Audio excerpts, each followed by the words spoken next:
powers and principalities. There's so much fire inside me.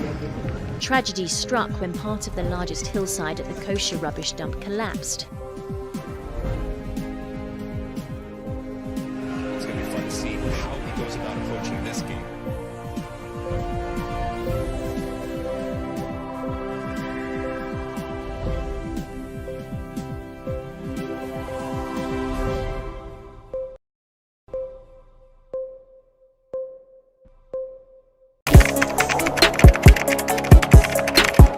We table issues relating to the arts and entertainment for a riveting discussion, of course, without fear nor favor. The question the presenter asked them was a dumb question. You need to speak the fact and move. Varied views. We agree to disagree. So I would disagree with everything you said. I think that he's a smart guy. I think what he did. No, but I also said he's a smart guy. Yeah. I guess that I'm waiting for the what next. Yeah, I don't think that we have to wait for what next. It sometimes gets confrontational, but that's the beauty of the game. Today you deny funny face. It's not my brother. Today you deny funny face. I don't know him. You don't know funny face. It's not my brother. You don't know funny face. It's a package. We meet, we sit, we dialogue, we learn, we progress. My name is Benefo Huabin Abrantepa, a proud blogger, and this is my forum.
Continue thriving and obviously achieve higher, and everybody knows that even though I'm not working with them again, but my personal relationship with the owner and many of the management and the staff, it is where my heart is. So I wish them very well, but I'm sure that even without wishes they will still do very well.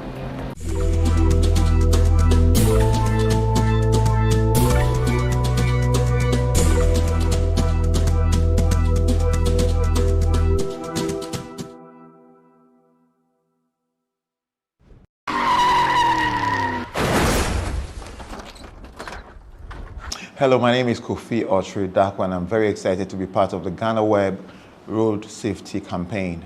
Once you get behind your steer, you should know that you're not the only one that you're protecting, you're also protecting other people. So please conform to what you see on the road in terms of the speed limits, go by the speed limits. Another thing I'd like to say is that please, no matter how small it is in terms of alcohol, once you know you're going to drive, don't drink. So go ahead, Do the right thing, save a life.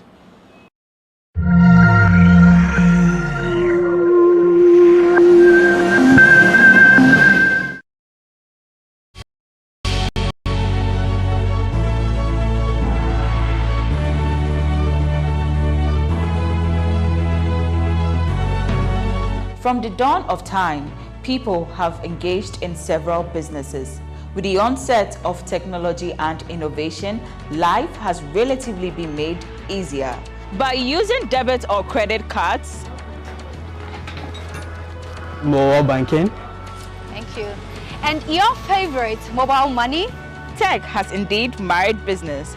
On BizTech, we spend time with faces behind known and upcoming businesses in the country. Learn more about the new technologies and innovation, as well as find out about the trending issues in the world of business. Join us as we serve you with a variety of compelling interviews, projects, and others right here on GhanaWeb TV.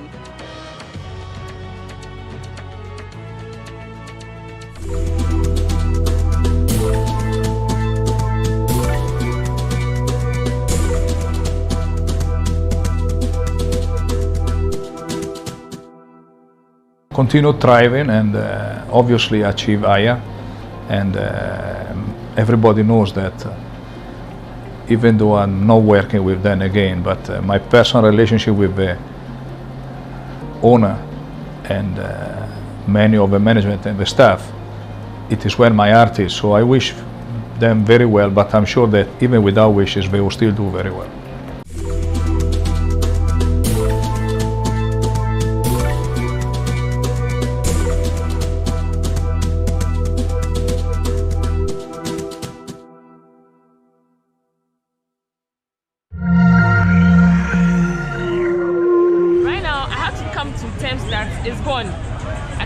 I just have to buy a new bag. I think we should buy a new bag so that I can keep things. Sure. And then, oh God, I refuse to cry. Guys, today I'm oh my goodness, like right now, yeah. I don't even know. I'm so confused. I refuse to cry.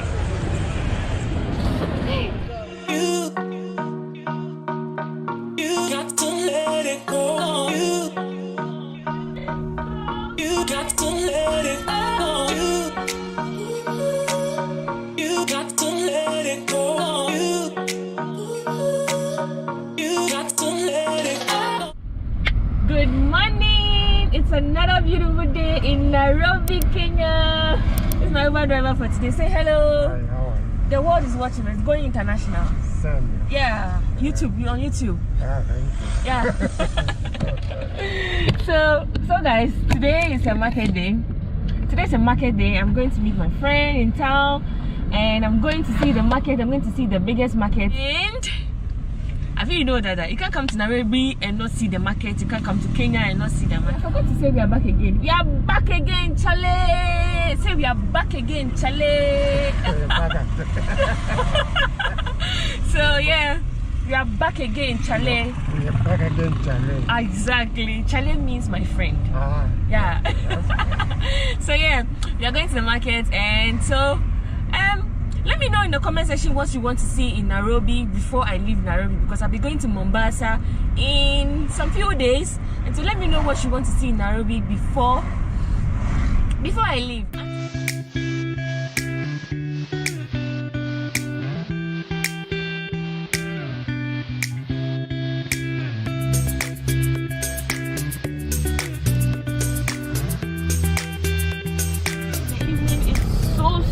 So cold, like very, very cold for me, because I'm not kind of used to that weather. But during the day it's very warm. Right now I'm in very free clothes, and it's because it's quite warm now. When it gets to like 5, 6 in the evening, then it gets very cold again. Yesterday I was freezing.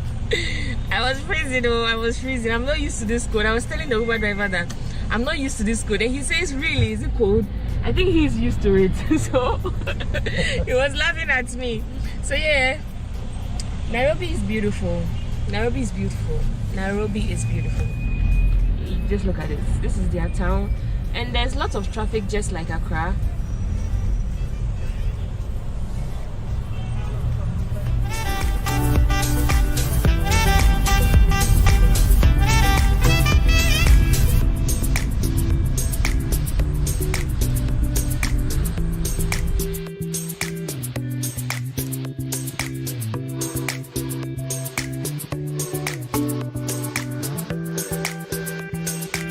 cost me 300 shillings.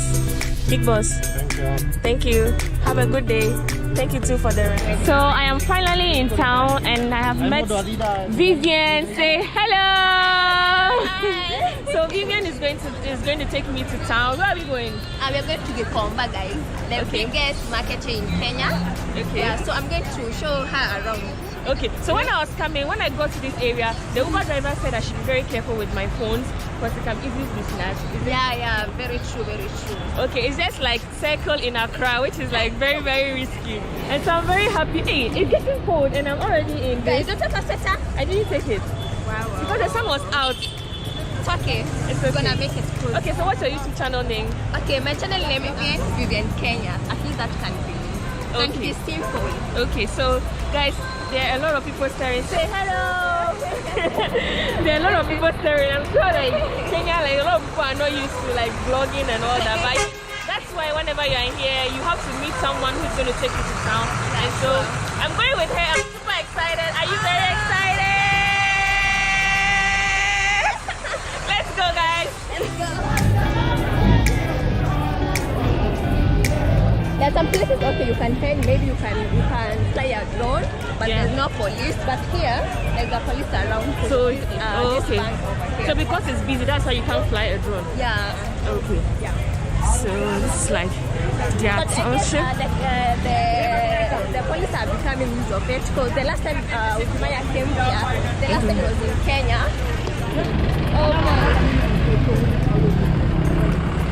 The last time it was Kenya, Adol was not taken away because they understood that he's a YouTuber. Okay. Yeah. So.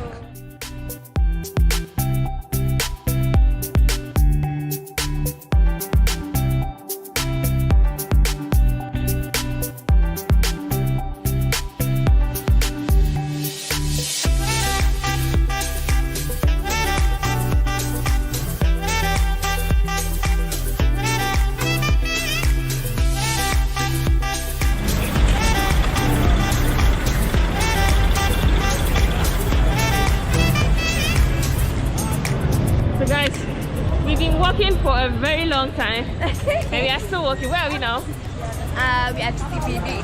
CBD? What's CBD? Yeah, in Nairobi, Kenya Central. It's so busy, eh? Yeah, it is so busy, guys. So everyone is minding on their own business. Their own business, yeah. So you have to work hard in this life. Everyone is busy going about their daily activities here. True.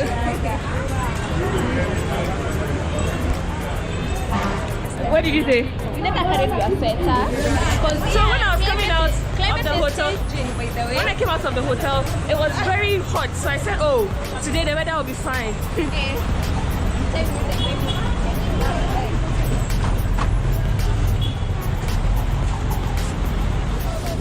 So guys, right now, like, I just felt like I should take my phone to take a picture and then they have my bag and they took my phone. I'm just lucky they didn't take my purse. Come. What? Guys, I'm so embarrassed. Honey, it happened very fast. Come and see.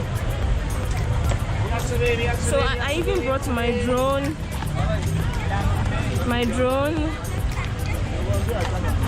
And they didn't take any of the drone, but they didn't take anything. My power bank and then my purse with money, they didn't take it. They only took my phone, and I'm so frustrated right now. Wow. Gosh. And I'm wondering what time they did that. Hey guys, I'm very embarrassed with it. Being the first time meeting with Stella and the phone is taken. I'm so frustrated. God. Honey, how fast was it, guys? See. So you have to take. I don't even know what I'm going to do. Like, I don't even have a SIM card in it. Unless the person is connected to an internet before. Like, oh, Jesus Christ. Let me call this. Wow.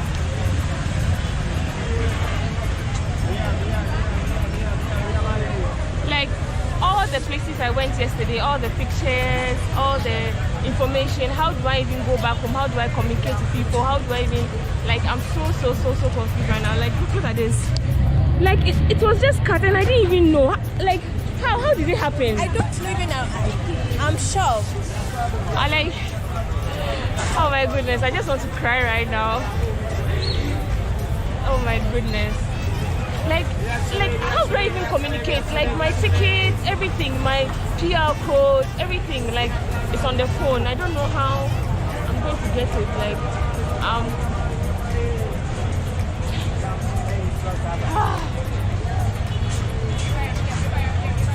like just look at this. Like even they didn't even take, look at, I have my drone here, my power bank. You can see like everything. They didn't take even, look at this. I was holding my camera. My camera is with you, right? Sorry? My camera is with you. Oh, this is the camera. Guys, I'm so confused. I didn't even know I was holding the camera. I'm very confused, guys, right now. Very confused because I don't know. Oh my goodness.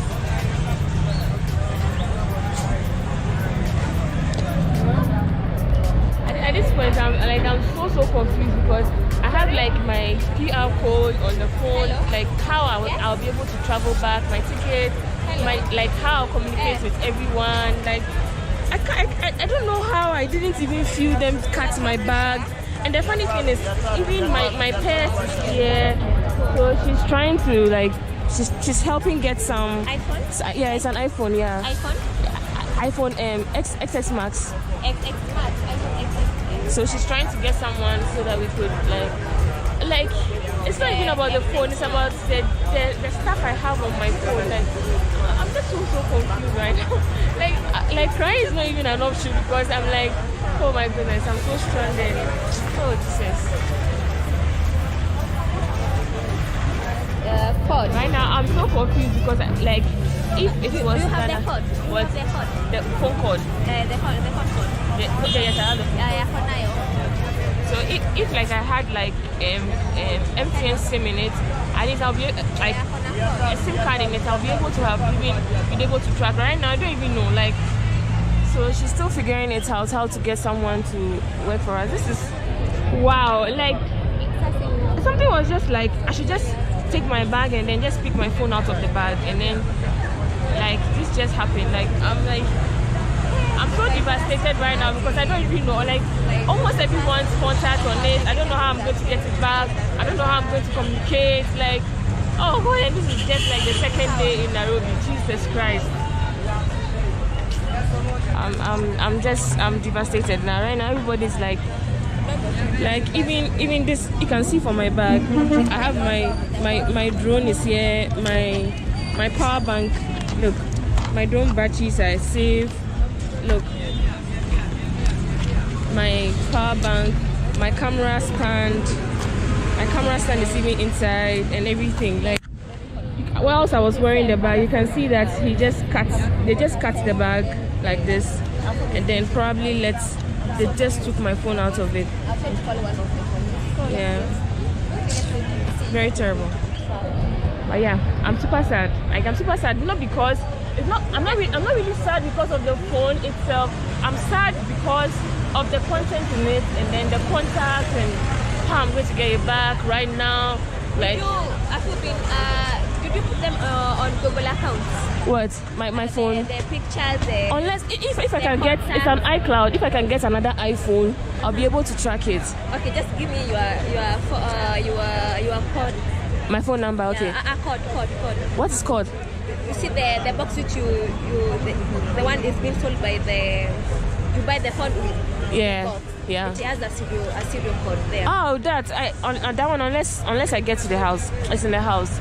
Unless I even call someone to get it. But right now, in this moment, who am I even going to call? Like, which phone am I? So guys, I've got one of my friends is a police. Yeah. So you're telling me to send her the code.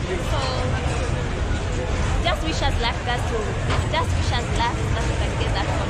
Let me log on Instagram with your phone, then I can call someone. I just feel like I have to come to the fact that my phone is missing, and then I don't know, because I came here to also vlog, create content, so I don't know. I'm just so confused. You see, if it was in Ghana and like Circle, what happens is you can Like you can go to the places where you can buy the like you see in Circle like this, if they steal your phone, they'll take you to Circle and then go and then sell it. So I was telling her that if she can get, if she knows where like they usually sell like the phones, resell the phones, we'll go there and this. I'm surprised, like even my purse is intact, and then this is how the bag is, like this is how they tore the bag. Look, they tore the bag like this and then pick out the phone. Like I'm so confused right now, but I don't know.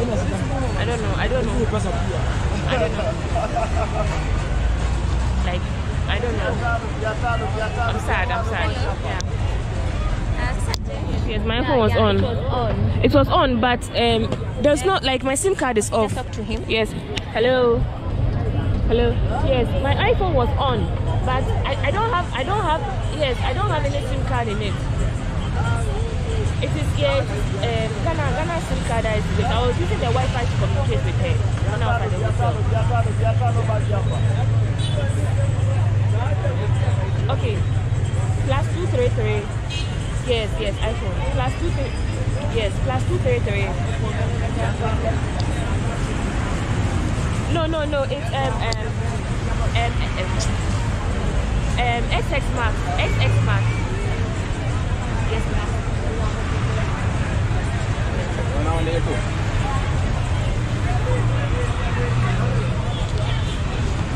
My iCloud account. Okay, but please log in. Okay, where are you so that maybe we can meet you? You're very far. Okay. Of my police. Yeah. One of the police. So she has told me that he's going to log out because Stella has given out her details.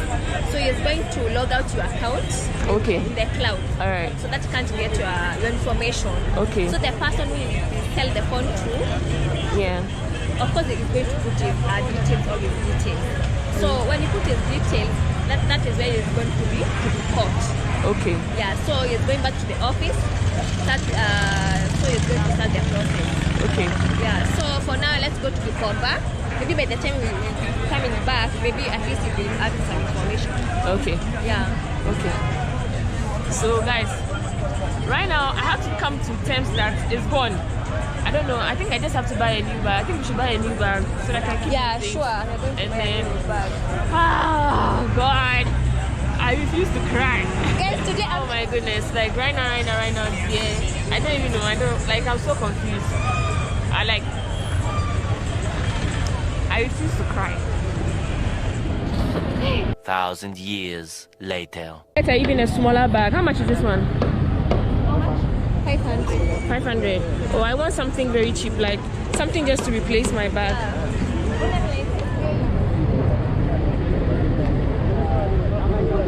can't buy it at 300 Kenya shillings.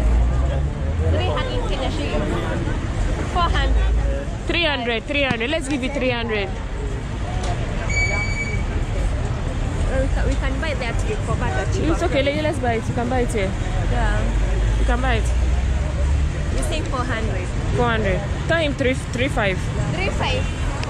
350. So I just got a new bag. I mean, guys, right now it looks like I have to come in terms with the fact that I have lost it. I've lost everything. I've lost my phone. And so I got this one for 400 Kenya shillings. Yeah. So you know one thing, I'm really surprised because like it's money that they always want, right? And I feel like it's, even my purse is even we didn't hear when the bag was cut, imagine. I didn't even feel the bag. Oh, maybe we are flogging. I was not, you know when we were crossing after that side, I didn't even vlog. Now I got a new bag and yeah. And now this time around it's going to be in front of me. I mean it's gone. I can't come here and not even make content out of it if I'm not going to get anything out of it. Yeah, sure, you have to make content. Yeah. So yeah. They come and go. But you're going to buy a better copy than that one. Yeah. So I think I have to get a spare phone for now to use while here because it's my second day in Nairobi and this welcome is not It is not good, guys. It's not a good welcome at all. Not a good welcome. So, and for me, I feel so embarrassed, guys. It's okay. So yeah, we are still working in the market.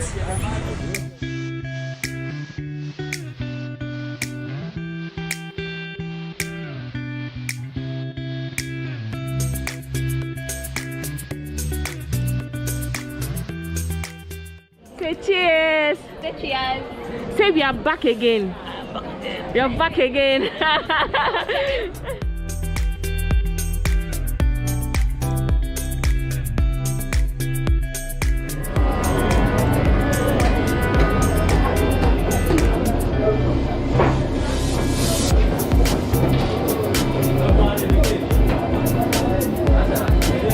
Give us one. Yeah. Okay, so it comes in a rubber. You just take it off and eat. As devastated as I am, I can't say I will not eat. At least let me have some fruit for breakfast.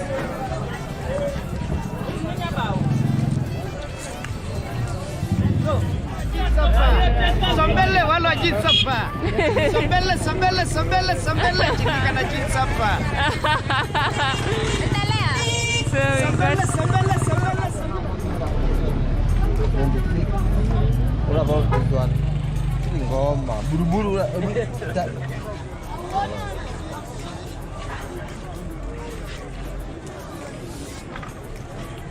14 times. No, turn it. You turn it. 14 times 2. Wait, hold on. Round. How much?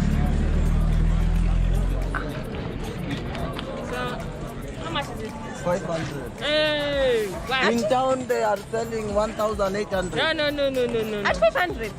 Don't mind him. You last price you can give me for this one is how much? So I'm trying to get his jeans here and he's mentioning 500 Kenyan shillings. Kenyan shillings, yes. Yeah, sure. And it's expensive. I'm negotiating. What about she has to negotiate, guys. It's much a kind. No. No. Reduce the price. Reduce it. Let me buy.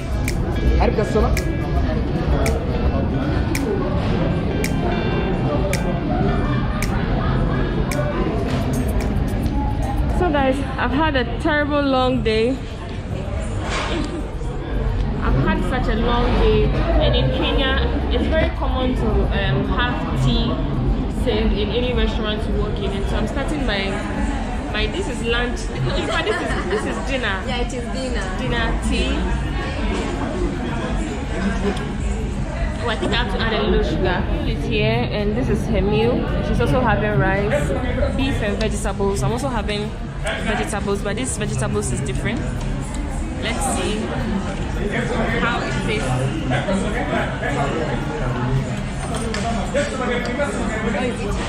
Oh, it's nice. Let me try the meat.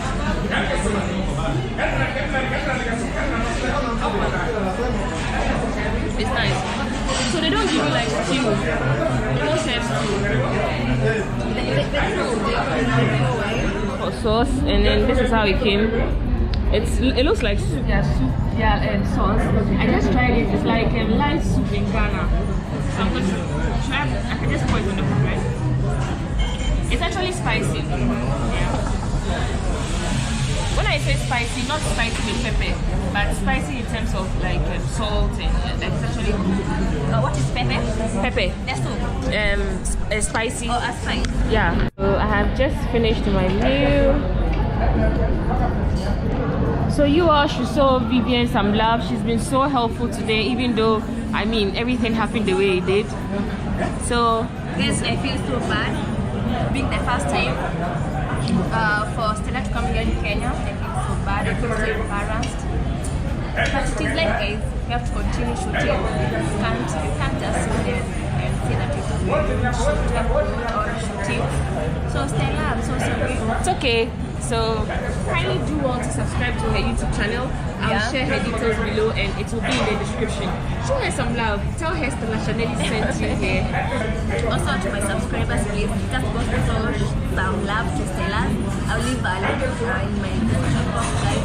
Go support her, guys. She's so nice, guys. Yeah, she's a bikini, guys. So yeah, I mean, I miss this smile. It's not the happy face, but I mean, we're going. So let me give you a smile. The total bill, which is $350. Yeah, and I'm giving her, so she's gonna give me change.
Tuesday, 3rd July 2018, the then senior minister and now senior presidential advisor, that distinguished public servant, the Honorable Yao Safo Mafo, at my bidding, cut the sword for the commencement of construction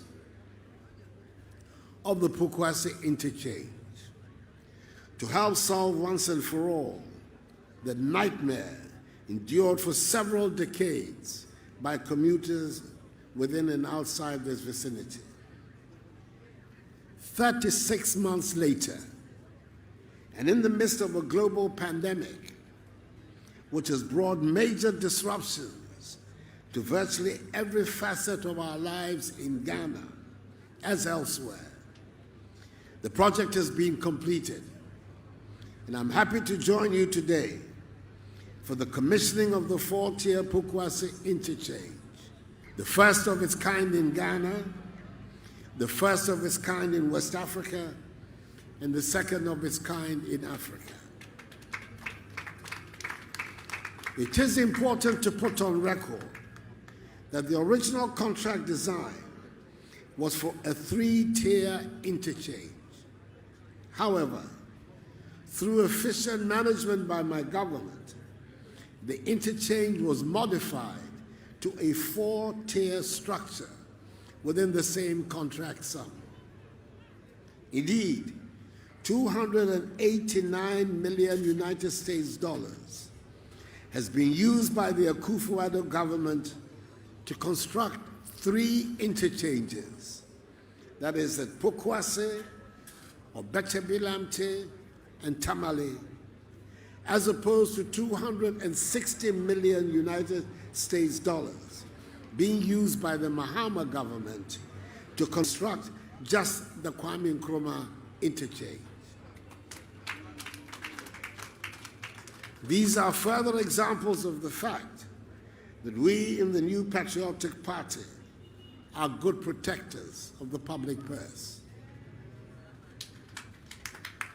This project involved the construction of the 6.5-kilometer Awoshi to Pukwasi Road, an interchange at the intersection of ACP Junction to Awoshi to Insawam Road, 2 footbridges, the widening of the Insawam Road by some 2 kilometers, drainage works, the provision of street lights, and the construction of 12 kilometers of town roads.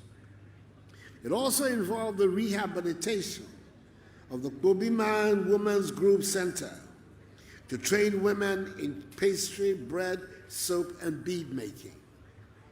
The rehabilitation of the Manchie Gari factory for the processing of cassava into gari and starch. The protection of the 3-hectare Gua sacred forest, and the provision of ICT labs for 14 basic schools, which will help train some 10,000 basic school children within the Ghana North, South, Central, and West municipalities with knowledge in information and communications technology.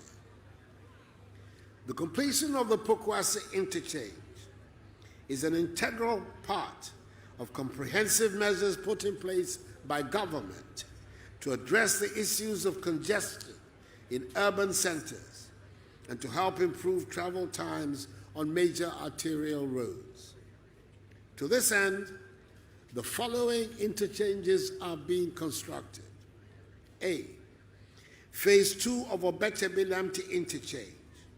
Work on the north-south viaduct to link the Ring Road West to the Central Mosque at Abusu Okai is progressing steadily and is 15% complete. The works are expected to be completed in 2022. B, Tamale interchange. This is the first interchange in the northern part of our country and is 73% complete. It will be completed by the end of this year. C, the PTC roundabout interchange in Takoradi, for which work will commence next month in August. This will be the first interchange in the Western region. D, the Nungwa interchange, which is part of the La Beach Road completion project.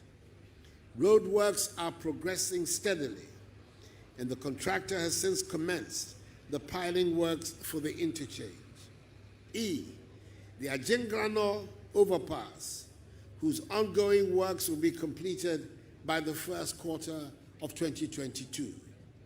And F, the Tema motorway interchange, for which phase 1 has been completed and is being used by motorists. Construction of the second phase of the interchange will start before the end of this year.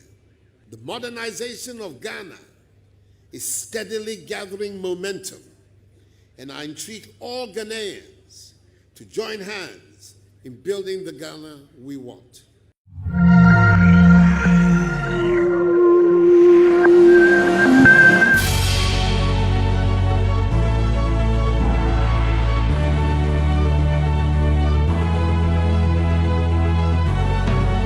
From the dawn of time, people have engaged in several businesses. With the onset of technology and innovation, life has relatively been made easier. By using debit or credit cards, mobile banking. Thank you. And your favorite mobile money? Tech has indeed married business.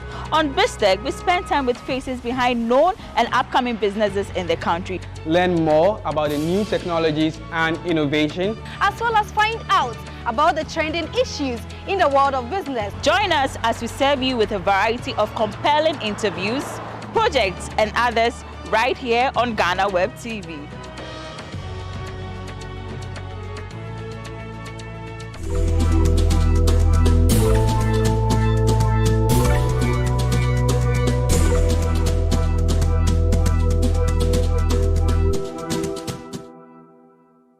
So do you know how long the company has been in existence? 22 years? No, I didn't.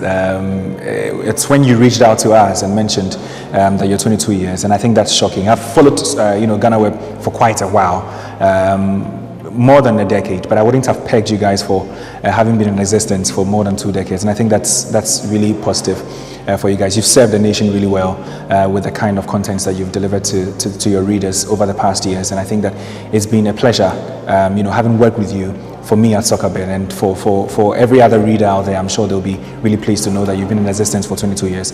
We want to, from here at Soccerbet, what we want to say to you at GhanaWeb, to your management, to your staff, is congratulations for this particular feat. It's been an amazing journey, I'm sure, and I want to wish you all the best going forward for the years to come. Everything that you do, may it work well for you. May you go beyond your boundaries and continue to serve the entire populace.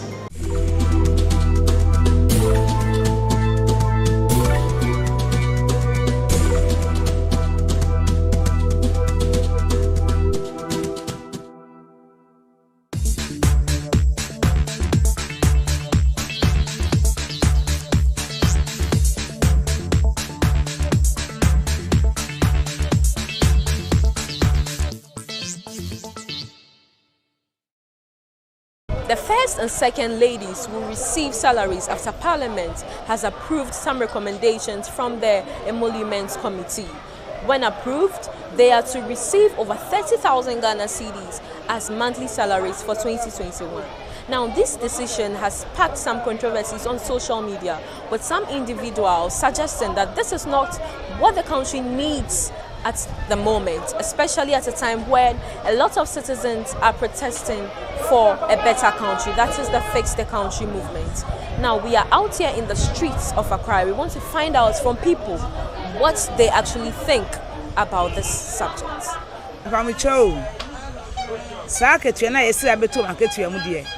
Me kami kwanka mpamucho mpenifo mu hwemka edi omane mu odi papa yebre o musa betu ebetu o maketuam ngete omunkwane omuhia wo man mu ya kan hwe school fo nkora omugunu ya ase onkrase ebi kutukutu fam echwechwo fam ya kan nkora be 5 egu nkora akonya ba akoso classroom be 3 from class 1 to class 6 classroom 3 ya kam ina shefa ako na fe ji se enu nyina wo ha sempenifo no hwe na omo ye ho adwuma musa betu omoketuam sisen ende adumi frank mutu omoketuam dia esu ayewo akire no ebe ha ye pa akọ ese omunko na omu hia yenu ayewo akire ye hu hia oman na na enso nyina so na ye oman ni mu enti nyina ehu hia enti se mbetu omoketuam pa de mpenifo no muka adwumbo mu ye na mu susu hu ye emoaye kura emoaye oman ni mu Muni msembetu market beginning na ntoma kanye se etu aba ebetu mpenifo omuyire no market yom na yetu ewie na fene munko na omudian ba se ebetu market yom na ya yewe ekire ndie yise motu yegu ya nyintum mpenifo ya nyintum o unhwe omani ye nyina na omani ye de anya omunko na omu omani no a omudi yi a ebebo om nyina edi yi a eye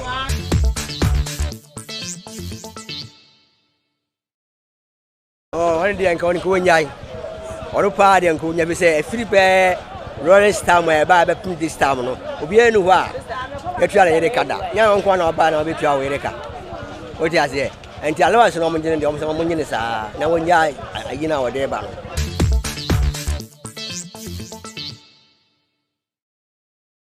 oh mi mom de se yetua mo ka nka memepe so se te ende se allowance no e mo allowance sa allowance so e de ma wo mo no so no a book be na ku ana say friends payment a book be na woman amaye hu say president yire yetua ne ka say ndi o che bi ebu nkonta na ka say president yire yetua ye ma omu ska say ndi ebu nkonta but yetua omu ka dia e ho say yetua omu ka ndi president yire ye man 1000 vice ye man 1000 ndi ebu nkonta e betum dia kan hu say ye ma omu ska say but allowance say di ma omu obi anim me test me yin ketenkete etete no ene de ma omu allowance but any kwa dem wa ntimi yetu omo kan mepe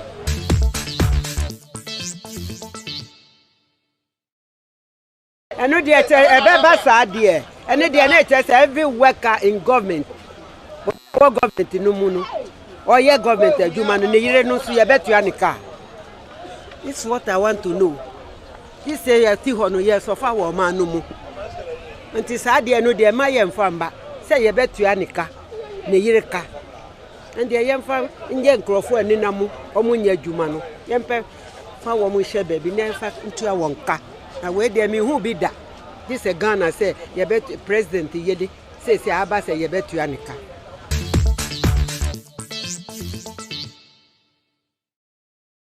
No way or say mommy dwi Ghana for ye dwi youth for na eba no ho what you say yes ye betu ni pay ma sister anya fine sankola kiti se hwe school hwe baby awiase nyina ye ene hwe mokola nyina ahye oba bi wo no ani bema ono ani oba nti moye sa Ghana ye kosro na ye kofom nti o se ye dwin Ghana ho me pa cho ye ndwi youth na eba no ho enye ye what nti e pa cho mom se mom enyi mom abobra nana yire no betumedi ndi kumpe se ni krupa si president sukwa oni ni krumpe mo betumedi sa to the time yakopon be frɛ won nti ye pa mucho Ghana for ye pa mucho mon kuma ye why mon dwe ye ho ye pa mucho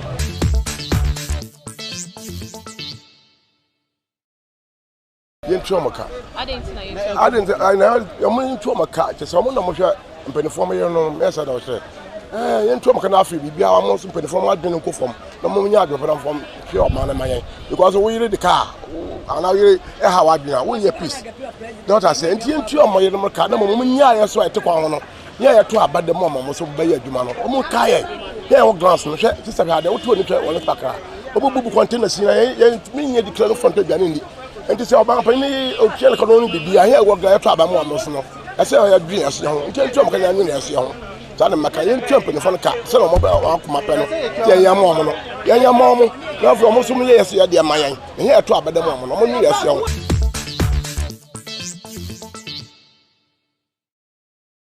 allowance ye mo allowance no akatua de be president bia president ye man no allowance ye man no yiri so allowance but akatua de oyesa no ayesa workers no mo ye adwuma no nyina no oye be ma ye ntua ni yiri ka. So your buy you try to kruka because it's Ghana no year so far. And she says you could chair all the presidency.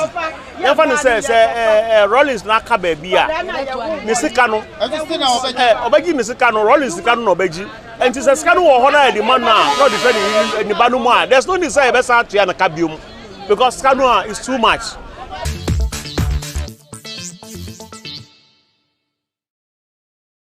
And yenji ntubu efise o mana ewo mu ye bre ankasa aban ni ne chita afọ nyina me say ye bre ankasa sesi a nkofo da kolebu omo yi amoa sesi o ma tie sikrom e na nkofo di omo echi omo sresre sika a omo de be omo seju ye pa bancho sa sika na ye se retu omo yiri mu ka no ye fa show nkofo omo hi amoa omo da hospitals na omo hi amoa no omo ka on ye vote ma government ni ne chita afọ no omo mbua mo wa mayi mu ya mo hwe ye bre ankasa sesi a uba go school ye see free education but ska be say no what do you private school kan ke ye sika mo fa show nkofo mo bre nkofo na street so boys and girls omo hi amoa ye ma university omo nya twuma omo panya factory sensitivity ho na ye fa ba nkwara na omo ba no omo da ye da chi for no omo ba no ye Ghana for enti ye ma no ye da chi ye ma ye future e ma Ghana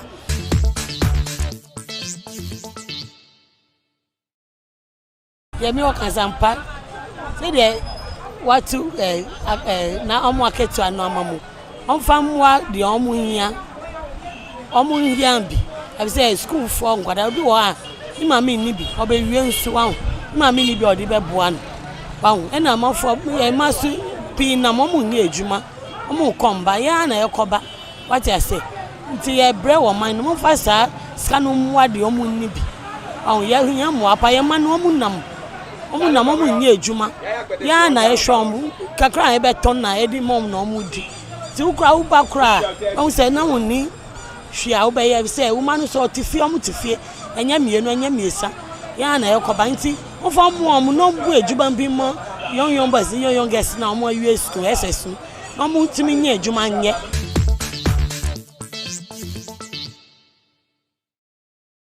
anu de amasa ade ya tua ni yika ade ejuma be no ye mai ade se na ya bra nyina chi anya no so we protect public purse first no pacho ni amekan no ye ntumi tua ni kan tua ni yika ade omu konsuo maya na ana omu ye bibi maye omu ye hwi maye.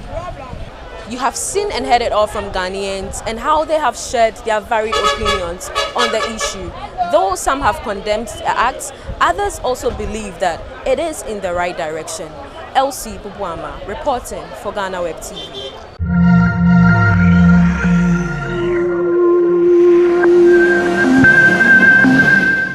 Hello, so it's all over here in Accra.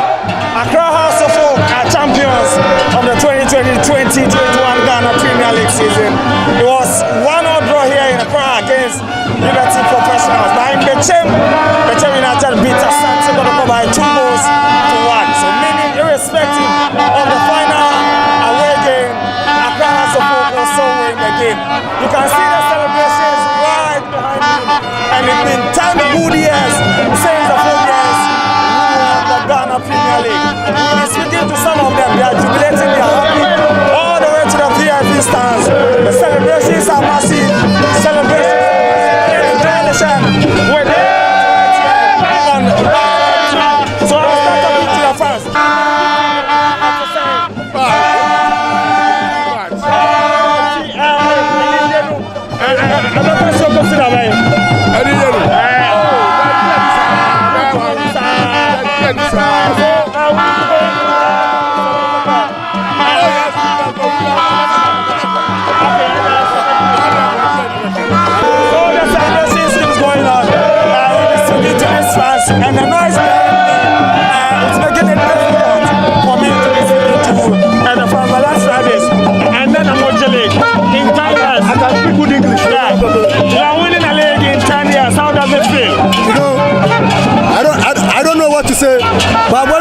based on form, Ghana football is so beautiful.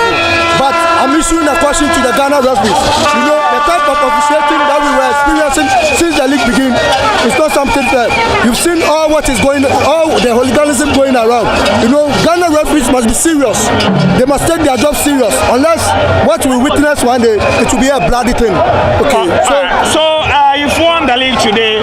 Now, where's the target? Are you targeting a double in the MTN FA Cup? Oh, it's for inshallah. The FA Cup is coming for us. Our ultimate listing is to go to the Confederation, go to the African Cup and participate and win. All right. Now, Sambo Boadu has done things that Japanese couldn't do, foreigners couldn't do, top coaches who have more experience than him in the game couldn't do. What do you have to say about your coach, Sambo Boadu? God bless him. God richly bless him. God richly bless him. And all his endeavors. We pray that God give him the wisdom to be one of the topmost coach in the world.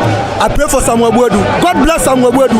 God bless him. God bless him. God bless him. God bless him. All right, so God bless Samuel Boadu for doing things that big coaches, including Japanese and all that, couldn't do. We are still at the Accra Sports Stadium.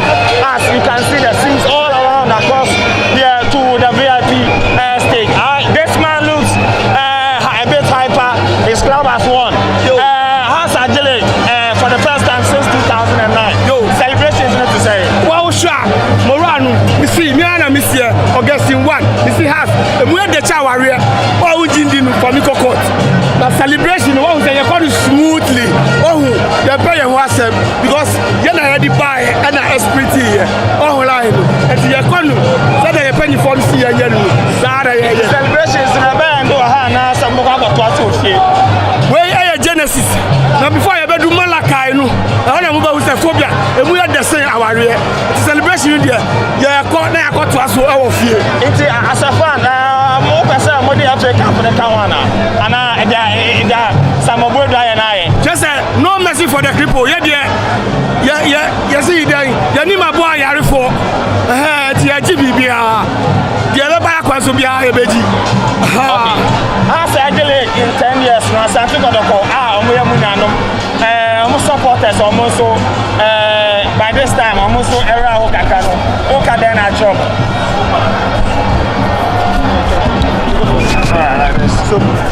So for me.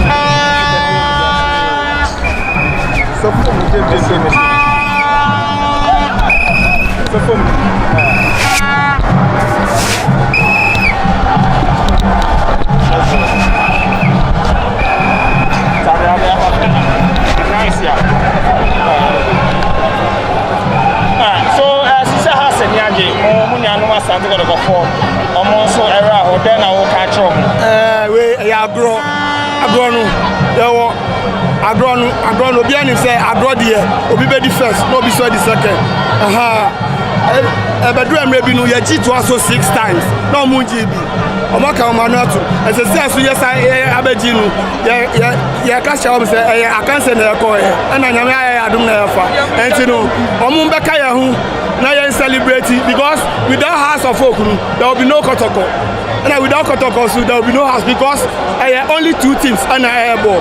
And I am Yajev and Yamuko smoothly. Now Mumbaka when I celebrate.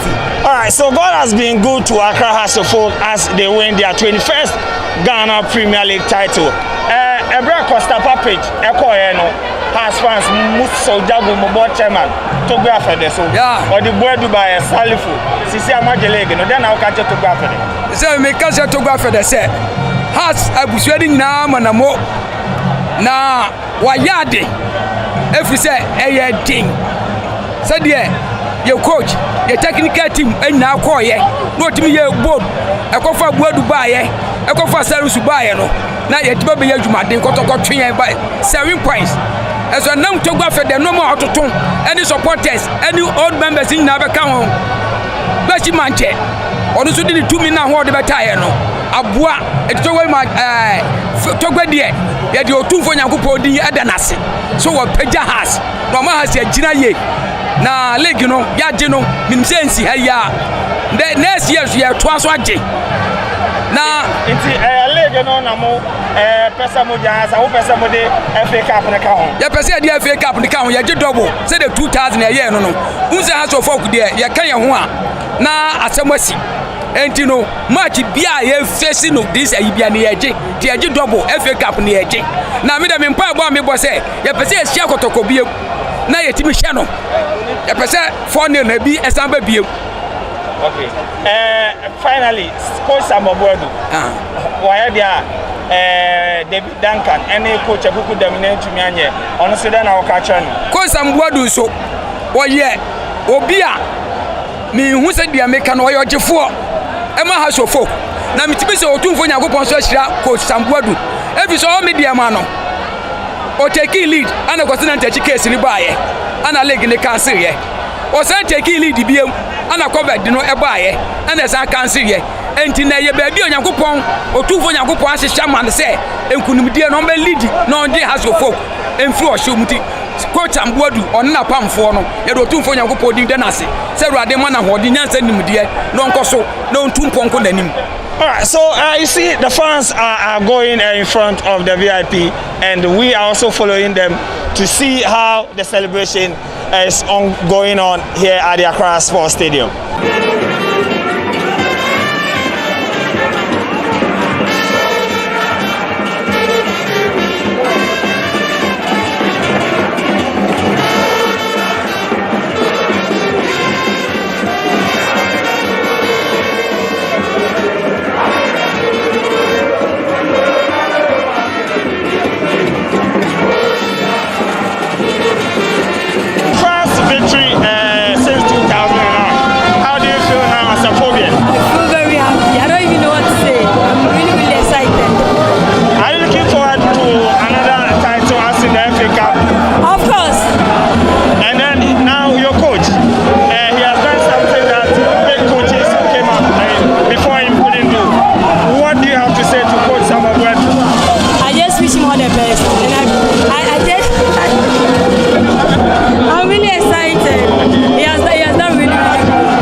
Demonstration, he did some changes and now you are champions. Yeah, I think they've done well, like their strategy really worked. They should keep up the good work, like what actually they are doing for the players to be able to perform this well. We are loving it and they should keep it up. Who was your best Asofo player this season? Bania! Alright, so we're wrapping it up in all here at the Accra Sports Stadium. Celebration are ongoing 2020-2021 Ghana Premier League, irrespective of their match in the 34 game against Wafa in Sugakope.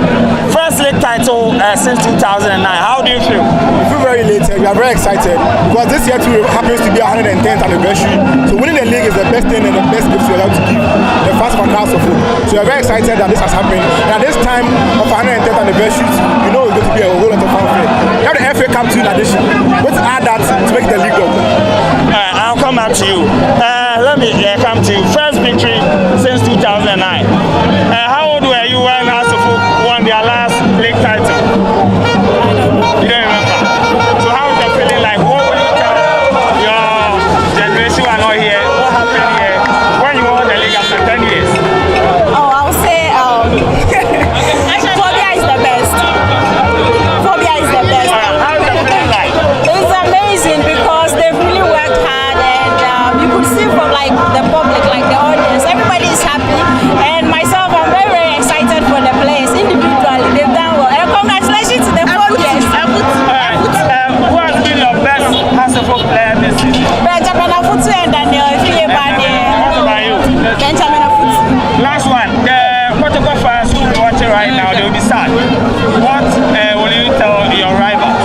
I mean, I can't tell them anything. They've already seen it for themselves. They should just, give us the applause because we've really worked hard for this. Thank you very much. Yes, you're welcome. Okay, now when Costa Papage left, fans organized a demonstration. Tope responded with Samuel Bwedu and then Ibrahim Salif.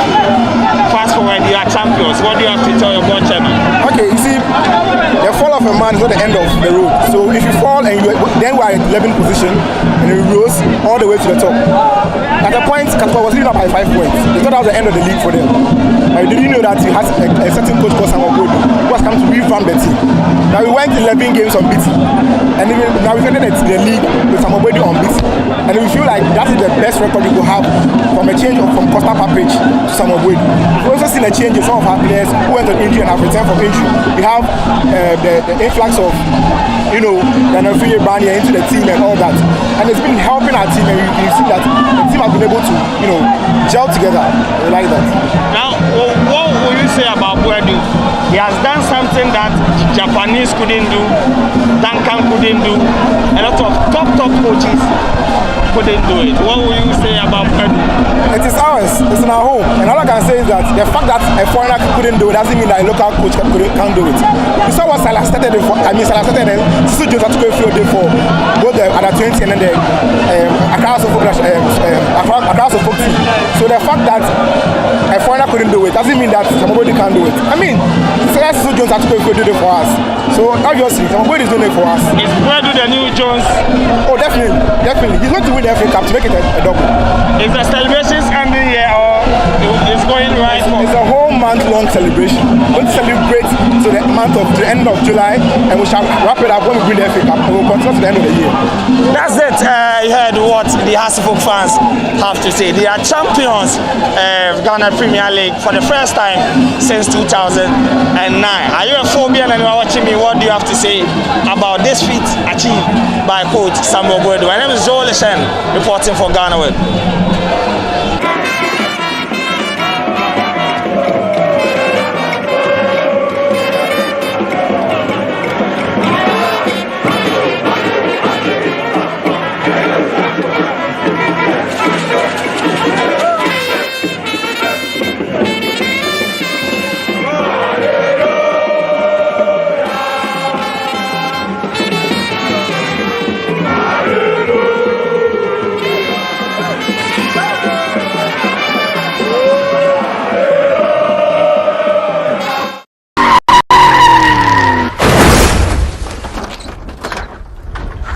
I'm delighted to be supporting the GhanaWeb road safety campaign. Let's be brutally frank. We are losing too many of our compatriots. The last time I checked the statistics, at the end of April, 1,034 Ghanaians had lost their lives to road crashes. We cannot continue on this trajectory. More people have died on our roads than COVID has killed during this pandemic period. That's really striking. we cannot continue doing the same thing and yet expect different results. Expect that some way, somehow, we'll reverse this deadly trend. We need to end the fatalities.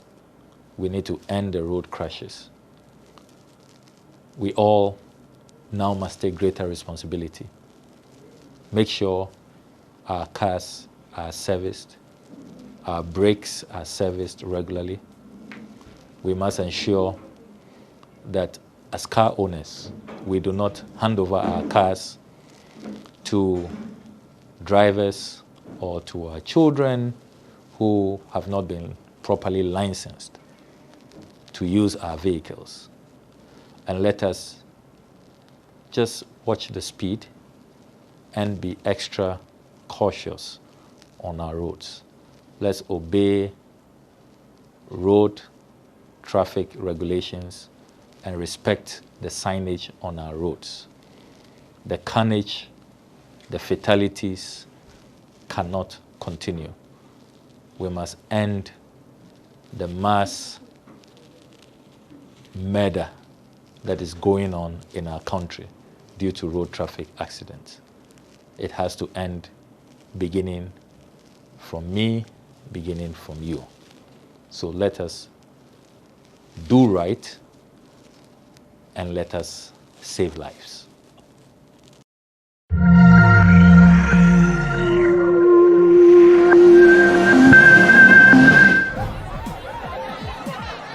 Powers and principalities. There's so much fire inside me. Tragedy struck when part of the largest hillside at the kosher rubbish dump collapsed. It's going to be fun to see how he goes about approaching this game.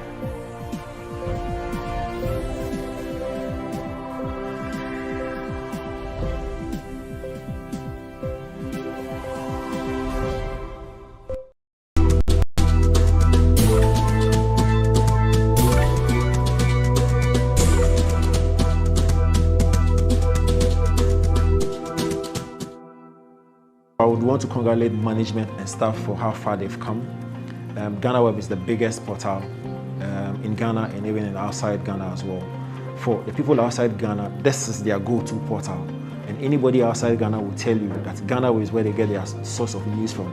I've had friends who are residing outside Ghana, and anytime there's news about me, and this time it's about me, they hit me up and say, oh, I read this story about you on GhanaWeb, I read this story about you. So it tells me that it is the #1 portal for everybody else, for both of us in Ghana and outside. So I would want to congratulate the management and staff for the work that they've done over the years. And I wish you guys well. I pray for strength, for success, for favor, and for special grace, that you guys will live on to be 50, 70, and 100 years. Congratulations to you guys.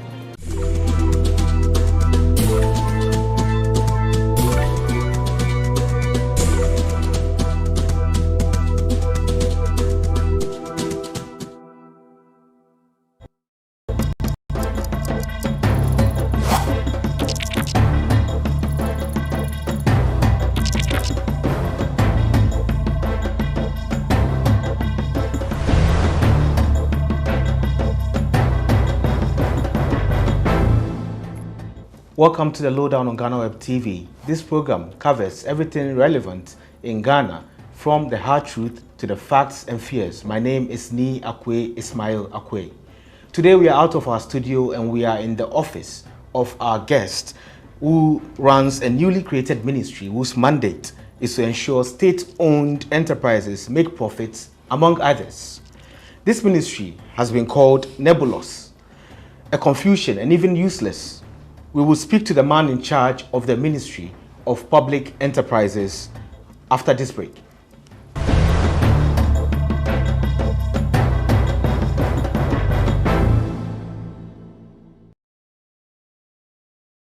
Welcome back. You're watching the Lowdown. My name is Ismail Akwe. Our guest is the Member of Parliament for Efia constituency in the Western region and the Minister of Public Enterprises, Mr. Joseph Kujo.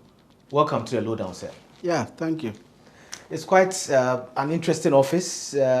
It looks new, but it's in a very old building. How does it feel being here? Yeah, it feels good.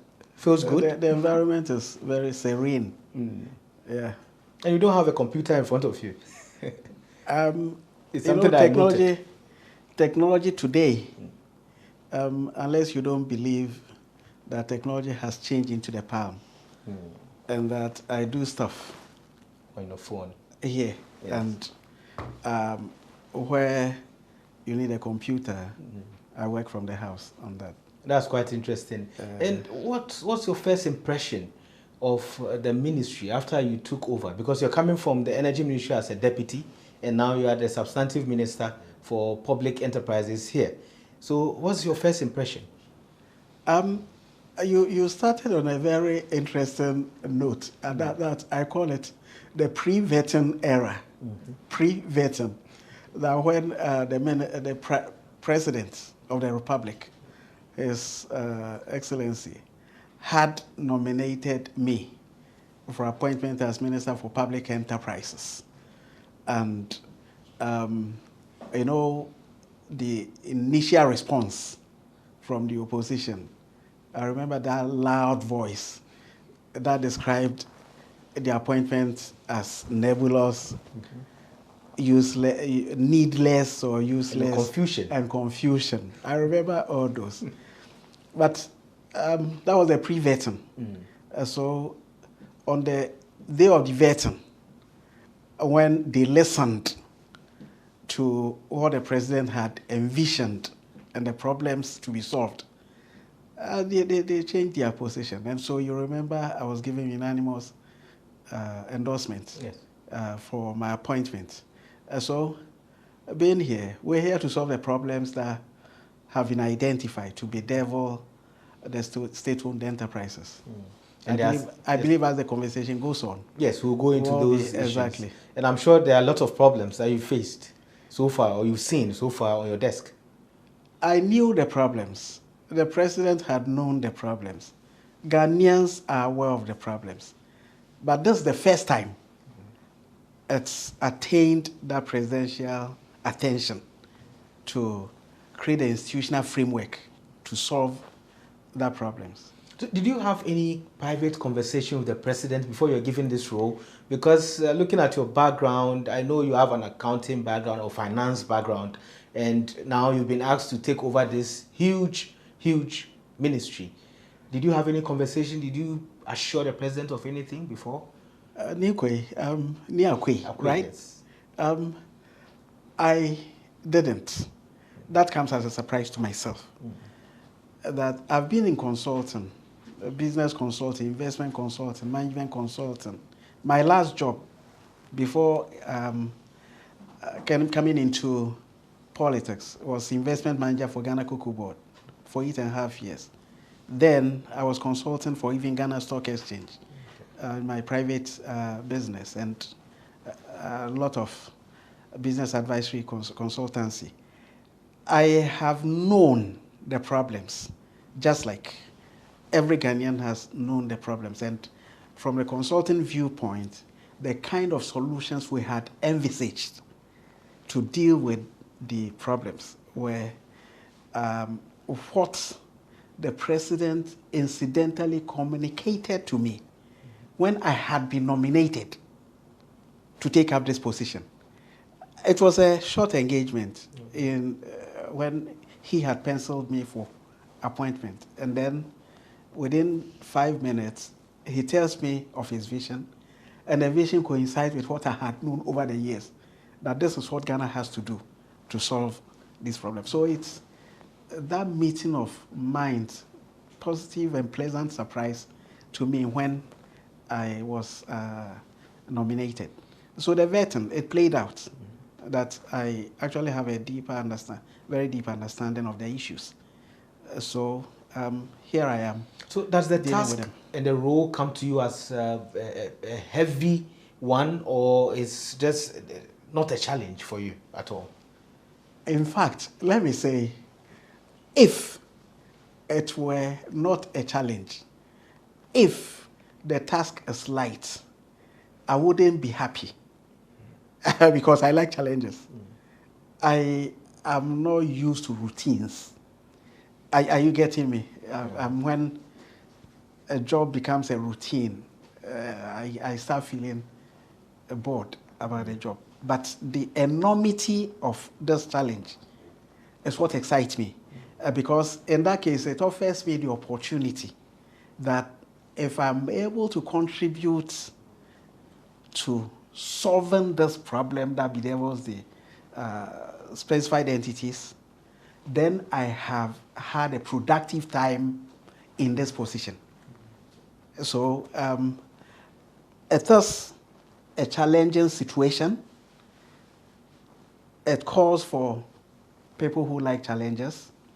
And I see the president himself also trying to deal with these challenges as coincidental for all of us to solve this problem for the country. So far, we've mentioned problem like 15 times or more, if I'm but not what are they?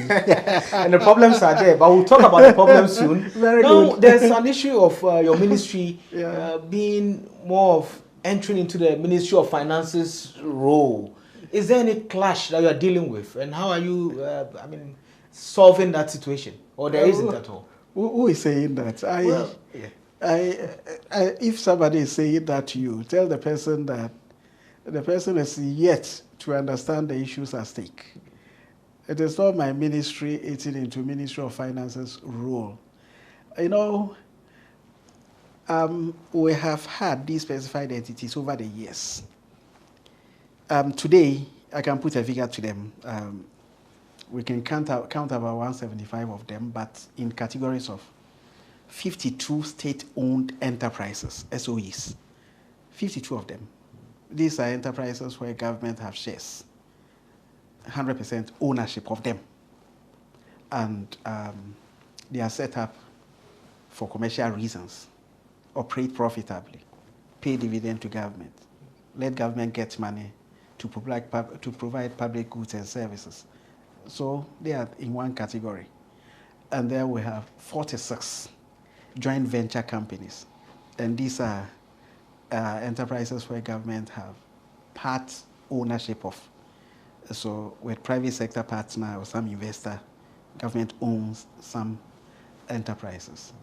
Okay, so that is also in another category, 46 of them. And then 77 entities that are in they may be regulators, quasi-regulators, and so like NPA, Land Commission. Government then set up these entities for profit making, but they are to provide services to facilitate private sector performance itself, or to deliver services to Ghanaians and Ghanaian enterprise and individuals. So these three categories make up 177 enterprises, and they have been there when Ministry of Public Enterprises wasn't there, and they have been oversighted by existing institutions, either by way of ministries, Ministry of Finance. If it's ECG, it's being oversighted by Ministry of Energy by way of policy, guidelines and directions and so on. They have had their management, they have had their governance systems in place until this ministry was established.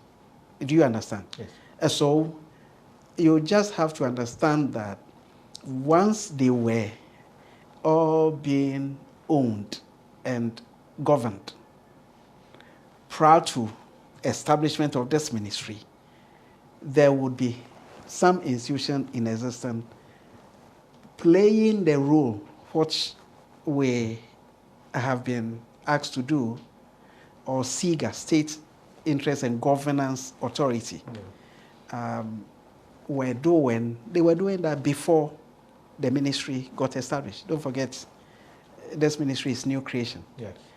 So, understandably, when you are to do what somebody else was doing initially, you may mistakenly describe it as you are eating into, or jumping into, or interfering into. You get it? Yes. But this is an institutional arrangement. This does this. SIGA is backed by this law.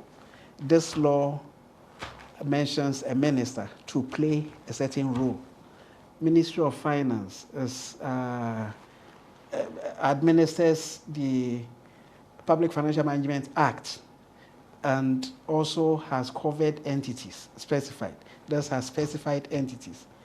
You get it? And it is the same state-owned enterprise. So the delineation of roles is clear. Okay.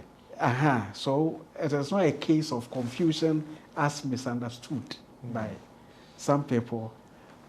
Everything is clearly outlined, and everybody's role, Ministry of Finance's role, Ministry of Public Enterprises' role, sector ministries, their roles are clear. But the beginning of everything, some of these things comes by way of understanding, consultation. So I'm sure you've heard meetings. Exactly, I meet ministers. But do you miss the Ministry of Energy? Ministry of Energy, I haven't met them. I haven't met Honorable Matthew Opoku. I mean, do you miss them? Do I miss? Yes. Oh, sorry. You miss them? It's another work. Another work. I played my role there. So, to the extent that every work I've done in the past, from lecturing to consulting to any work I've done in the past, I miss it. You get me? Yeah. That is me, because when I go into work deep. So for how many years do you work as Deputy Energy Minister? For 4 years. For 4 years. Yes. So were you there when the PPA agreement with the GPGC was abrogated? Were you there? I was there, yes. You were there. So you were part of those who... no, I wasn't. It was a cabinet decision the minister, the minister then implemented. But the implementation, I wasn't part of the team that implemented. So but you take responsibility for that? Responsibility in what sense? As in you were there, but you're not in cabinet, but... No, I rather take responsibility as a Ghanaian. Okay. And I would take a responsibility as a Ghanaian. I would take responsibility as a member of parliament. I would take responsibility as a member of executive. I would take responsibility as a concerned Ghanaian citizen. Responsibility I take in one sense, the sense that you, me, all of us, watched one government sign power purchase agreement that were unreasonable, and we didn't do anything. Some of us signaled when I was sitting on Mines and Energy Committee of Parliament. We signaled these things, but you did not highlight it for Ghanaians to understand that somebody is taking a decision hanging Ghana's financial situation and killing us, victimizing Ghana. You didn't highlight it. Do you understand? So all of us have responsibility in that respect. Maybe I didn't speak louder enough to convince you that somebody is creating a problem for Ghana's future of energy. Today, you and I have that responsibility because solar technology is available cheap, but we have dipped our hands into commitments in energy power purchase agreements, which is disallowing us from deploying cheaper solar for you and I to enjoy. So do you understand? Do you understand? So you also should take responsibility. So when the opportunity came for salvaging or at least getting some of the funds, and those who were in charge, those who could do that, couldn't do that to the best of their abilities. Isn't that also the best something that needs to be looked into? Listen to this. Listen to this. When you are driving a car, you drive. Yes, I drive. You drive. Okay. When you are driving a car and your tire bursts and you get involved in an accident and they say take responsibility, would you be happy to take responsibility? The tire burst. I said the tire, not that you recklessly drove. Anytime a legal issue comes up, and there is indebtedness, crawling out of it.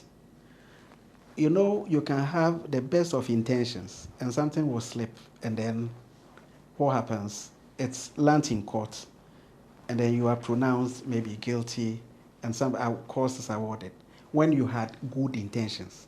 You understand? The GPGC, if you want us to go deep into it, I would say a government that has saved this country colossal monies, which we would have, which we were paying. Don't forget, Minister of Finance was in Parliament and said 2017 to date, we've paid unnecessary $930 million to electricity we did not use. If you are crying about GPGC, that is what to cry louder about. We have paid $930, almost $1 billion, free, but you are not crying. A step that was being taken to curtail that unnecessary payment. Some successful, few slip, one slip, and then you are crying. Then your decision frame, I don't understand how you make decision. Do you understand? Because the payment is ongoing, free, and then somebody takes steps to stop. Some successful because it's a lot, and one slips, and you are crying over that one. You are not praising the person for. So you think the slip should, I'm saying be accounted for? Listen to this. That is why I'm saying, if you are accounting for the situation, account for it that a colossal sum has been saved. A debt has come. So what's the percentage? So as you talk about the slip, talk about the achievement. Do you understand? Talk about it. Talk about it. Don't leave it. Because I know that if your kid in the house writes examination and he gets 97%, you won't be highlighting the 3% he failed. I think a lot of parents will do that.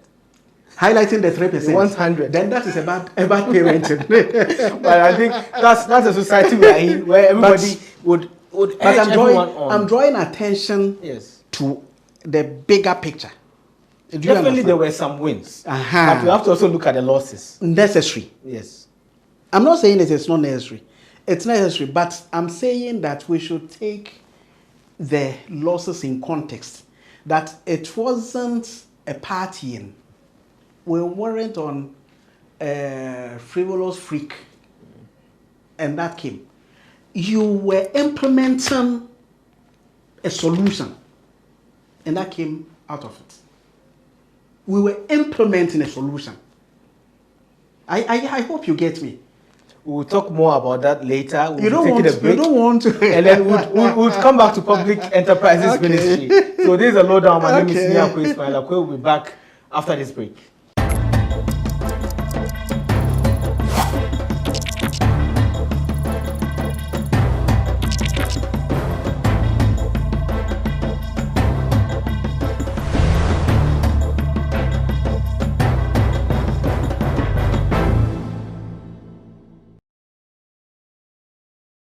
You are watching the lowdown. My name is Nima Akwe. We are speaking with the Minister of Public Enterprises, Mr. Joseph Kudjo. So you are giving us a very interesting and exciting analysis of the situation around the judgment debt issue at the Energy Ministry. But we are now at the Public Enterprises Ministry. Yeah. You've already told us that you have about 177 state-owned enterprises. No, 177 specified entities. Specified entities. Including state-owned enterprise. State-owned enterprise has a definition. Okay. That is, those commercial enterprises government has 100% ownership of. Yes, yes. There are 52 of them. Okay, so which ones are in critical condition right now that needs emergency treatment and emergency work to be done on them? Hey, the way you are talking about critical condition is like ICU. It's more than ICU. We need to make money as a country. Exactly, we need to. Yes. We need to. If we say which ones are in critical conditions, I must say, to the extent that some have problems requiring capital injection, which, if done immediately, will help. Others have also been needing support for a long time. But I say it's an opportunity that is presenting itself today.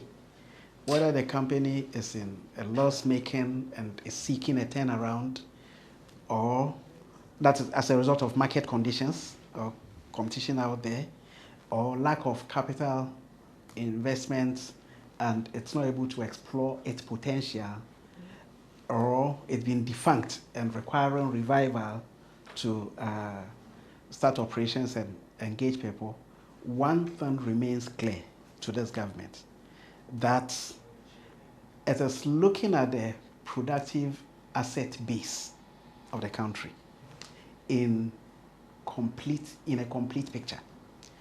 That from the private sector, government is doing 1D, 1F to add a lot of productive assets which are owned by private entities and getting government support. Objective is to make Ghana a production economy so that we can manufacture, produce, and export. Okay, that is one side of the story.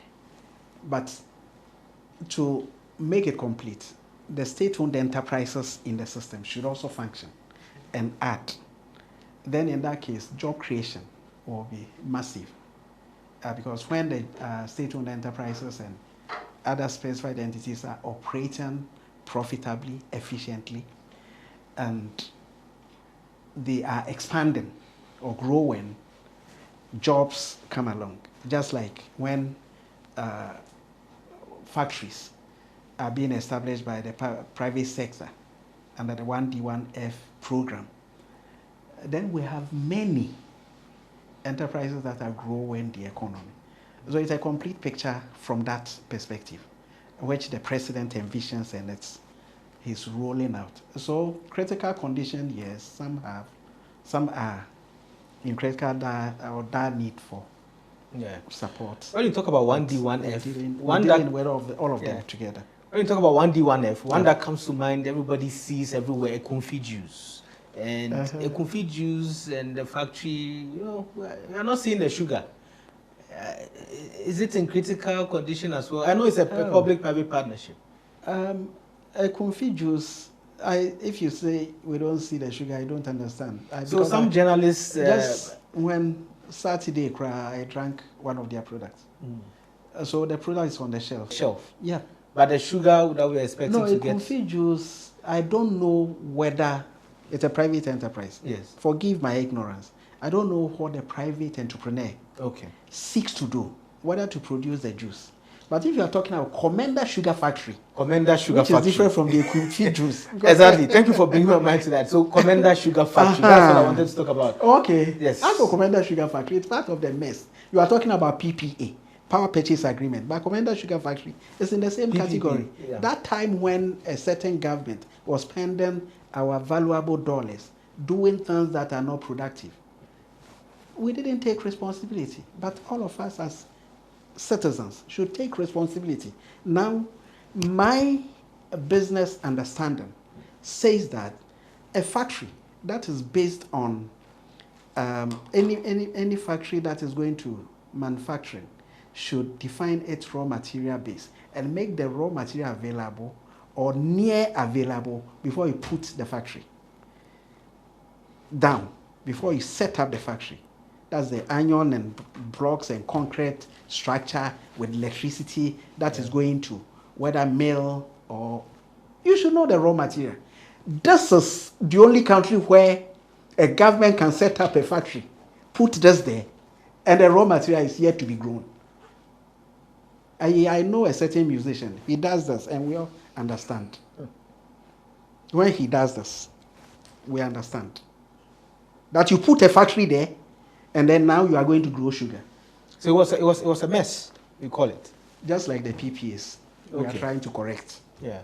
So do you think it can be done within your tenure? At that Commander Sugar Factory if you ask whether that can come under my tenure, maybe you are asking me if I'm going to grow the sugarcane. you understand it since you are bringing the solutions. No, I will say even the feasibility, whether the Commander area, the land there, as in the past, supported sugarcane plantation, the capital for it, should it be government money instead of the roads? The road in front of your house may require construction or redevelopment. Whether that money should be used to go and grow sugar for the factory, healthcare, the schools, all those investments where government should commit to providing public support, whether we should stop it and then go and grow the sugar. Those are choices that you will help to make, but you can advise. Should we go and grow sugar and not do the roads? Well, it's for you to say. But you, no, we are in power. You put us in power. Yes. Should we? I'm not going to answer that. Very good. Yes. So make the decision. But the point is that rational decision is every day being made by this government. So one way to look at it is that are there private investors who want to take up that space? Individual farmers were growing their own sugarcane and supplying. I understand at a point in time, the price they were being paid were too low. So their production was not incentivized enough because of the low price.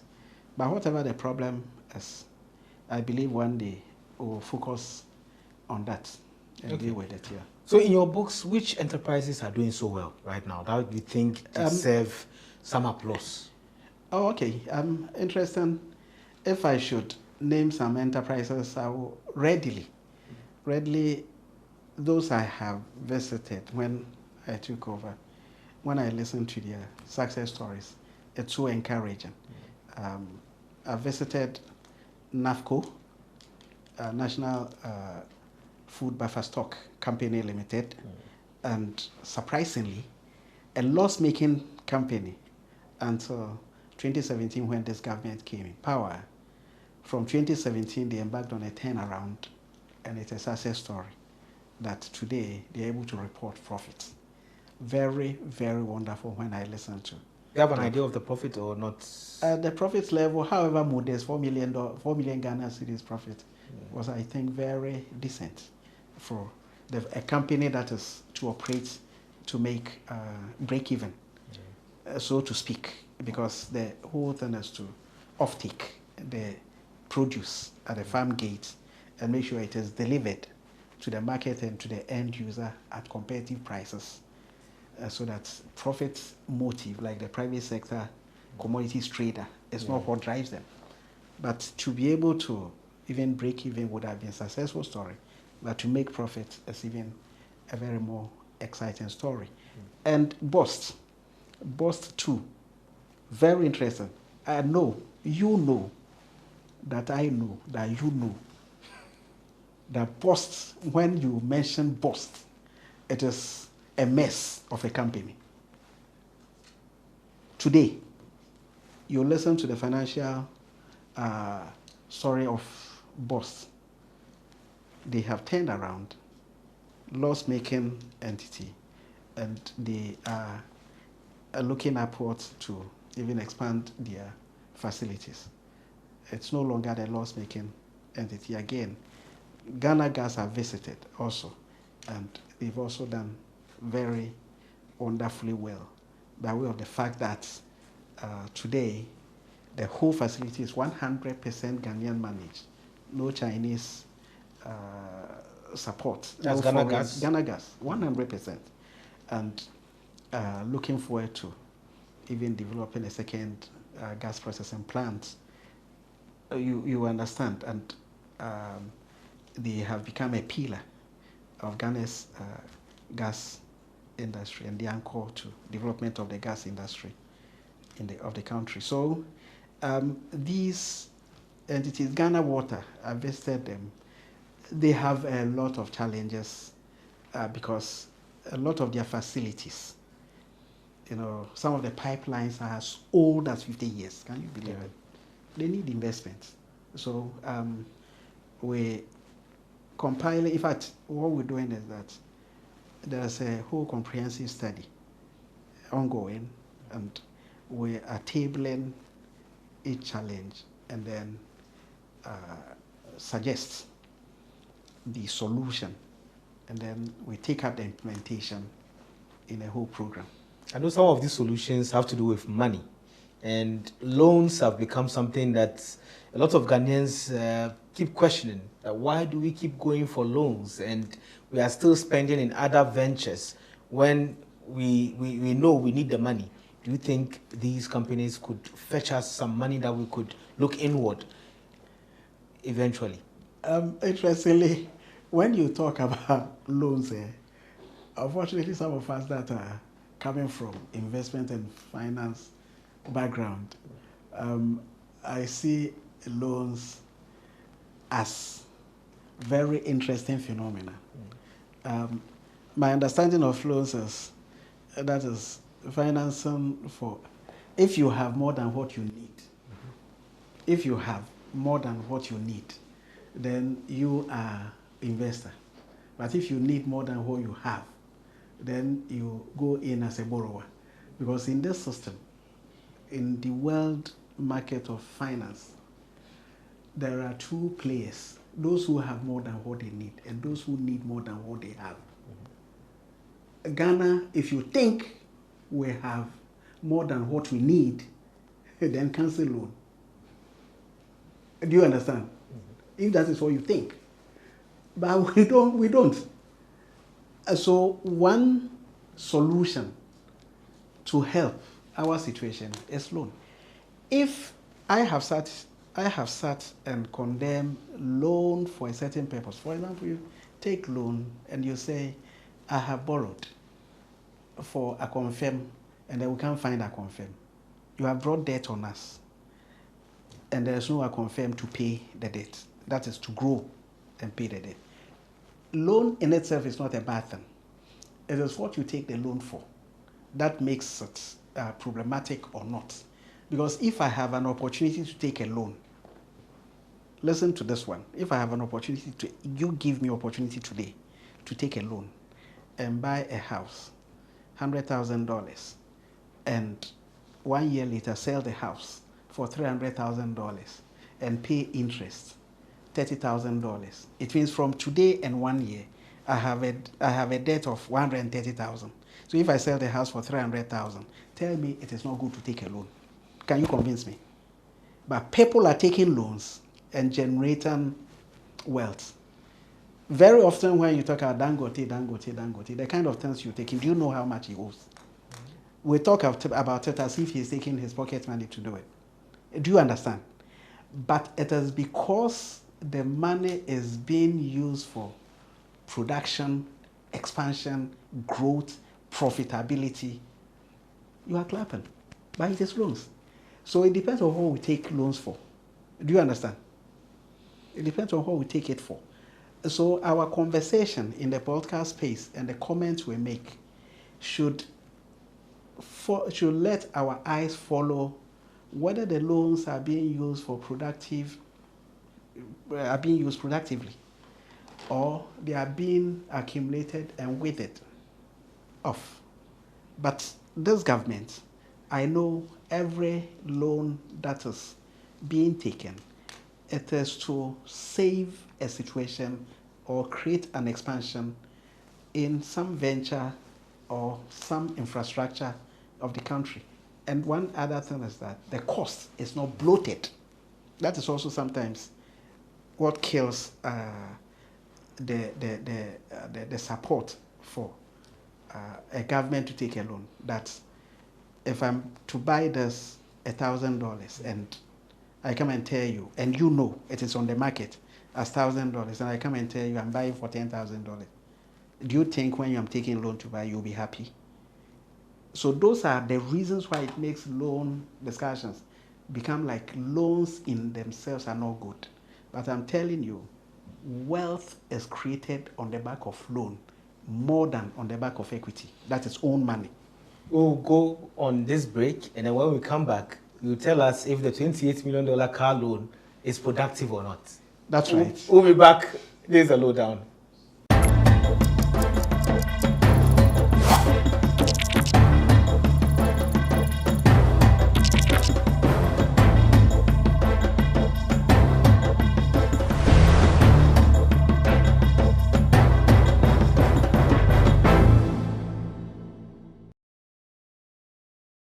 Welcome back to the lowdown. My name is Ni Akwe Ismail Akwe. We are talking with the Minister for Public Enterprises, Mr. Joseph Kujo. So we're talking about loans, and then I brought in the issue of the car loan that was discussed in Parliament by the Finance Minister yesterday, $28 million for MPs, which means every MP will get, I think, around $100,000 for a car. Do you think that's productive? Oh, okay. $28 million for 275 MPs, members of Parliament. Wa East, there's Wa East, Yagaba Kubori, but Parliament is in Accra. So the guy needs a car that will drive. Okay. He has a car already. Oh, you know him? I don't know him. The car he's using. But I know every MP has a car. Unless are you saying unless you mean MPs are you saying MPs are born with cars? I mean, I don't know. I'm trying to speak for the layman out there. They say MPs, we see them with all the noise, beating traffic, and then they still want cars. I understand you. You are in Parliament, so you can best an MP. I had a car. Yes. I have, but it doesn't mean MPs are born with cars. For us to say, I know some became members of Parliament. They were renting cars, okay. Because the distance, if you are a young man like yourself, to be a member of Parliament, the qualification. Yes. Yeah. Fortunately, our constitution provides for opportunity for the youth to also participate in governance to the level of member of Parliament. So a young man, maybe a teacher, in a certain secondary school, you have the aspiration you want to contribute to community development. You have some VWB Golf 3B that's in that community you can drive, and all of a sudden, because of the servitude that is seen in you, you are appointed as a member of Parliament. You are now in Accra from Yagaba Kubori. Are you going to speak? You sitting there, are you going to speak against a government that says this young man should be supported with this car so that his constituents who want to see him as often as is possible? You say he should use his VW Golf 3 from Accra, Parliament House, and drive weekly to Yagaba. So I'm trying to paint a certain picture that if you take somebody like me to make the decision, you have it wrong. Because the 275, not all of them are like me. Are you getting my point? There are young, dynamic members of Parliament. There are also even who have worked their life out, retired, maybe a retiree, teacher, or a retiree worker somewhere, but want to serve the community. He finds himself in Parliament from Upper East, from Tamale, from Western North, somewhere. But he's in Accra now. The constituents want to see him. They want to see him. So let's be objective in these matters. Are you getting me? Whether the need exists or it does not, go to his constituency and ask, how often do you want to see the member of Parliament here when we vote for him? He will tell you maybe every day. So if the MP reduces it to weekly or fortnightly, and you say that vehicle that is durable enough and will not break down 1 a.m. along the way, or will not expose him to those and in some Ghana, we haven't developed all our roads. Some terrain, very terrible. And he has to still visit all these communities. So the need there, looking at what personally I experience, looking at what others go through. Anytime we have opportunity to go for a funeral somewhere, you see the harsh conditions, the need is there. For me, even as government tries to solve the need, the government has not made it a gift. Government has made it a loan to the member of parliament. And so if your salary is 10,000 a month, they will deduct the repayment from it. Do you understand? It is a loan. It is not a gift. So you have the right to reject it? Yes. Okay. But everybody needs it. So I haven't seen somebody reject it. Are you going for it yourself? Yes, in my case, I need it. I need it. So I didn't say I wanted to. I said I need it. So you drive it to a fair constituency. Yes. And this is one of my constituents. You should show the camera. It's one of my constituents. Ask him whether I need it or not. He will tell you, yes, I need it. Are you getting me? Because I go there. Sometimes you set off from here 12 a.m. to beat Castro traffic, and then on the way. So how often do you go to your constituency? I was doing weekly until I took up this position. This position came along with other jobs, other work to make you even busier. Likely to have been honored as a member of EMT, the economic management team, and then there's still a member of parliament, still serving on parliamentary committees. Now, as you said, the problem you are dealing with in the ministry, so I'm unable to do the weekly trip again. But once I set things up properly here, then I have to restore to the weekly or maximum 2 weeks or fortnightly to visit the constituency, because the constituency has its own challenges as well. A lot of problems to deal with. A lot of young men requiring your support, requiring your advice and direction. And the more you interact with them, the more you're able to guide their future and develop them. So I was going to say that it would have been a disservice if you don't go to the community and you focus on this work. And you said, well, after some time you'll be going to deal with the issues. No. It's initial stages where you have to put administrative system and policies. So it takes more effort.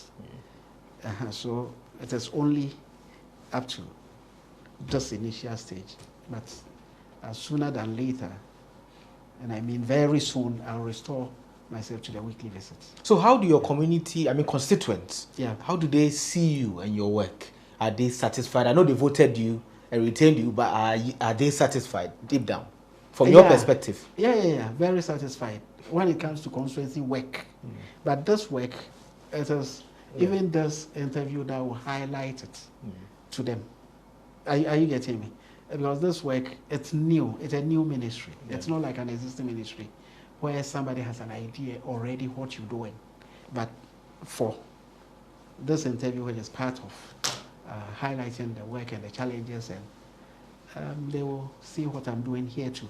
But as for the constituency, I would crave your indulgence, and you go in, and then you find out my works in there.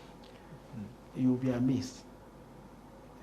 We'll do that. And what is your KPI in the ministry? I mean, after you took up the job, what should we use to measure your performance at the end of your mandate? At the end, for me, the simpler one, the simpler that is that can be viewed and judged by the public, is how we would envisage, how we will see the public enterprises. will they continue to be characterized with the challenges, the low profitability, non-profitability?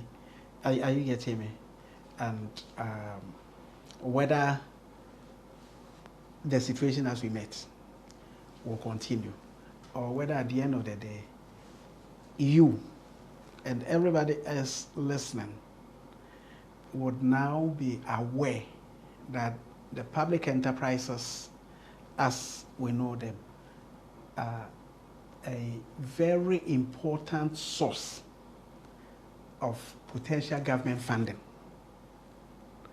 or they will continue to be a challenge to Ghana's budget. Today, they are a challenge to Ghana's budget, because whereas we are looking for money to do roads, hospitals, schools, and so on, the public enterprises are also looking for money. Meanwhile, it should have been the reverse. Government as a shareholder and owner of companies, the companies must have been operating profitably and paying dividends. Do you understand? So at the end of the day, we'll be able to see how many are paying dividend now. Are you getting me? How many are paying dividend now? How many are expanding? How many defunct have been resuscitated? How many? So those things will be part of the conversation.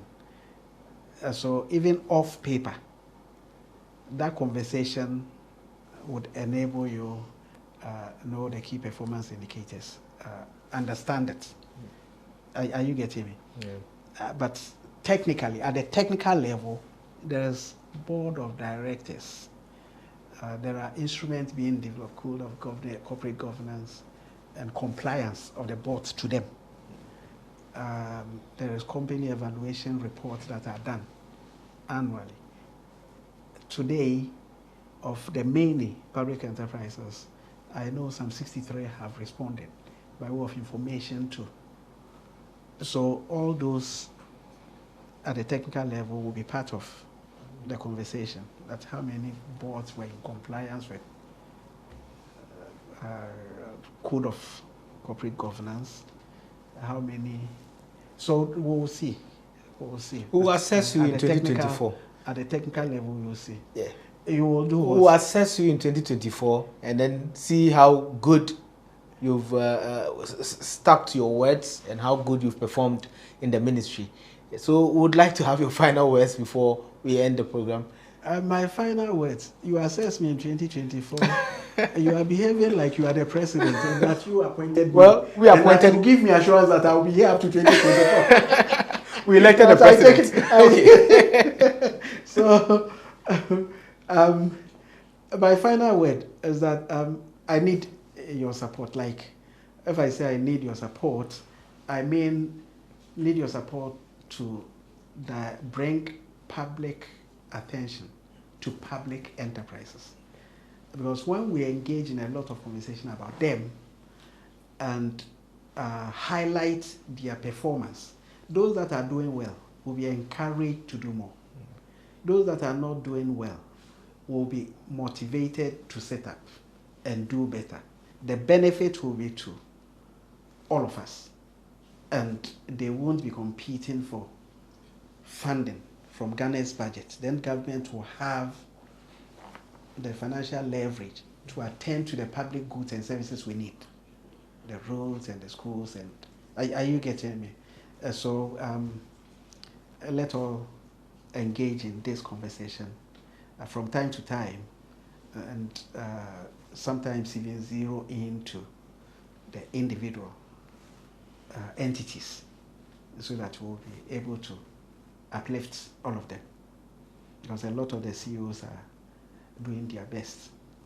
Some need encouragement, some need motivation, and so on. Thank you very much, Mr. Joseph Kojo. We need more money, so we wish you luck, and we hope everything goes on successfully. We've been watching The Lowdown. My name is Nima Ismail Akwe. Watch us every Monday on all of GhanaWeb's digital channels. Be safe.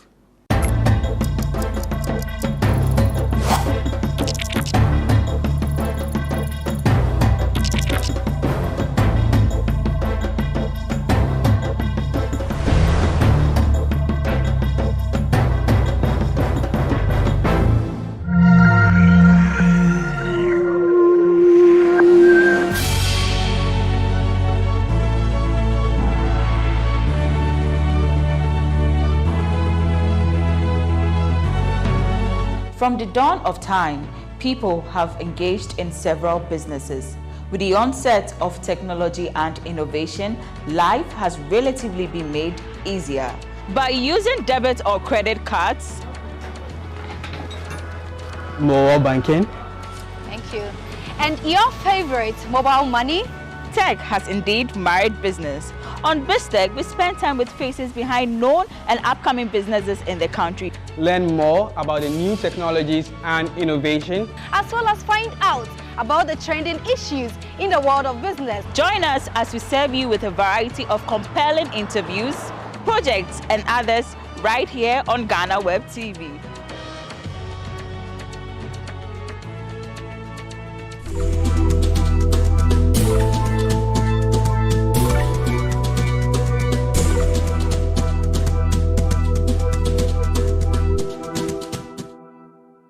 Continue thriving and obviously achieve higher, and everybody knows that even though I'm not working with them again, but my personal relationship with the owner and many of the management and the staff, it is where my heart is. So I wish them very well, but I'm sure that even without wishes they will still do very well.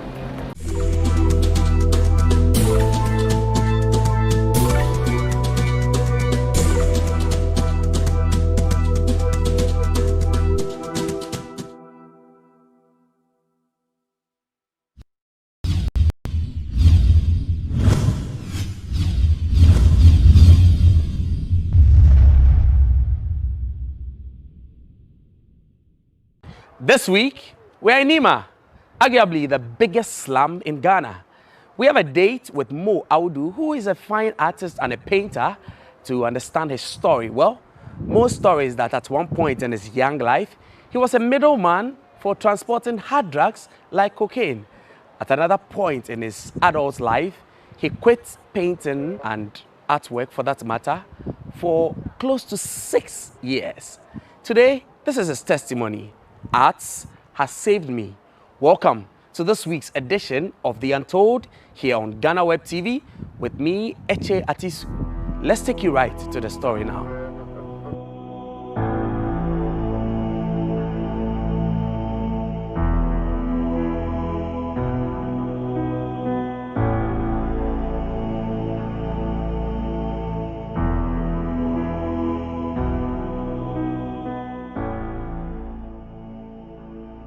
Is the Street Art Paris.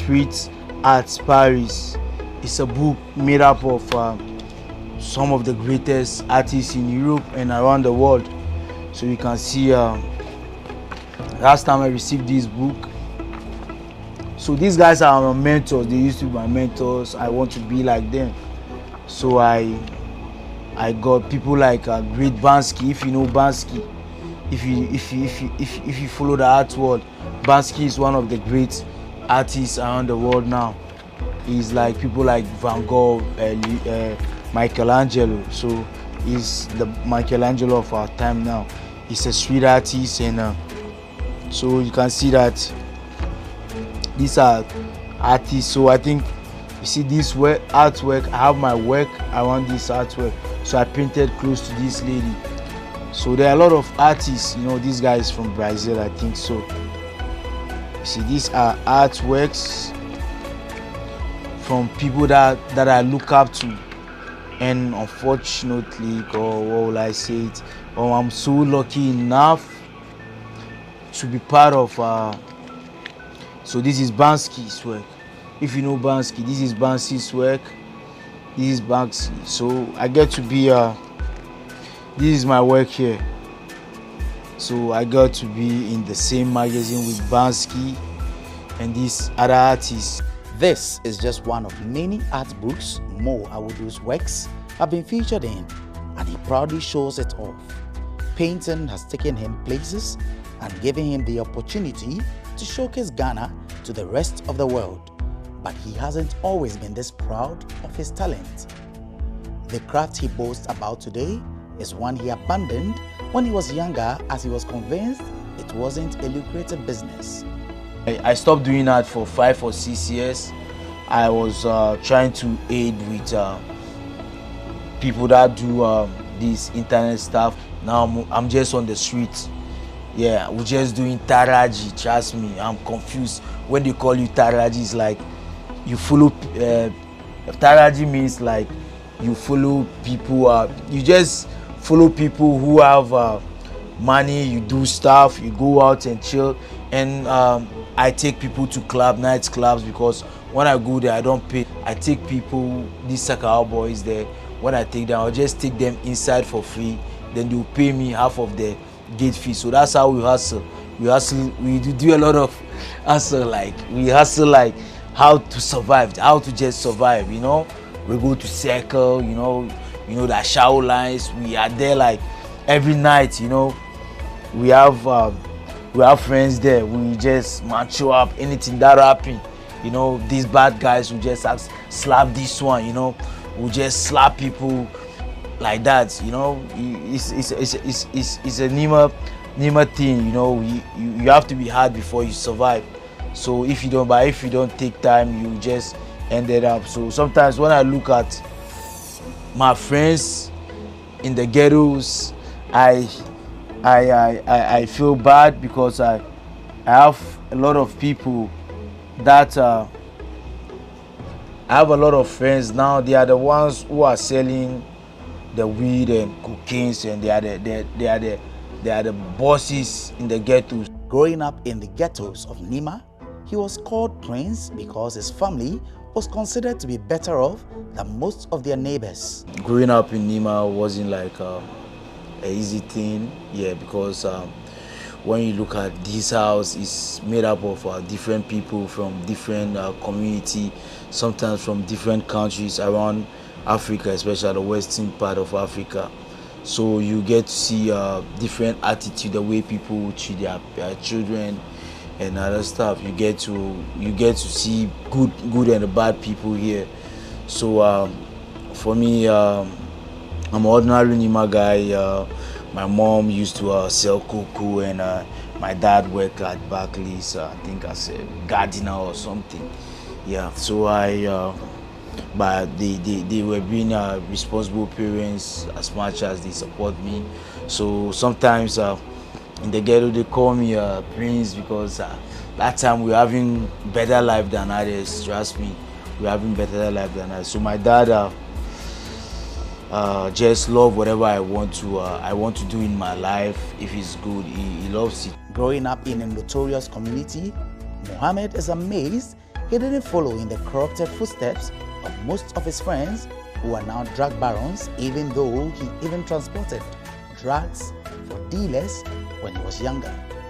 For us, growing up here is very hard. You get to meet bad people, where people ask you to send you like mentors, or people that live in the community send you to do stuff. Especially sometimes they give me bags to send you to places that I didn't know it is cocaine till now, because those people, now that I know that they are cocaine dealers, they used to send us with bags. Okay, take it to this guy at Newtown, take it to this guy at Tulu, not knowing these things are cocaine. So so for us, we are privileged not to get to do this kind of bad habits. So every time before we survive on the road, it's like crazy. Despite his father's efforts to provide his needs, Mohammed preferred the life of a hustler even as a young child, and kept running away from home to engage in menial jobs, even when he knew he was going to be punished for that.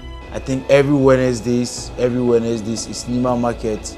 I used to go there and carry loads on Wednesdays. I have to like escape school and carry loads on my head, and it is crazy. And sometimes you sew sacks of food stuff, and you carry it on your head for people. Then you take money, because that's what you can do to have your freedom the way you want to eat. Otherwise, you eat what is being what is prepared in the house. So I been through that thing for a long time. I did kayayu, I do bola in Nima market. I slept on the table of the fish sellers. I think every Friday to Sunday. Sometimes my dad will let some people search for me when they bring me home. My dad will like just cane me to like death after he buy me ice cream. Sometimes they made me drink a lot of water, a bowl of water like this.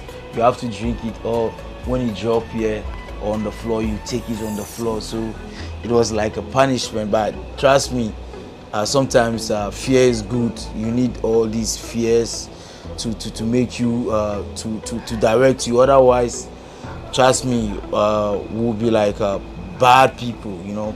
So from there, we've been going to markets, go to Nima Ghetto to Asylum down to take wood or aluminium. Sometimes when we go there, I feel scared because some of my friends will just pour people's food down, like they'll just pour the food down and before they take the aluminium, you know. So I feel so bad, and it's not a life that sometimes you wanted to do, but that's how you have to sometimes survive. At a young age of 9, he discovered his love for painting and got involved in the craft.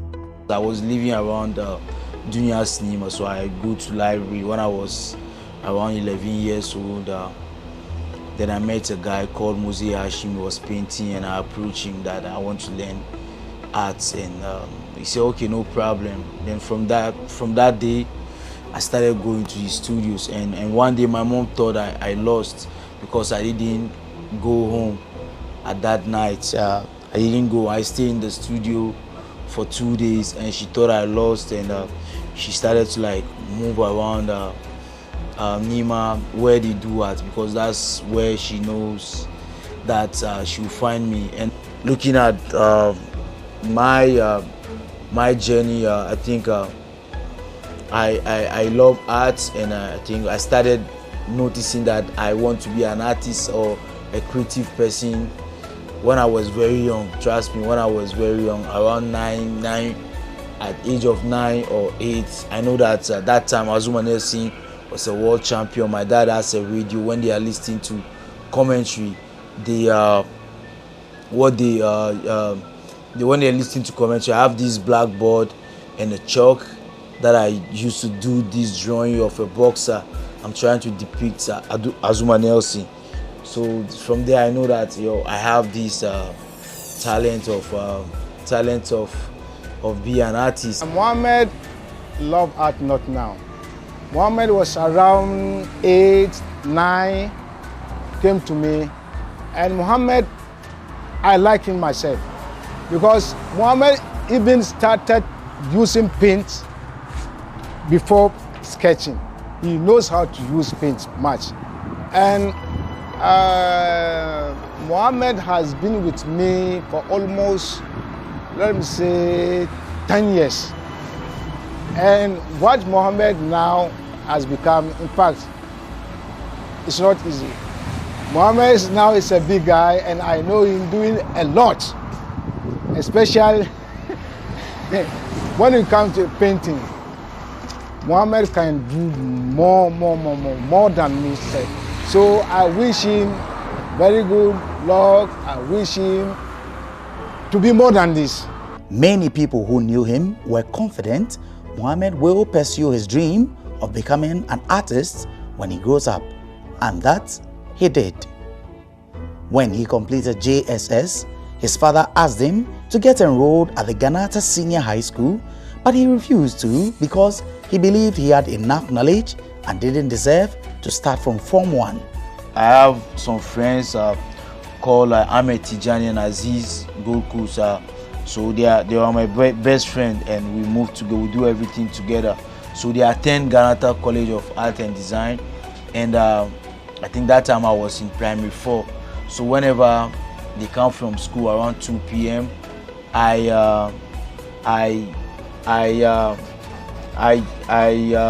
take their artworks or their homeworks and copy it, and copy even their notes, and try to read and understand what they teach there. So I was in primary 4. I started doing like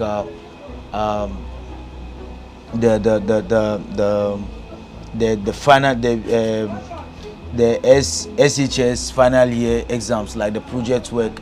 I do it all the time for people. People pay me for them to do for me to do the project work. When I was in primary 4, my dad gave me money to buy form for Ghana College of Art and Design.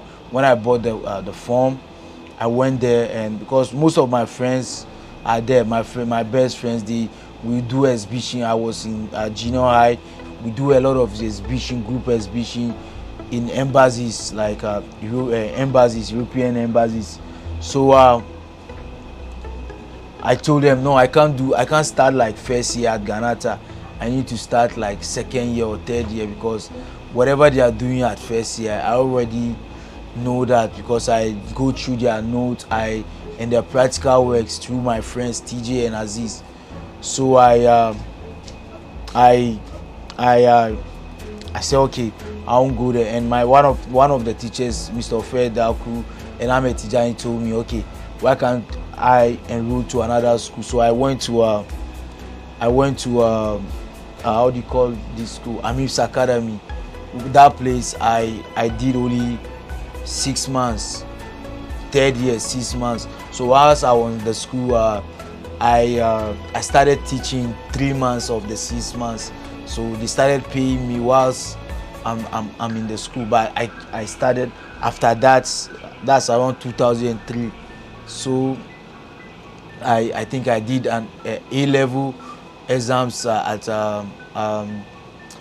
British Council at that time. So from there, I wasn't like being a spy. I stopped doing that completely.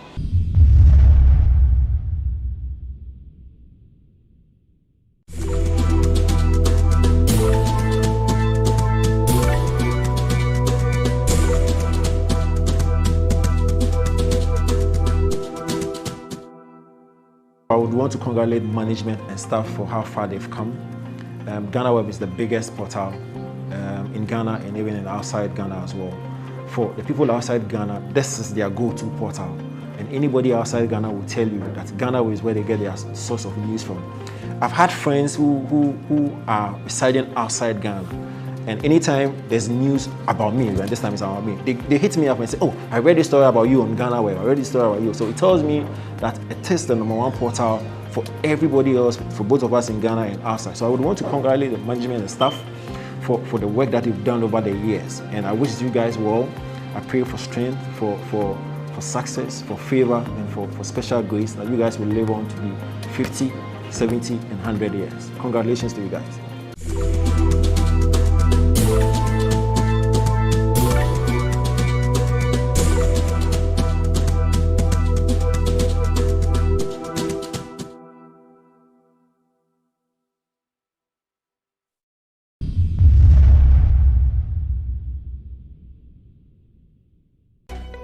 He recalls how he got back into painting.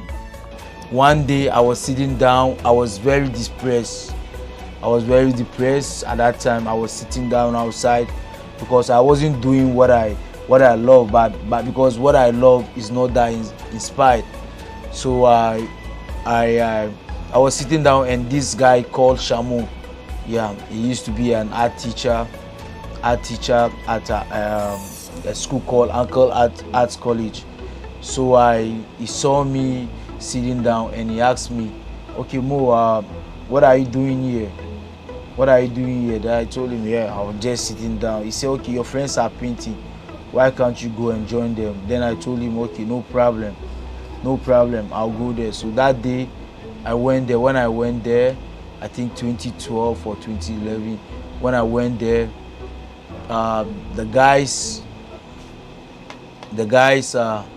they gave me a canvas like this to work, like the way I'm painting right now. They gave me a canvas to work, and I stopped painting for more than 5 to 6 years. So when they gave me the canvas, I painted, and in 10 minutes I sold. After I finished the painting, 10 minutes, I think I sold out the artwork. And that's when I realized I started to tell my self-realization, where where I realized what the power that I have in me. I think one of his aims as an artist is to change the negative narrative about Nima. There have been a lot of bad narrative written about Nima and the Nima people, and so I have to like change that narrative every place I go. When you ask me to go to places, I make sure I'll be the hardest worker at that place. So like when I go to places to paint, so I started like with Charlie. We made it like first year, people don't know anything. Second year, it started to like grow. Third year, like 4 years, it started to grow. You know, so every year I read what the media say. This year we didn't see a lot of art, so the following year I sacrifice. It's like we sacrifice from our sweat. There's no money at that time. We kill ourselves. Sometimes we walk here from here to Jamestown. I walk from Nima to Jamestown with my guys. We walk from Nima to Jamestown. When we are hungry, we pass to where they sell coconuts. You know, where they sell coconuts, where these guys, you see the inside. We call it the inside, the coconut, the inside, the food. We ask them, Charlie, give us the inside. We eat and take water and go to Jamestown, paint for Charlie. So there's our blood is there. Sometimes I even had an arm, my wrist is giving me problem now. I think I got that injured. I want to like fall down from a scaffold. So I think I put up a good name. When I'm there, all I think is I'm just representing this community, not just me as Mo. So for me, they say hard work pays, and whatever you are doing, I think people see it. Today, he looks back at his failed attempt to travel to Libya and is glad he ran back to his first love. When I stopped doing that, I had a plan to travel to Libya, because this place, our biggest dream is to travel. When you wake up, the moment you are growing up, all your focus in life is to travel abroad, even with visa or illegal migration or by road. So I had a lot of friends that passed away. I had a lot of friends that even have their hands like cutting, like frozen. They cut their hand now. They are handicapped through trying to travel. So some time back, myself and my friends, one of my friends, we had a plan to go to Libya. So we took the bus. We went to Baku. From Baku, I was in the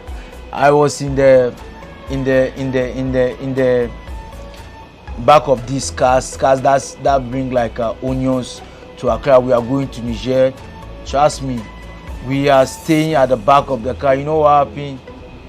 Because they put animals there like goat, so you hear a smell of a goat and you can't even move.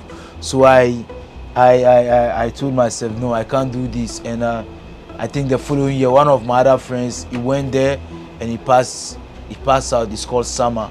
He died on the desert.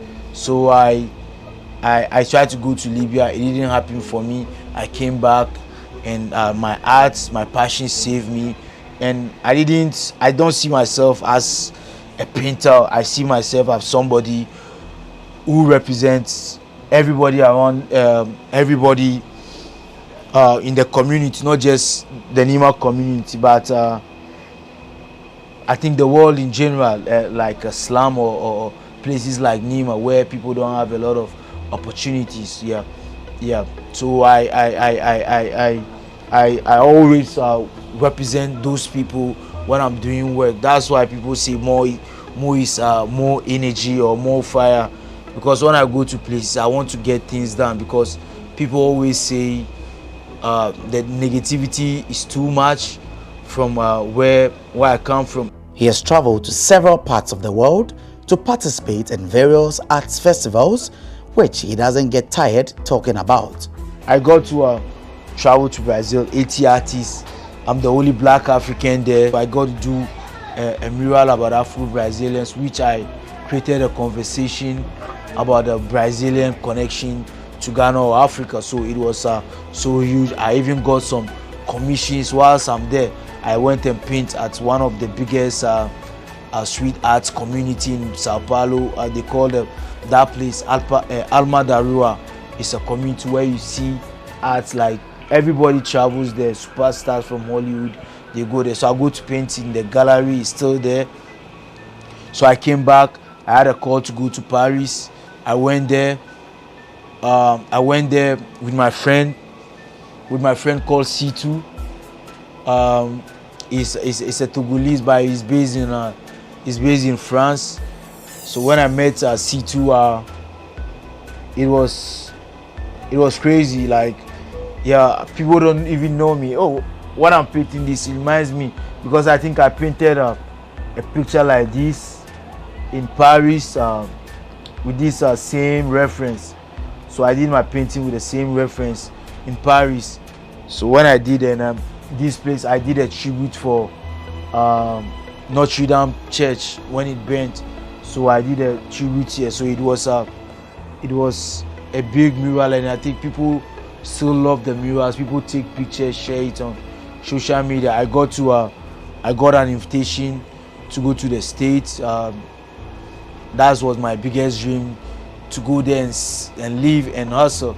So I traveled to the States on Guba. I was part of the artists invited by the Guba Awards, most influential artists. So I got to go to the States, because all the time the States, I call myself Daki. When I say Daki means Black America. So because you used to live the American life influence, you know, we have a lot of people that come from the States, so we love the United States. And sometimes before I used to tell my friends, telling me, when I travel to America, I will never come to Ghana. I'm not a Ghanaian. Sometimes my dad would just say, this guy, when you travel, you never come, you will see him again. But through my art, I got to go to the States easily. Because I have a lot of friends. They used to pass Brazil, pass to places. Some die in the Amazon and other stuff. Even still, that's other people's dream. Giving back to society is very important to him, as he believes he is where he is today because some people invested in him. Hence, he also needs to invest in others. My friends and I, Musa Swala, Muse, and these guys, we had this idea of we need to give back to these kids what we didn't have when we are growing up. Because if you didn't bring these boys to you, they will face the worst thing that you face in your life. Because I feel my life when I was growing up, people sent me with cocaine. We used to remove real leaves from the branches. Trust me, sometimes they do tea. Because you are hungry, you want to drink the tea. So it's something painful, and it's something painful for us. So we decided, oh, why can't we? People are talking about, we want to change the world. You need to start it from your community. So we started doing this workshop in Nima all the time. We have this association called NMA. We had a lot of good people around it. Some time back, I can't tell anybody that I'm from Nima. I have to tell you that I live in Kanda. Because when I tell you I'm from Nima, I'm not going to get a job. Because you have that mind of, you run away with my money. So I have all these pains around me. So people who knows me will know all these things. But if you don't know, you understand why sometimes I'm kind of like hard. Like people say, I'm kind of soft now, but I'm hard. I love being hard because life, we didn't get life on the silver platter. So even to call your name, sometimes you have to change your name on your passport sometimes because of the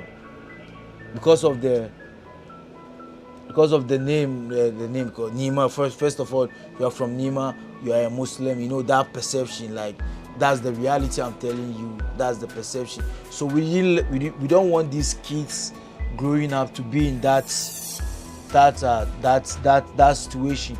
So we bring them together after school. We teach them art, give them opportunity. You know, we engage them to be their self and to have self-belief.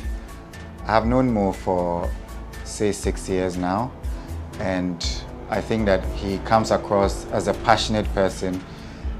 He thinks about family, he thinks about society, he thinks about work, he thinks about the generations that are yet unborn. He thinks particularly about his community and how he can use arts to influence behavioral changes within his community in Accra, in Ghana, and in the world at large. Mohammed started really rough in the hoodlums in Nima, and that has toughened him and given him a different perspective of life, and also given him that tenacity of purpose to be able to put in all he has to be able to succeed. When you grow up in places such as Nima, slum communities, it is a dog eats dog situation. You either make it, or you end up either doing drugs, you're doing alcohol, or you're doing internet fraud, and not much attention is paid on education. And through all the hard times, he's been able to find himself, his passion, through the influence of some other people, and of course God, and he's been able to learn and bring out the essence of art. And I can say for a fact that Mohammed is one of the very few talented artists here in Ghana that Africa has to export. He's one of the main brains behind the popular Chalewote Festival. People come to Chalewote just to come and look at the works of Mo. He's been in collaboration with the Tourism Ministry as well as the Accra Metropolitan Assembly to change the faces of public spaces within the country, and also influence, as I said, behavioral changes, some of which include education on open defecation and also child marriages. So if you go around Malam, you'd see his work that says, "Pay my school fees and not my bride price." He's been able to influence a lot of youth in seeing art as a viable option, going to school and then also learning and giving a lot of prominence to the art, where you find people giving more prominence to the sciences and other technical subjects. But Mo has also made us understand that there's a huge career in art, and that young people can also aspire to be artists, because they can make decent living for themselves, create all the opportunities and networks that they can, and also influence other people.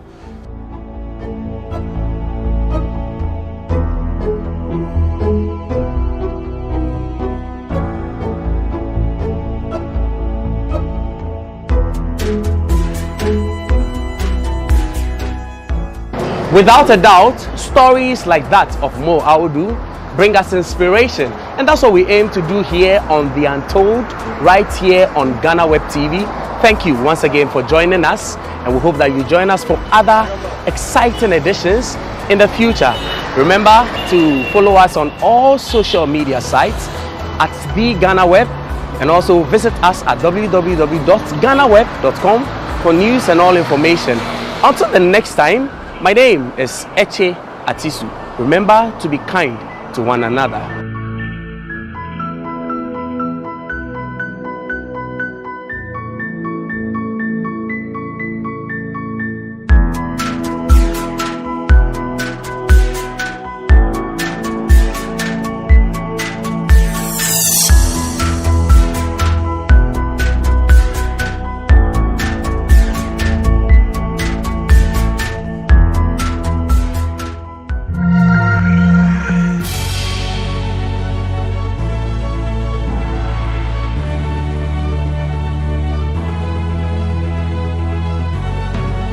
From the dawn of time, people have engaged in several businesses. With the onset of technology and innovation, life has relatively been made easier. By using debit or credit cards, mobile banking. Thank you. And your favorite mobile money? Tech has indeed married business. On BizTech, we spend time with faces behind known and upcoming businesses in the country. Learn more about the new technologies and innovation, as well as find out about the trending issues in the world of business. Join us as we serve you with a variety of compelling interviews, projects, and others right here on GhanaWeb TV.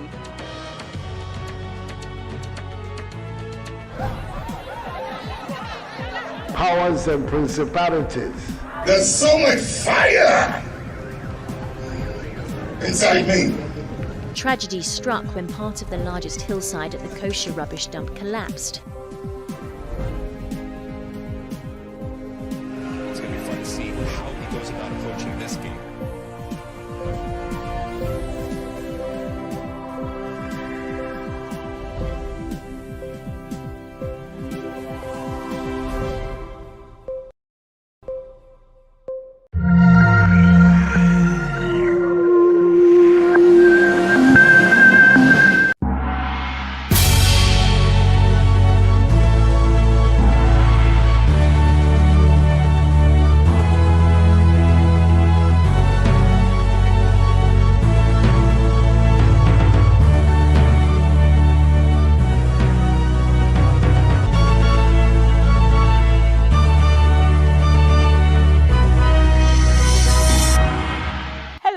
Welcome to another edition of BizTech on GhanaWeb TV, where as usual, we are poised to bring you an update of business news that trended during the week, as well as an exclusive interview. My name is Na Oyokwote.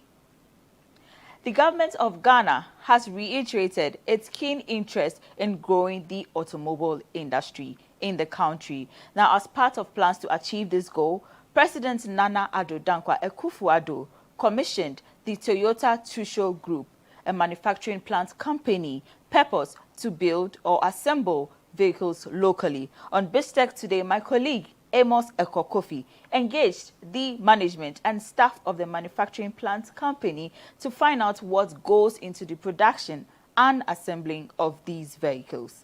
Stay tuned.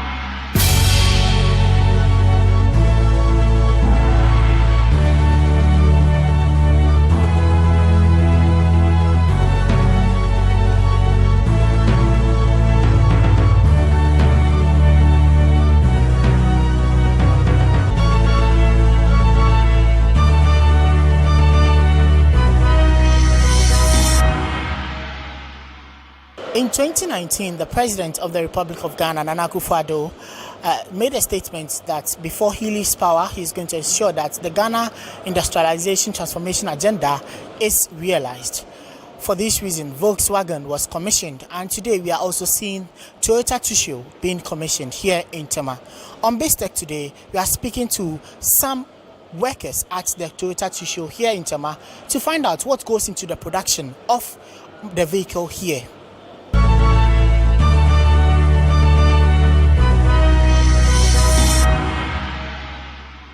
Basically, let's start with the processes that you go through to establish a vehicle here. Vehicle start here. The starting here, the start process. Start process. Yeah. Process first the logistic. Okay. The receive to the SKD kit, from South Africa. Then to the receive to the assembly process. So. Refitted to chassis, bear, and cab and deck. Then remanaged in the process. Then tightening and torque. Finally, to fill in the oil and the fuel. Then the assembly to finish. And then to move to the inspection area. So first to check inspection the interior, exterior. Then to the oil adjustment, to adjust. Then to check the straight vehicles and adjust headlamp. And then to the roll on the equipment for roll and brake. It is a dynamic test on the roller. To the speed limit is 80 or 100 kilometers. To the dynamic roll test. And then to the brake test, anti-lock brake system and drag test, everything.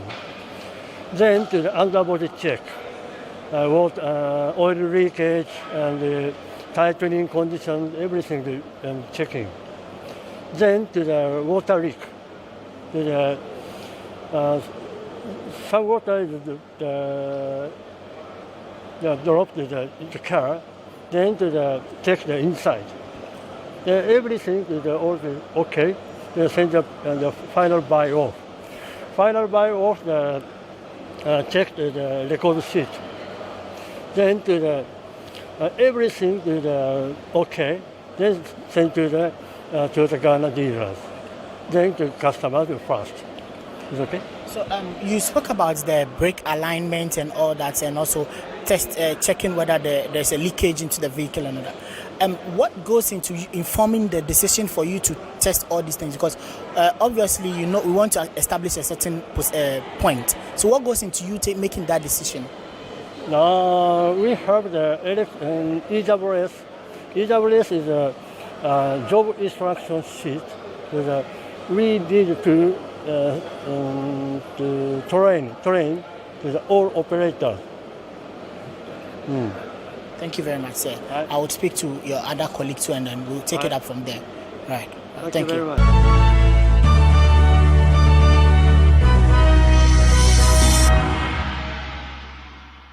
What goes into you producing that part of the vehicle in terms of what goes into the alignment and all that? Your boss earlier explained it, but I want you to take us through again. Okay. All right. So the inspection process first starts with static inspection. Now, static inspection, what we do is we first check the appearance, and then the paint for defects, dents, scratches, and then we check the interior. We check the interior accessories, see how well they are functioning. We check the engine compartment and make sure everything has been fitted according to standard. Then next, it moves to wheel alignment. Now, the wheel alignment, we adjust the toe in and toe out. That's basically to make sure your vehicle drives straight. We also adjust the steering wheel to make sure it is straight. Now, to ascertain or to judge what has been done at wheel alignment, we use the side slip tester. So the side slip tester actually measures the slippage of your vehicle to make sure your vehicle is driving straight. So what you do at wheel alignment, you test it at side slip to make sure your vehicle is driving straight. Then the next step is the headlamp tester. So at the headlamp tester, we make sure the headlamp is properly centered. And then you also check the brightness of your headlamp. Then from there, you go to roll and brake. Now on the roll and brake, that's where we check the acceleration of the vehicle. We do a brake test, we check the ABS system, we check the transmission to see how smoothly you shift from first gear to sixth gear. Okay, and then we also do the speed test. So on the roll and brake, it actually simulates your driving experience on the road. So you can do to as high as 100 kilometers per hour, even more than that. Then next, you go to the underbody. That's why we have the two-post lift. So the two-post lift, you check the underbody, you fix the underbody covers, and then you also do the engine compartment. You fit the engine covers, you check the brake lines, you check the fuel lines, the fuel tank to make sure everything has been done properly. Then from there, we go to the shower test. Now the shower test, you check for leakage, if there's any leakage in the vehicle. You also check for the functions of the wipers and then the washer to make sure everything has been done properly. Then from there, move to final buy-off. Now at final buy-off, we verify any defects that have been detected in the previous processes. If there are no defects, it moves to PDI, that's pre-delivery inspection. If there are defects, they move to repairs. Okay, so at pre-delivery inspection, PDI, we do an overall check. We check everything all over again. Appearance, interior, the functions of the accessories, everything. So we give you as high as 200 to 300% checks at PDI. So we make sure the vehicle is in top-notch condition before it goes to the customer. So that's basically the QC process. What are some of the challenges you encounter in terms of assembling the vehicles? Because looking at everything here right now, it looks very, very challenging. What are some of the key things you can point out and say, this is a major challenge here? Okay, I think so far our plant is not so big. Okay, we are starting small. So with time, we would pick up on the processes. Right now, we are all learning. Okay, we are learning how to put the vehicles together. We are learning the QC process and all of that. So maybe with time, yes, we would improve upon maybe the speed in which we use in assembling these vehicles and then the speed we use in assembling. But so far, I think we're on track. We're okay, yeah.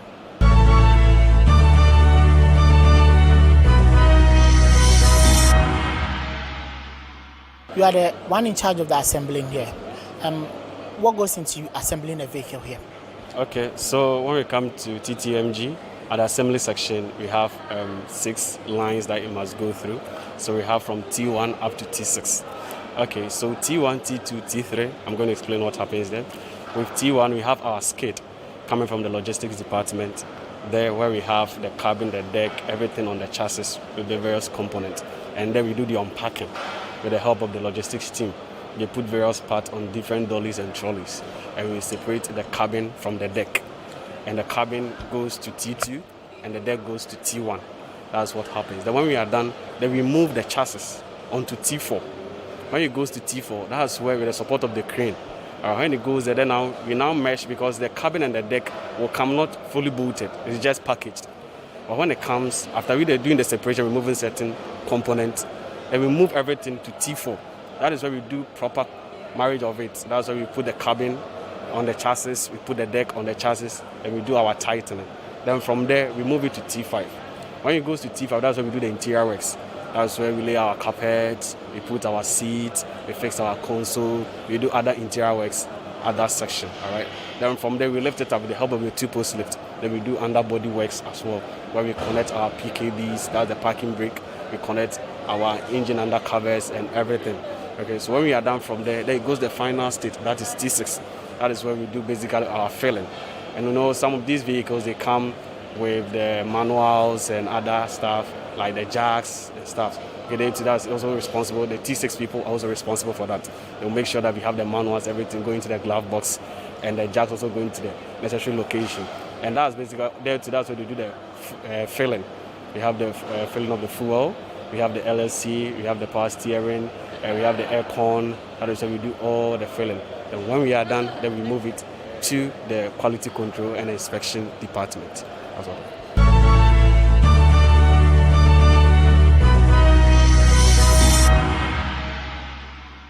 What goes into the logistics aspect of the production of the manufacturing of the vehicle here?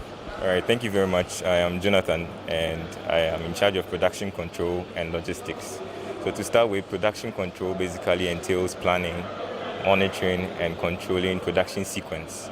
So we are in charge of using operations, research, and management tools together with some computer programming to make decisive factors on the specific models that are supposed to go into the line and to meet market demands. And now for logistics, we have 2 departments within logistics, which is external and then internal logistics. So for external logistics, they are responsible for the movement of the SKD kits, semi-knockdown kits, from the port through to the factory. And when it gets to the factory, we are responsible for ensuring that the various lines, stations receive the parts at the right quantity and at the right time. And that is when assembly receive the parts and put them together onto the QC section. So that's basically it for PS. Thank you very much for joining us today on BaseTech. Thank you so much. So you heard him, there are lots that goes into the logistics aspect of assembling a vehicle here from the Toyota Tushu here at Tema. Reporting for GhanaWeb TV, my name is Amos Eko Kofi.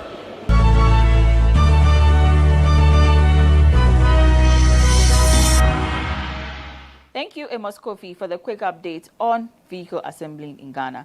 But next we have Tech Bits with our friend Winston Amwabeng.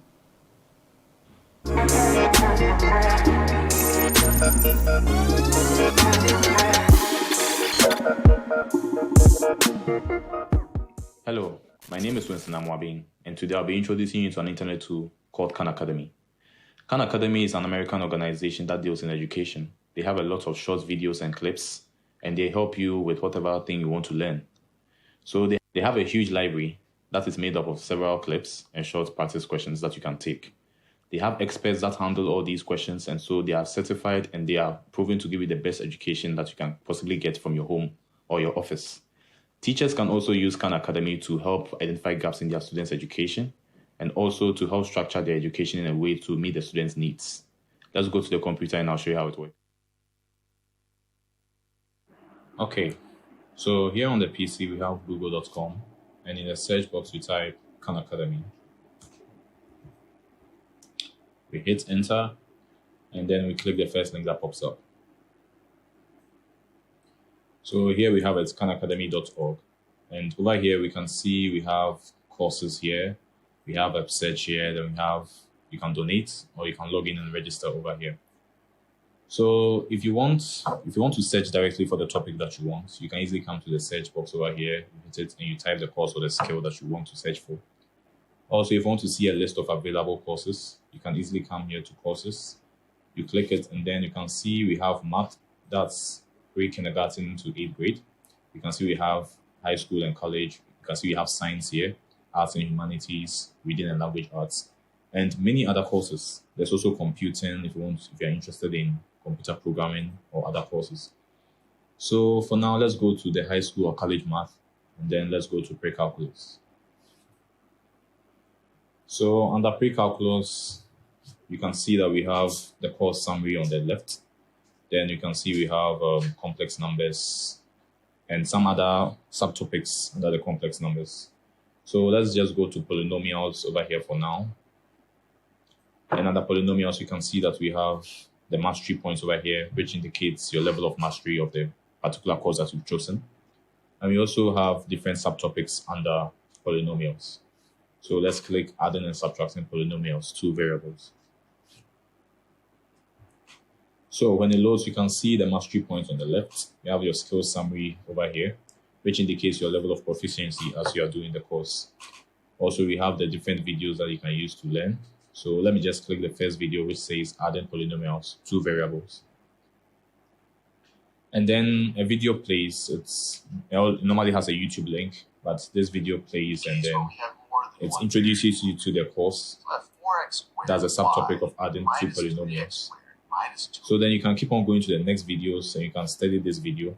And after you study this video, what you can do is you can now come to the practice section on the right side. And over here, we have a lot of practice questions over here. So let me click start on this particular one. And in this practice question, when you click let's go, that's down here. You can see it gives you a question and then you can input your answer here. Also, if you're stuck or you're having any difficulty, you can click this link over here which says watch a video or use a hint. And it can help you further understand what you're doing and then come to a conclusion. So now that we've seen how it works, I encourage you to visit Khan Academy, improve upon your skill set, also share with your family and friends, and have fun studying. And I'll see you next week.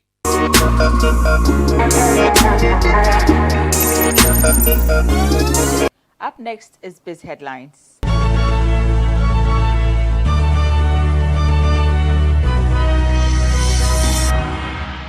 Finance Minister Ken Ofori-Atta has tabled before Parliament a car loan purchase agreement amounting to $28 million for 275 members of Parliament. This would mean each MP is expected to receive an amount of $100,000 for the purchase of a vehicle, which will be sourced from the National Investment Bank. The papers, which have been presented before the Finance Committee of Parliament, will be considered and subsequently update the House with a report on the move. Already, Parliament on Tuesday, July 6, 2021, approved a loan request by government from the World Bank to allocate an additional $200 million to help it fight the coronavirus pandemic.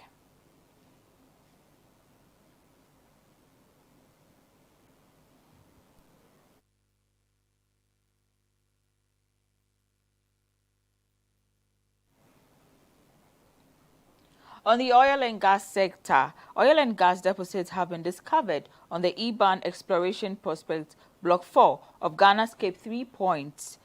Italian oil and gas firm, the NI Spa, has disclosed. In a statement issued on July 6, the company said the latest discovery would be the second oil block drilled following the Akoma discovery. The Eban 1X well is located approximately 50 kilometers off the coast and about 8 kilometers northwest of Sankofa Hub, where the John Ejekum Kufuor FPSO is located. It was drilled by the Sapem 10,000 drilling ship in a water depth of 545 meters and reached a total depth of 4,179 meters. Part of the statement read.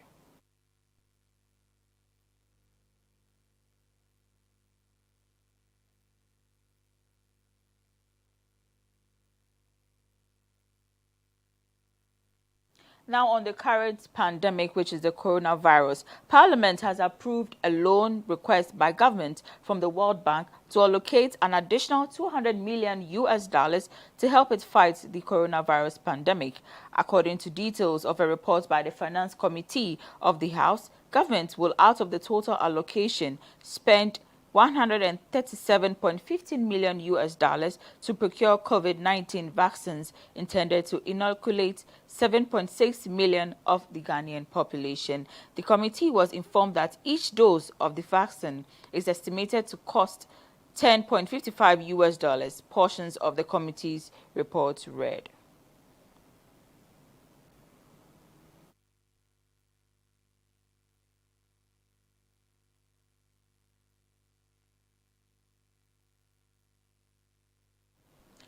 Goka Ivowi, CEO of the Ghana Commodity Exchange, has stated that her outfit is planning to trade in cash crops and also go international in the next phase of development projects outlined.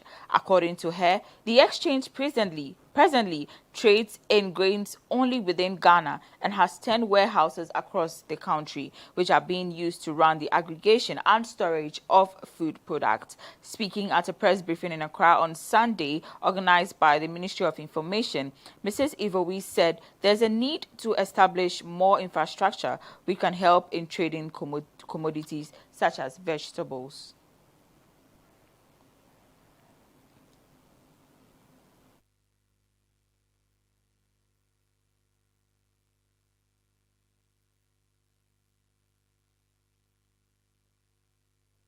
The Public Service Joint Standing Negotiating Committee has agreed on a 4% increase in salaries across board for all public service employees on the single spine salary structure. The committee comprising Fair Wages and Salaries Commission, the Ministry of Employment and Labour Relations on one part and labour associations on the other hand, concluded negotiations on the base pay on the SSS on July 1, 2021. A statement issued in Accra by Chief Executive of FWSC, Dr. Edward Kwapong, said consequently, the FWSC has developed a new SSSS for 2021, a 30-day rank-based salary structure for the security services, 27-day base salary structure.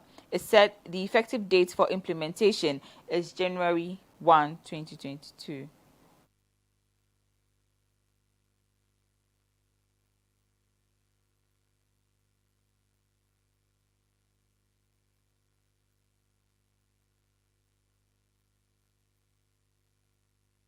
Now back on the Finance Ministry, the long-standing problem of lack of patient capital faced by businesses, particularly manufacturers, will soon be a thing of the past when the Development Bank of Ghana comes off this year, Finance Minister Ken Ofori-Atta has assured. Speaking to captains of large producers in Ghana, Mr. Ofori-Atta said the to-be-established lender will be able to lend capital for up to 15 years and will not be allowed to take deposits, in what will be a boost to the business community.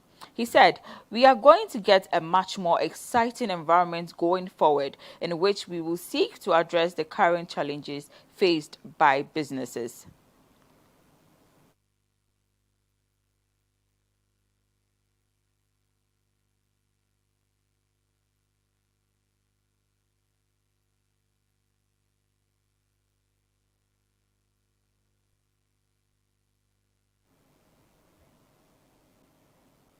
Now on our final story for the week, Courage Mate, a senior economic analyst of Data Bank Research, has stated that the cedi is expected to slightly depreciate due to huge demand for forex and the size of external debt service, which he said the government needs to address. He said the cedi is likely to face huge pressure in the second half of the year because non-residents are likely to take away profits that could be reused for investment. Speaking in an interview, he explained that even though the depreciation will affect the economy, it is not expected to go overboard because the country's reserves are strong enough to accommodate the pressure. That's it for this week's edition of BizTech on GhanaWeb TV. But for more news stories, log on to www.ghanaweb.com for more For more and get interactive with us on all our social media handles, we are at the GhanaWeb on Facebook, Instagram, and Twitter. Our YouTube handle is GhanaWeb TV. Also, get to be a part of the GhanaWeb Excellence Award, which seeks to recognize individuals and groups who have contributed in the development of Ghana by nominating your deserved person or groups. The forms are available on the website beneath most of our stories. You can also nominate via email, awards@ghanaweb.com. Thank you for staying with us once again. Stay safe and see you next week. My name is Na Oyokote.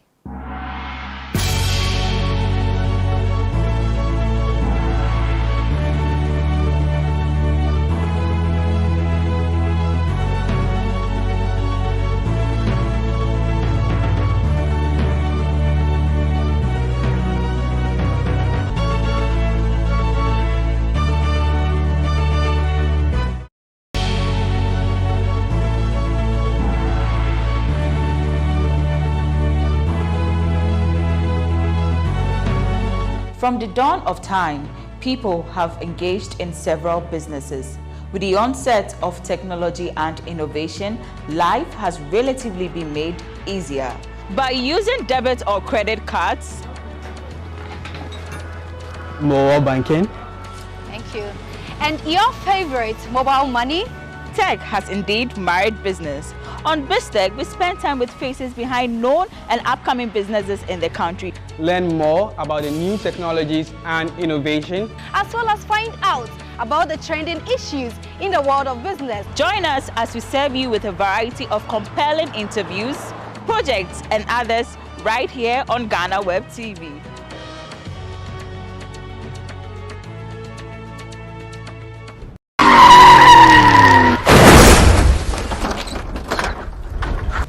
I'm delighted to be supporting the GhanaWeb Road Safety Campaign.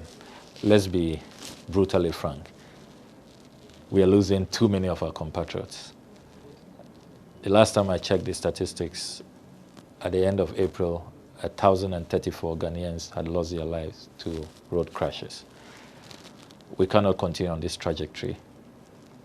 More people have died on our roads than COVID has killed during this pandemic period.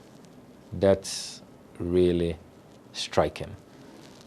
We cannot continue doing the same thing and yet expect different results. Expect that some way, somehow, we'll reverse this deadly trend. We need to end the fatalities. We need to end the road crashes. We all now must take greater responsibility.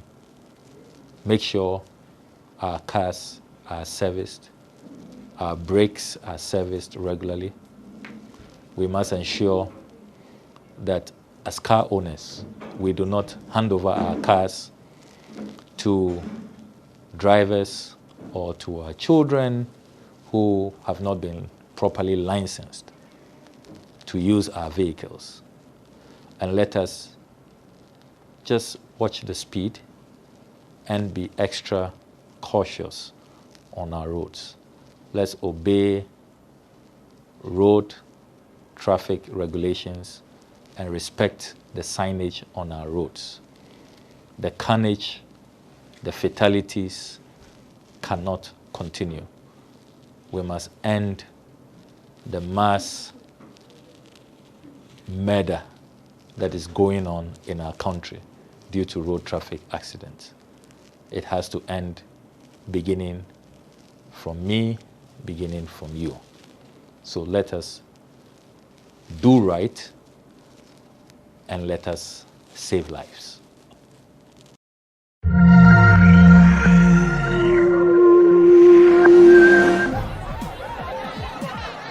Powers and principalities. There's so much fire inside me. Tragedy struck when part of the largest hillside at the kosher rubbish dump collapsed. It's going to be fun to see how he goes about approaching this game.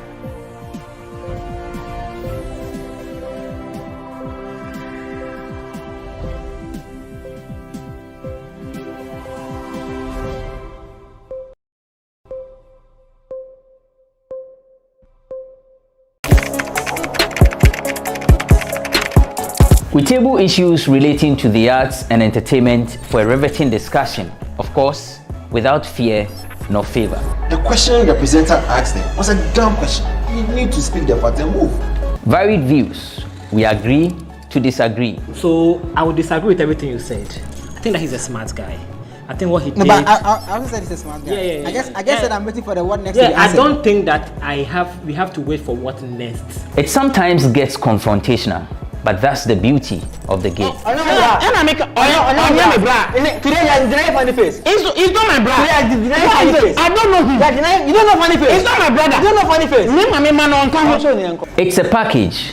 We meet, we sit, we dialogue, we learn, we progress. My name is Benefo Huabin Abrantepa, a proud blogger, and this is my forum.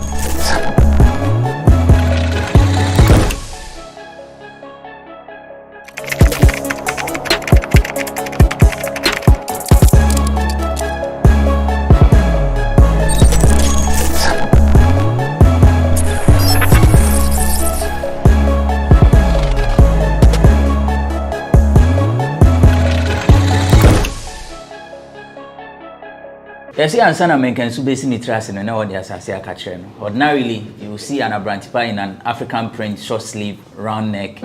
But today, I share GhanaWeb Excellence Awards, and that's because we've launched a People's Choice Award scheme that seeks to award personalities and organizations that have contributed immensely to the development of Ghana. We'll tell you more about that. But Castro has been declared dead 7 years after disappearing. Also, Yao Talk is trending on Twitter because of a comment that he made, that he's made Stormzy more popular in Ghana. It's Bloggers Forum on GhanaWeb TV. I am Benefo Boabin Abrantepa.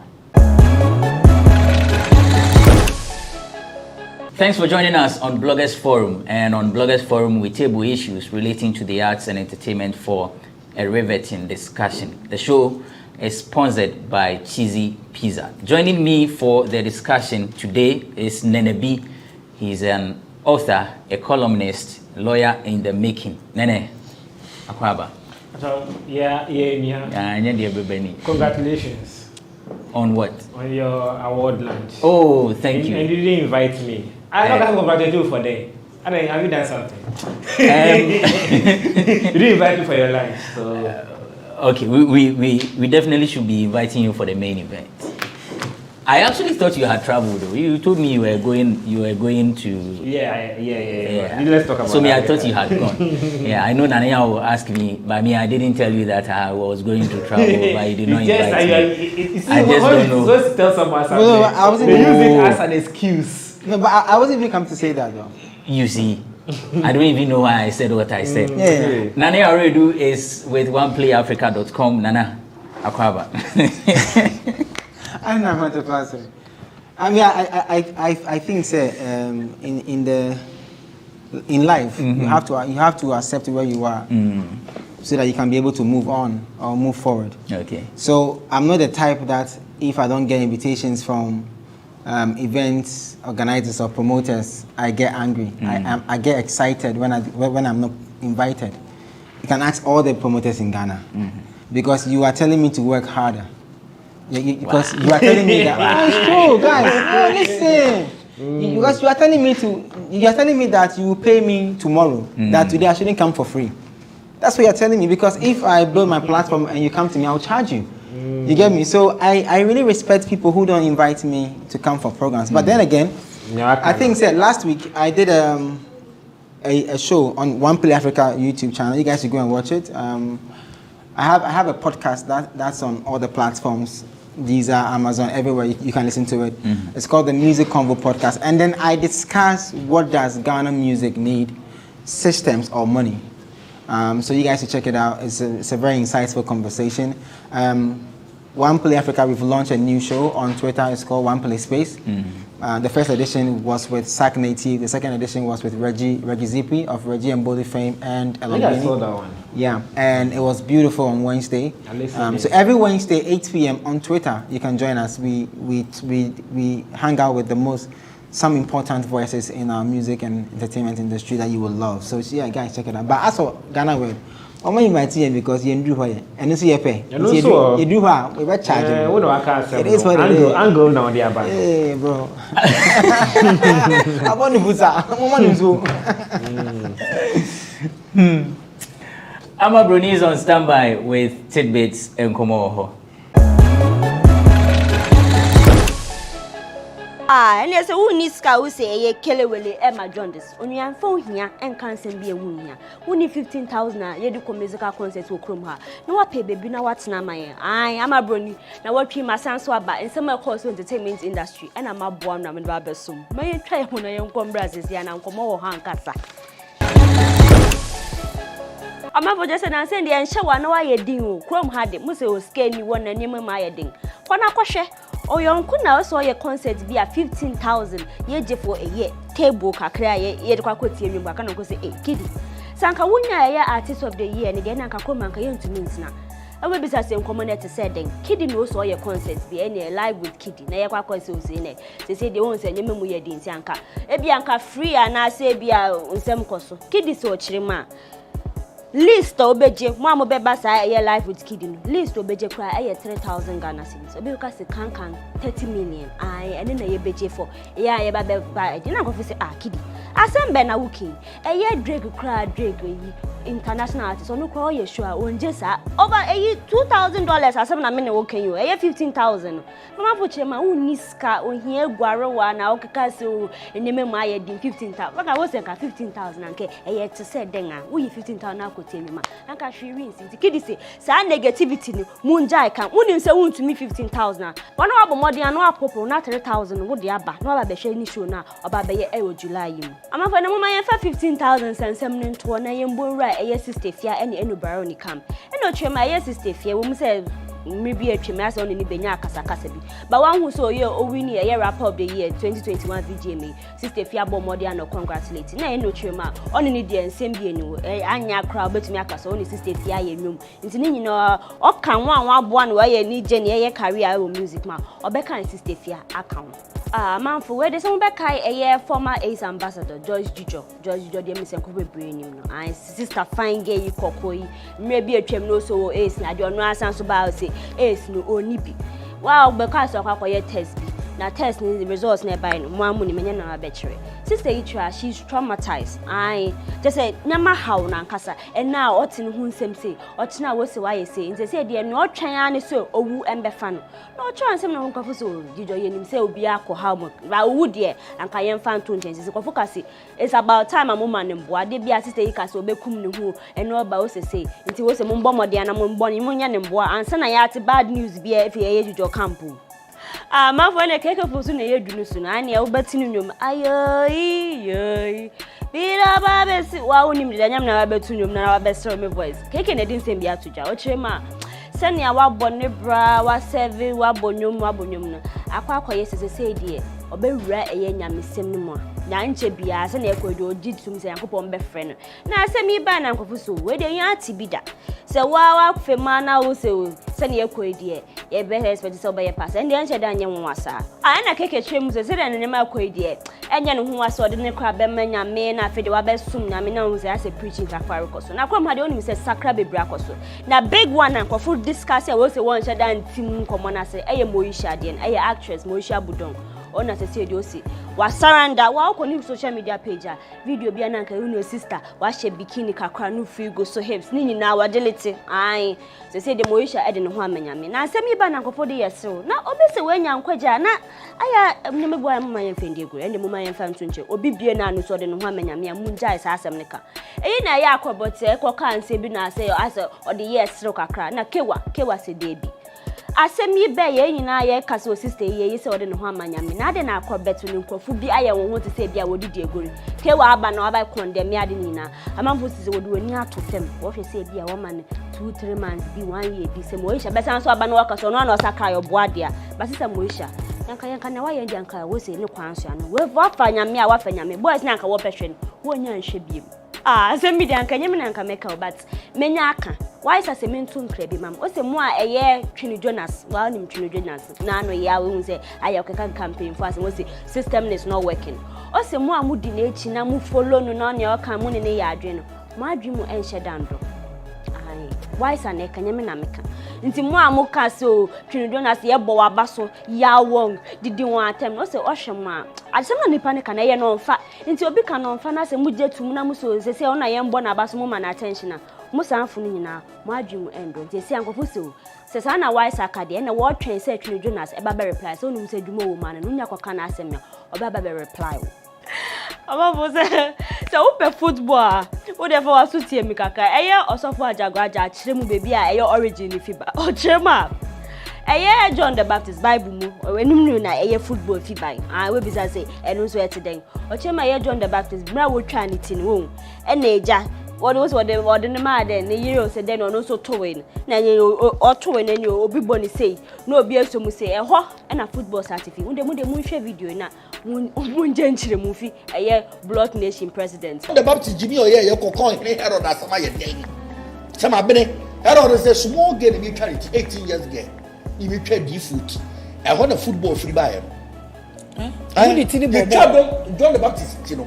and abayan command ma na ne ma me plateau so na nipa no so plateau no we so di na boy na mo form football nipa biri football na mo boni obi football no mo boni John the Baptist tia hey same koso okrom ha how do we name we ni house of ajagaja king and mo ma ya nto aso eye kwabna na de nsem bia toja o chema media na ya mombo mode na montwim ho emfi eye one personal life intem mu bebre na ma say eye popular people e wo krom ha si also the wise I am fat ho Raquel BBC na vede mu duadua mambo wana mama nipa ne career egu also ono no kwabna nka wonjia ne na so anka mu de bidi no na mo kan ho nsem se why say kaka na mo kaka mo na affect nipa ne career afedi obonwem kwa ye bibia wo se owei na wontie ni so se media aya mo ntwem ho emfi mo personal life mu kakra na mo ye bi ejai amanfo just like asem nimpo dem hu se na me kanefa ayo bi kasa ya muntie mu nsem ansena mo ajaje kakra why yes man kasa eye ya auto yan nua boyi kakra hu se obo ne ho modin na yesuso no so ne obe sorry na ye jame Well, him say remix nyumia original one on ya Saka Boys ye and a remix on the Stormzy and Kwesi Arthur and yes anyumi na okwa interview bi e wo TV3 and no bisa ni so aya nkofo kaka so ono so bo no homodian na ye Stormzy ono so man ye popular wa se na Stormzy so bo homodian no o man ko international na onso so ene de yampa Stormzy abo ano nanso ye ba krom ha say Ghana ha say ya eyo ono ya talk ono no ma ye Stormzy ye more popular asemi keke no kokan amanfo say ya talk that be na wo buy say ahomaso kakra ase ahomaso kakra bi ya ba mu na wo say asemi dia wa ka mo person kokko no ka na ya Stormzy me da wa say na wa ye say wo so obinya confidence no ka sepe na mu so ombuade asemi dia wa kan na e be hwe ya talk for fans wo so Stormzy no na nka ko be nche de nim kaka akra ha na mu so Stormzy baba kumase a ya talk so na ma Stormzy aye popular asem na wa kan de nsem bi eni industry place bi nso wa ka so ya talk gusu adodo nsa asem na ya nka bi but wa kan amanfo say de minim se won no ya adwin so no ma Stormzy more popular in Ghana and am say wan said that kasa no kasa de wan kasa yi we dey our hosem kakra bi aba na mama yentinti we na wotwi ya na ebeto just say Ghanaian woman bi oye BET director Lillian Blanks waka baby na asemi bai na eye kodwo entry sa code edem no nyina wan send one condolence message ama Lillian ebusuafo na kan ni se Nyankopon MP baby pa no fa ni si na mama yenja our hosem ya so mo be ka ya Castro under fire wa 7 years ago and eja was work ada kwakoje woni kaka ye Castro was a lady business now ono so kan we Janet Bandu na Fofi Anto ata wo ko to su ni be sine ye hwehwe body na ye hu na mremu de after 7 years ye nti obi nka ye hu na echi kwan ya mra na wo hu kwa so be declare so nipa ne we nti asemi bai na wo se busumi yayi na wo declare say Castro say the officially wewu asemi enye busuafo de VJ Mesia wo ye ya wo se wo ye concert in memory of wo se unbo na enye memory in honor of Castro eno kwa wo se wonte won ho aso nipa no hu ye ntima mo tie nyama bi nsusu hu se bia wewu na ye kai no busuafo ni se one day Mu Ghana for na mumra muse, mube declare se wewu. Ono de one deshene de onwuye. Na mamputi muje di pan se de bi Castro besan so baby man nko na ekoso se waka baby. Eyo no kware pan se Castro aka baby ana. And the yen said down to me nchiresa. But na watchi wa won se nkomo ekoso no ejama broni. Me bo anu amedi na besu. Da se ne e besan so ehia nti abranti pa unu abedwafo mu nsom na mo nto aseman.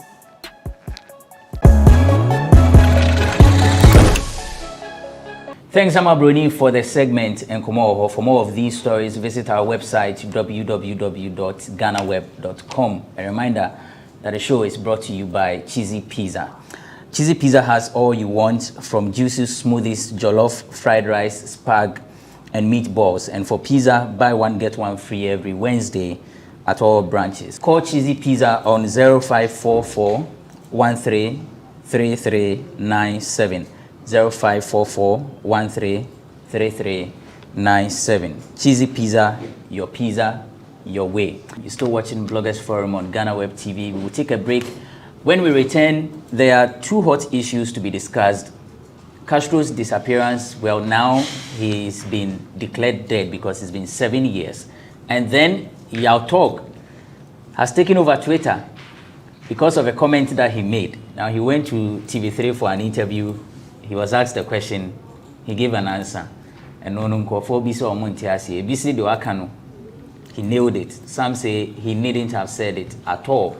Others say that, well, what he said is the truth, just that he didn't put it well. Which is which? We'll talk about that when we return. It's Bloggers Forum on GhanaWeb TV and proudly sponsored by Cheesy Pizza. Before we came on air, I need to say this, my colleague Martin was saying that he never even knew Stormzy. Yeah. There's that kind of perception here in Ghana that, oh, Stormzy made you even more popular than you were. But he said he didn't also know Stormzy until he heard him on your track. Yeah. How do you think it worked? Do you think that you got Stormzy being recognized in the Ghanaian market, even though he's Ghanaian, but it stays in the UK? Or you think that he made you more popular in this market? Okay, I'll say he made me more popular in this market, you feel me? And I made him more popular here too because people didn't know Stormzy in Ghana here. So I think we both did magic to ourselves and magic to our brands. So you watched Yao Tog's interview with Miss G on TV3. A simple question, and then he gave the answer. Let me begin with Naneo. Was it a gaffe? This issue, like it may be an issue, because if you look at the conversation, it may be anything.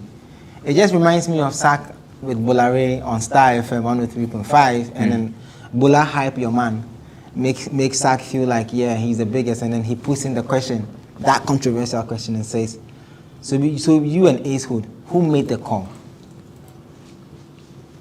You get it? It's the same thing Miss G played a boy. Miss G is known to ask maybe the unforeseen questions. So when you are hosted by Miss G, you have to be very careful. Because the interview can be going right, and then she will just bring it to left. So we can be talking about how good you are, and how amazing you are, and how you are shining, and how you are the best. Then the question will come into when we want to be the best. You get it? Let's look at it openly, without making a decision now. See, Stormzy can say that I made Yao Tog popular in Ghana, more popular in Ghana because I gave him an international validation. People were not shouting. People were not making noise because Yao Tog is doing a remix. People made noise because Yao Tog had an international artist on the remix. Don't forget, that same remix had Kwesi Arthur. People were not making noise about it. It was a certain international Ghanaian-based UK artist who had come to Ghana that was leaving Accra to Kumasi for a remix that people were making noise. So for Stormzy, it's like I have blessed a certain junior brother of mine with more audience, because my audience is even though it's not like physical or tangible people that you can count, it's also a valuable audience that I have that respects the brand. So Stormzy can also say that, okay, he goes to a a UK show and they ask, he say, oh yeah, I blessed my junior brother with more popularity. I blessed him. I validated his acceptance into music or international music space. And therefore, because Ghanaians, some of us glorify foreign things, people began to look at the boy like, wow, we drew, because a certain UK big star has jumped on it, right? So that's one part. The other part is the sorry song itself, the remix is not as big as the original. Let's not kid ourselves. The remix is big on the internet, on the YouTube. It's not big on the streets of Ghana. If you go to a club in Accra, 8 out of 10 will play the original song and not play the remix. The remix are on people's phones and enjoying it. People who love like maybe music, or they will play it in the pub like a normal song. But say a boss Sorinium is going to be the original. Even him as Yao Talk at the Ghana Music Awards, when he performed his verse on the remix, people didn't even know. So in that case also, the song, the original song, right, is bigger than the remix, which means you didn't make anybody popular. You understand what I'm trying to say? Then there's the third part where people knew the artist called Stormzy, they liked him. Very few people on the internet, again, Ghanaians who are on the internet, especially Twitter, liked a certain artist called Stormzy. So they worship, or probably they liked him so much that seeing him on Your Talk song made him more big. But the song, the original was so big that the remix got people's attention. Therefore, also elevated a certain artist on the song called Stormzy, right, to quote unquote new audience. Every collaboration gives somebody a new audience. It's simple as that. Every collabo gives somebody a new audience. So if I jump on your song, I am on this show, I'm going to get a new audience. It's as simple as that. What I might say here might go viral. I might can sit somewhere and say, I gave Nanaya his breakthrough. I almost use the F word. I gave Nanaya his breakthrough. And Nanaya will say, no, you did not give me my breakthrough. I talk my talk every time. No.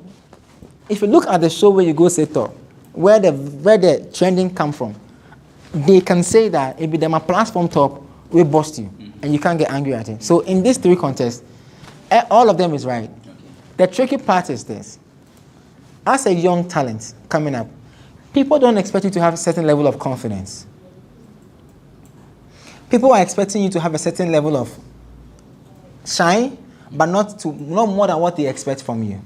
So for a certain Yao Talk to, out of impulse, say that, yeah, I made him more popular.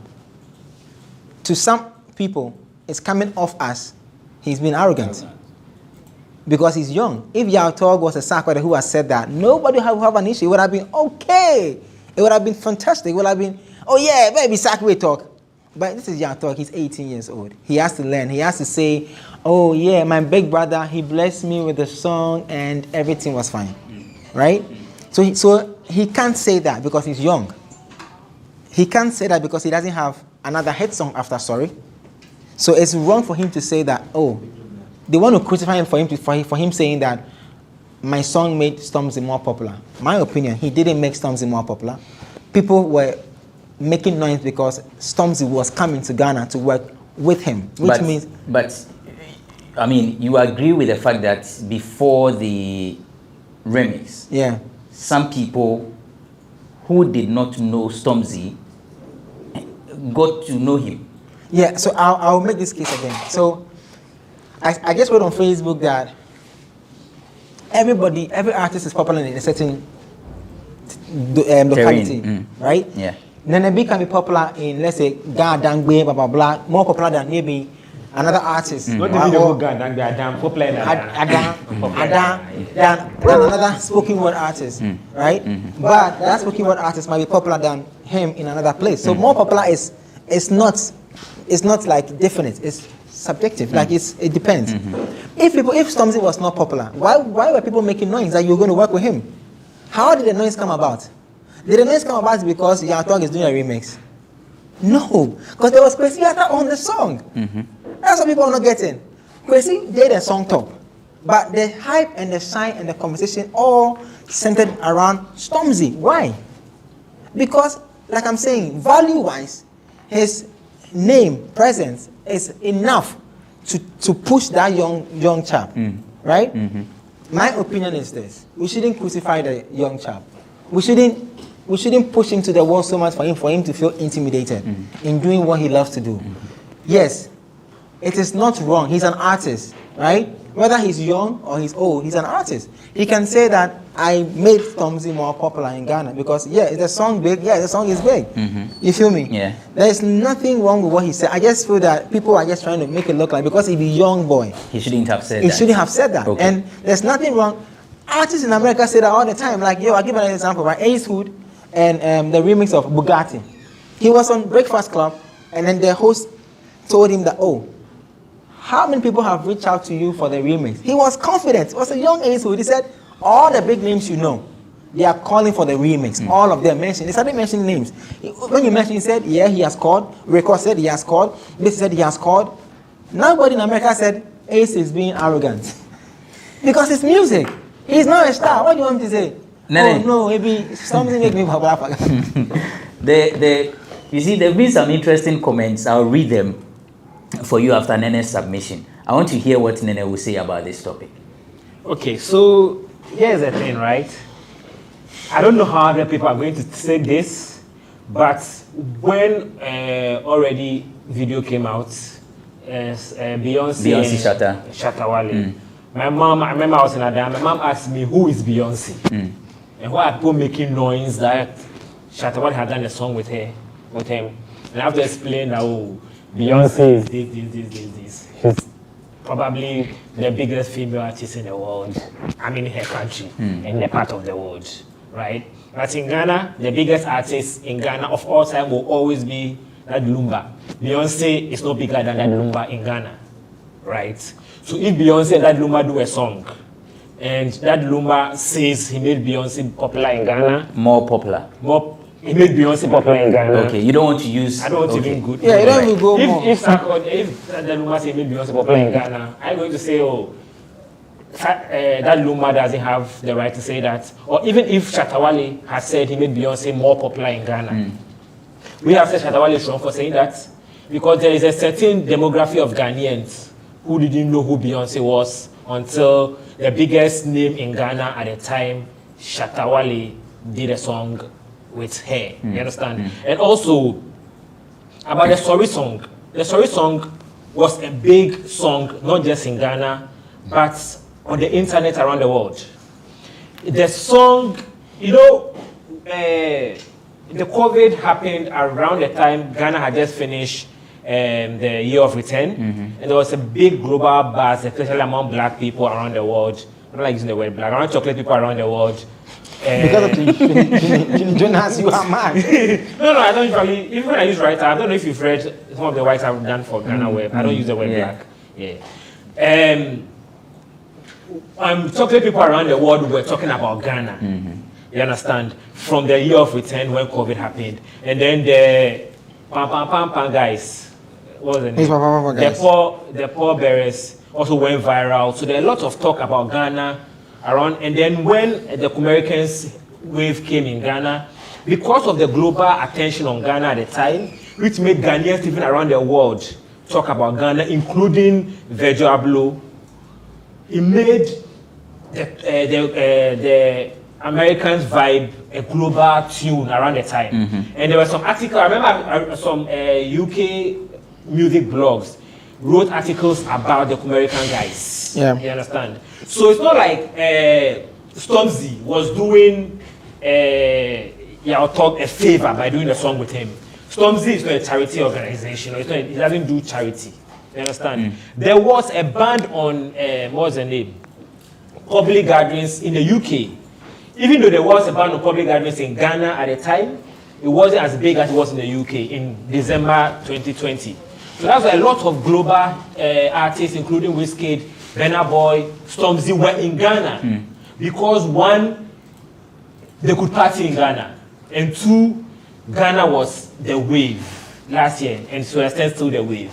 So he didn't come to Ghana to do anybody a favor. He's a Ghanaian, he had to claim who he was, especially because Ghana was buzzing, right? And so he came, and so he had the opportunity to work with on the biggest song in Ghana at the time, which was Sorry, and he took the opportunity.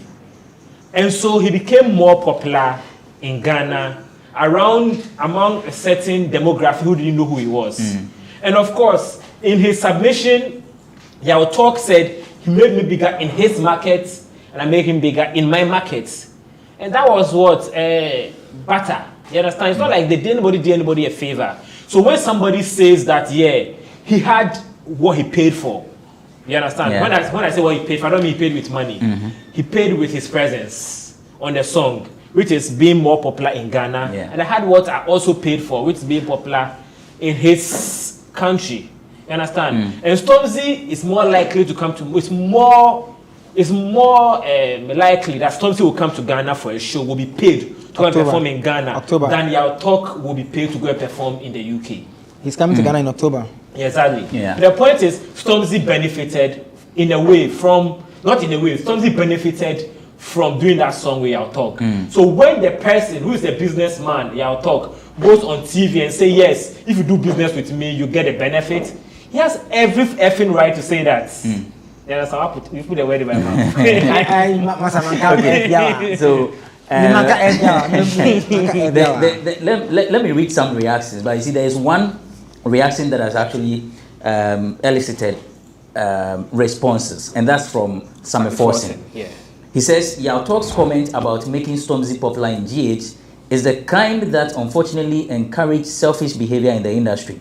If you know what it takes to be a mainstream artist in the UK and play listed into other parts of Europe, you won't lose talk. Shaking my head. Focus I don't think it's a loose talk. Our music. I don't think it's a loose talk. No, why did this Stormzy, if Stormzy has what it takes to be popular in the UK and other women in other countries, why didn't he stay there? I don't think it's a loose talk. Listen, I am an opinion. I am saying that Yao didn't make Stormzy big in Ghana, more popular, whatever. He didn't. But his comment is not a loose talk. Okay. I'm saying that, listen, if you look at a thing with correct eyes, what the boy talk, people are just angry because Obada Beng or a young boy, Wusa. So he's not supposed to develop that confidence to say that. He's saying, listen, all the international artists out there, if you want to do a remix to get people to know you, to love you, to work with you, to follow your music, do it with Yao. Yao is a media house. Yao Talk, me a media house. Me hana gana tia, hana gana kasa. What are you saying? How is this a loose talk? Yes, if you don't agree that he made Stormzy popular, it is not a loose talk. Samuel Forsen makes another statement. He says, Stormzy is a main UK artist. He headlines major shows in UK and Europe. It doesn't he matter. makes big money matter. off his streaming numbers in abroad. the UK. Stormzy might be new to Yao Talk's generation, but not to Ghana music. Do your research. Let's Bill has a comment. So Joy B says, I don't see what's wrong with Yao Talk's comment. Big Sam. Where is Let's Bill? Let's Bill says, even Stormzy will see there is no malice in what Yao Talk said. He answered the question based on the preamble set by the interviewer. And if there is anything avoided from it, that's a young man who knows his worth. He equally made a few more people know who Stormzy is. Not a few more people, a lot more people. Listen, right. So I don't think that Yao made Stormzy more popular, but what the boy said is not wrong. He is not a loose talk, and because he's a child, Ghana for no, I was say or son. I was say is very important to Ghanaians. NYDJ says some of you people be funny. I was with Stormzy and the entire team from the airport to Menchia to taking them to lunch and video shoot. Stop your baseless arguments. Stormzy and the entire team were even sad they had to leave the same day. Yao Talk didn't goof. And on that note, we take a break. When we return, we'll talk about Castro, who has legally been declared dead. It's Bloggers Forum on GhanaWeb TV. Hi, my name is Nanama McBrown. I'm proud to be part of GhanaWeb Road Safety Campaign. Please, do the right thing. Save a life. Brim.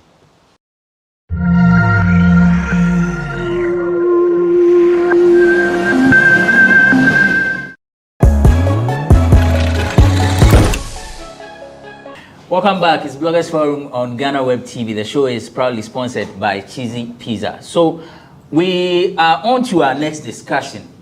About 7 years ago, Castro was reported missing. This discussion, I'll start from Nenebi for two reasons. Nenebi Adan Honwati. Are popular. Are you more popular than Stormzy? I'm more popular than Stormzy in Adan, for sure. Yes, yes. And he has a background in law. He's a lawyer in the making. 7 years. So the law says... I have a law degree. You don't have to have a lawyer in the making. Oh, Papa will cry. Last week, I know I said my can't. I'm not a lawyer, but I have a law degree.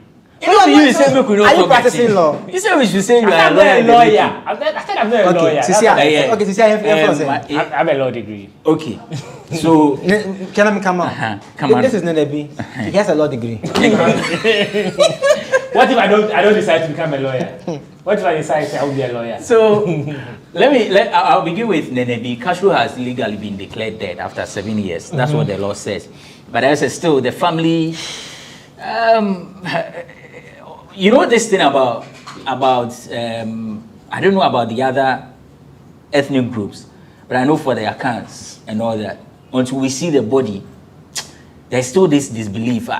No, the guy no die. Like he goes somewhere, he will come. And we know that there have been stories where people have sent their children home. Say, this be your family house. Go there after years. Recently, I think some 35 years or so. Somebody who was said to have died or BB came back to just opposing what the law says and what the family is saying. In law, there is something called rebuttable presumptions. Rebuttable presumptions are things that you presume to be true until they are proven to be lies. So, for example, if in criminal law, if you are arrested, you are presumed to be innocent until you are proven guilty, and that's a rebuttable presumption. So the presumption is you are innocent, and so the prosecution have to prove that you are guilty. You understand? So there's 7 years. What's the name? When a person disappears, right? I mean, when a human being disappears, right? He is presumed to be alive. And here is why. In the 18th and 19th century, when the current law we use were being drafted, human beings, the whole world was big to human beings, because there were fewer people on earth, and people could travel from one part of the world to another part of the world and go on and live there. And there was very little way they could contact their family, right? So when a person leaves their family, and what's the name? We don't hear from them. We don't assume they are dead. We assume that they may be building life somewhere else. Now, man, so there, maybe I want to meet a new girl and maybe start a new family with them. That's why we are presumed to be alive. However, there was a new law that was passed, and I think in the 19th century, it was called the bigamy. I think bigamy law or something like that, where there was an exception that when your partner, right, leaves you and you don't hear from them after 7 years, you can go ahead and marry somebody else without you being declared to have committed bigamy, because your partner has been away for 7 years and they didn't contact you. And so from that is where we have the new what was the name? Common law presumption of death, where after 7 years, when you hear from somebody after 7 years, you presume they are dead. But there are 4 factors. You don't know where they are. The people that they are supposed to have contacted, they normally will have contacted, they don't contact them. And the other 2, it's a simple thing. The simple thing is, when you don't hear from somebody after 7 years, and the people that they normally will have contacted, they don't contact those people, after 7 years, you are presumed to be dead. However, in the new generation or in the new age, that presumption, courts have the leeway to even pronounce you dead before even 7 years, but they don't do that. but courts can, because now when you don't hear from somebody, they have other ways of contacting you. They have phone numbers, they have Facebook, WhatsApp, you know. So but I mean, admittedly, all these have not been possible. Exactly. None of the family has said that they've been able to contact you via phone or something. So if you've not heard from somebody in 7 years, and he has a wife, he has children, they've not contacted a wife and children, they've not contacted their closest friends, they've not contacted other family members, the law is that they are presumed to be dead. However, it's also a rebuttable presumption. If in future they come, that presumption will be rebutted. So now you can say that they are no more dead. Okay. So even though the law has pronounced them dead, the family can decide that they will not accept that he's dead until he shows up. So maybe Castro is now in Cuba with Tupac, you know, smoking or something. I saw, was it an article or a comment that I saw? Someone says Castro. Yes, I saw it on Twitter. I think it was an article or something. That Castro is in Cuba with Tupac. They are sharing the blunt. Yes. So for those who, just to refresh your memories, in 2014, it was on July 6th that we heard that Samojan, Castro, Janet Bandu, and a host of others had gone to Adan. They were enjoying a jet ski. They say Castro tried to save Janet Bandu when she fell in the water, the river. So he also, couldn't make it. We were told they were not wearing protective jackets. I think there was an interview that I listened about. I've forgotten which channel it was, but Abriwanana made some comment about she being closer to the body and something of a sort, a whole lot of contradictions and all that. And right after that one too, we've had some spiritualists trying to do their own thing. There was one that Naneo has been very passionate about Castro's disappearance, and for anytime we bring this Castro issue, he seems not too happy about the way some of Castro's colleagues have not, been vocal enough about someone who was known to be very kind. The fact that he can go abroad when he's returning. Real quick, let me chip this in. I think the reason why it's hard for artists to be vocal is, I remember when Castro first disappeared, Obuo and was a musical president at the time, and we went to the vigil. Yeah, we went to, and then there was a lot of criticism. Yeah, that's because the family said the Nipa no Muye, so why do a vigil? Yes, but then the idea for the vigil was different. His reason for organizing the vigil was different from So usually it's very complicated to talk about these things because in Ghana we operate with two different sets of principles. We have the common law principle, which is the black and white law we learned in school that we use, and then we have our cultural principles. And according to what you said, Akan's cultural principle, he's supposed to be alive. And according to the white man's law that we've studied, he is presumed dead. So when you're an artist and you are talking, it's very difficult to say the right thing. You don't have to talk about that. It's hard to say the right thing. No, it's not about. It's not about talking about the incident. It's about, for instance, we are all here, and I fell ill. You'll be shocked the number of so-called colleagues who will never pick a phone to show love on socials until nipani bewuni akase yenye contribution and sana coast on code obi kakra. It's about we understanding that what we do, we are all we have. What happened to Castro? Tomorrow can happen to another artist. You get it? Yeah. I'm saying that from the year 1 to the 7th year, family depends, especially those who are working close with him. I know Sebia Kofi Kenata will not probably come and put it out, but every year now, Castro be a very around. I said once a while he will probably go and see family and check on them and everything. I'm saying for the bigger view of it, every artist is just nice. You understand? To put out something that encourages the wife, encourages the father, because you see what the father is doing. He is not mad at VGMA. He's not angry at them.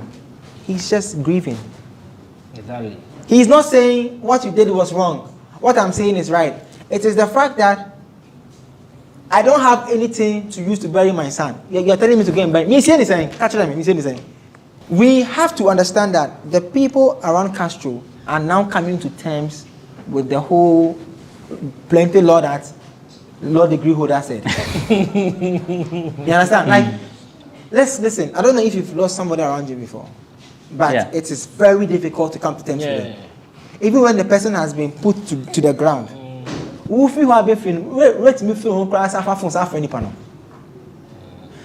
don't expect a family like that to just do it by themselves when the person in question has been a pillar behind a lot of people in the music space. What am I saying? It's messages, goodwill. Some throwback. What me Castro be now what should be nice? It's beautiful. Oh, Asamoah there no. Asamoah has posted a video singing Envy. Asamoah is in a very complicated situation with Castro. He I can pardon because was say a penalty till now. Asamoah say penalty now. Uncle Obi Ngu ejura.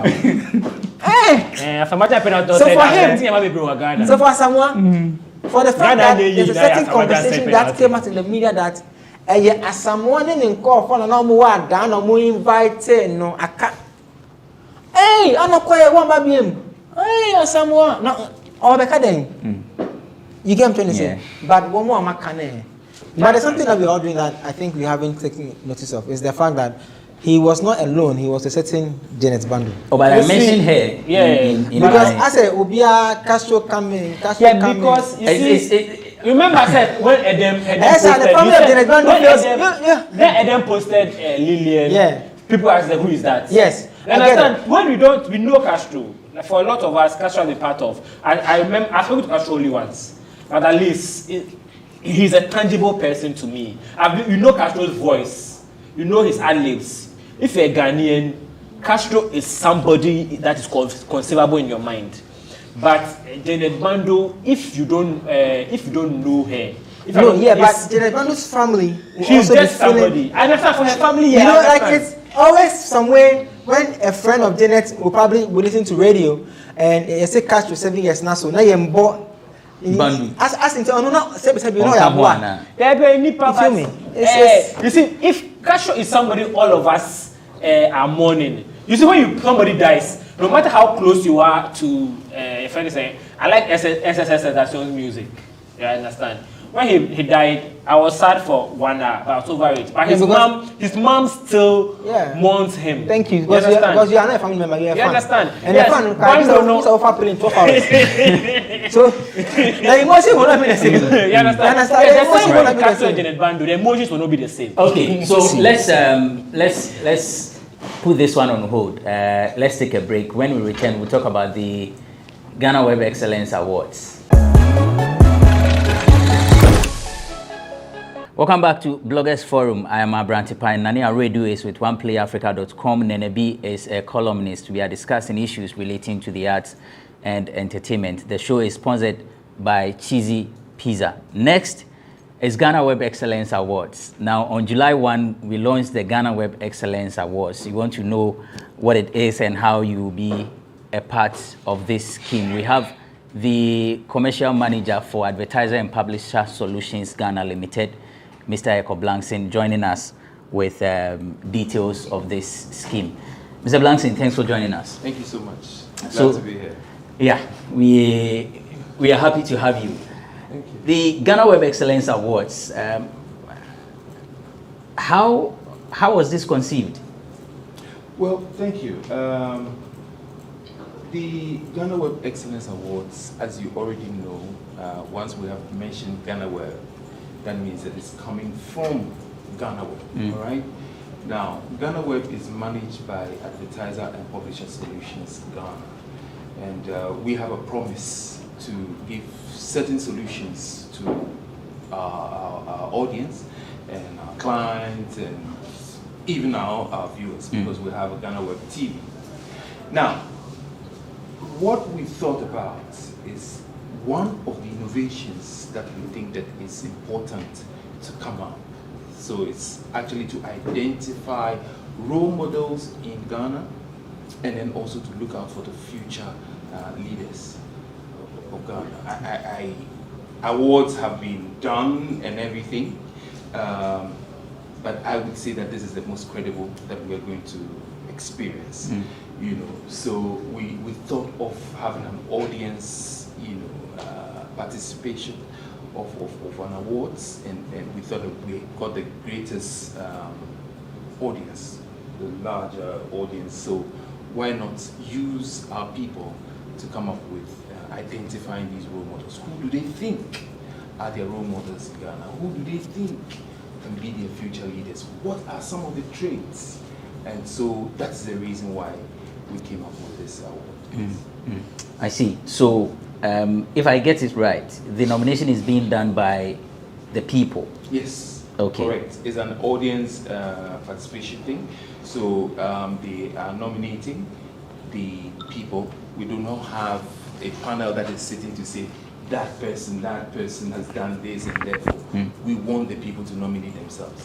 So they are going to www.ghanaweb.com, and of course they can get the forms, the Google forms there, and fill it.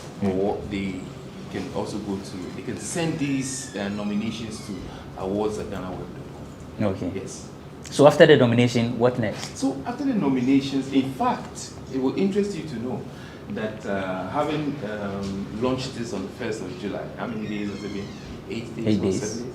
Yes, we already have over 60 nominations coming through.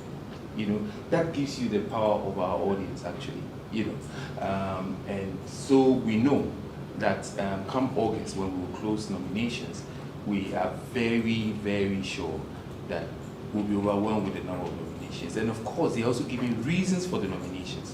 What we have done now, we actually have a faculty, a team that will look at all these things, and then we would decide and have a short list of the nominations. And then we'll throw it back to the audience for them to vote. Okay. So essentially it will be 100% public vote? Yes. There will be a 100% public vote. It's their business. They have nominated, and they would vote for it.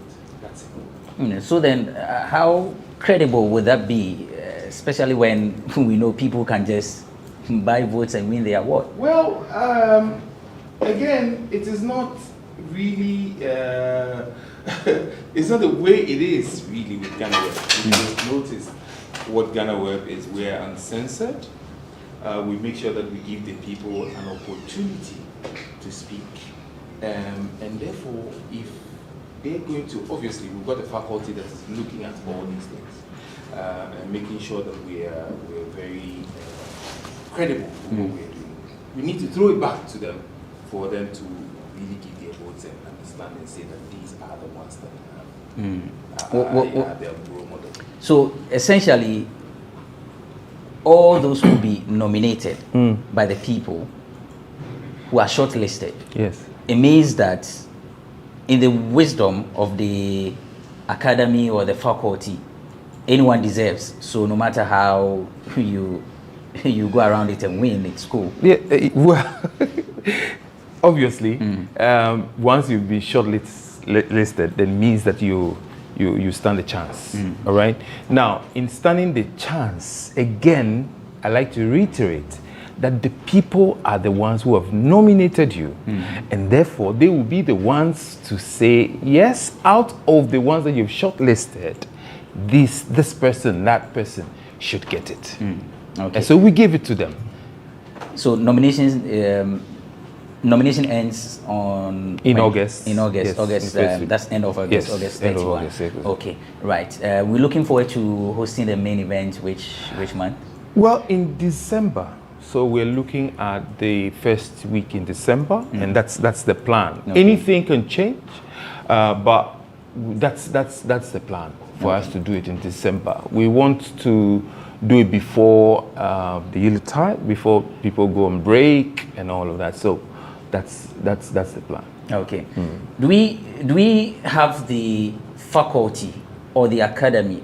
What's the right word for? Because I know we have academy, we have faculty. I don't know how. We're calling it the faculty. The faculty. Yes. Do we have our people yet? Okay. So I would. We've got some people in mind, and in fact, it's going to comprise of our sponsors, some of our sponsors, some of our partners, in GhanaWeb, and then also some people that we really have great respect for. Okay. We are not putting out the names out yet,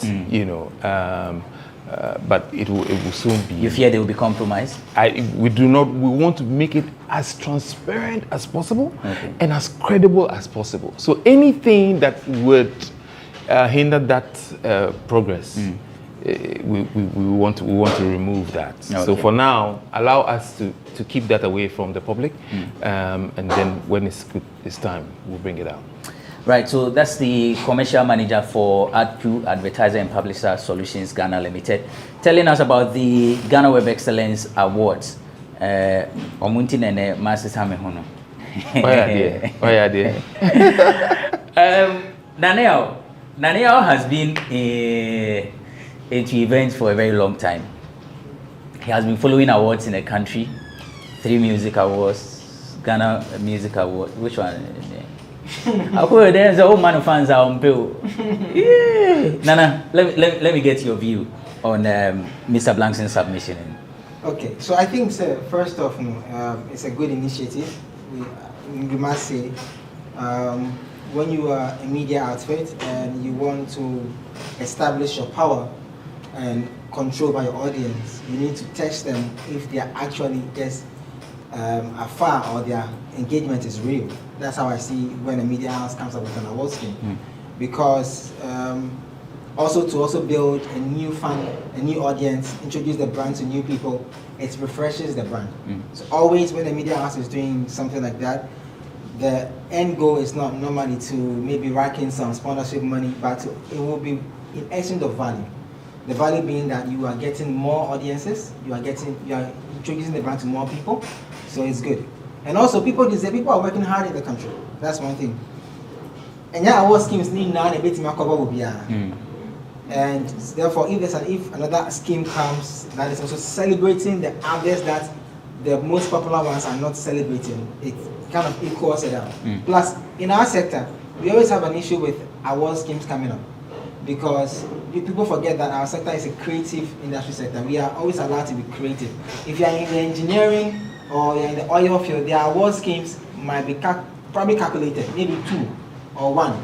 If you're in the telecom world, I think they have only 1 award scheme or something like that, right? So it's a good initiative. I welcome it. My only challenge is that I don't think that it can be credible.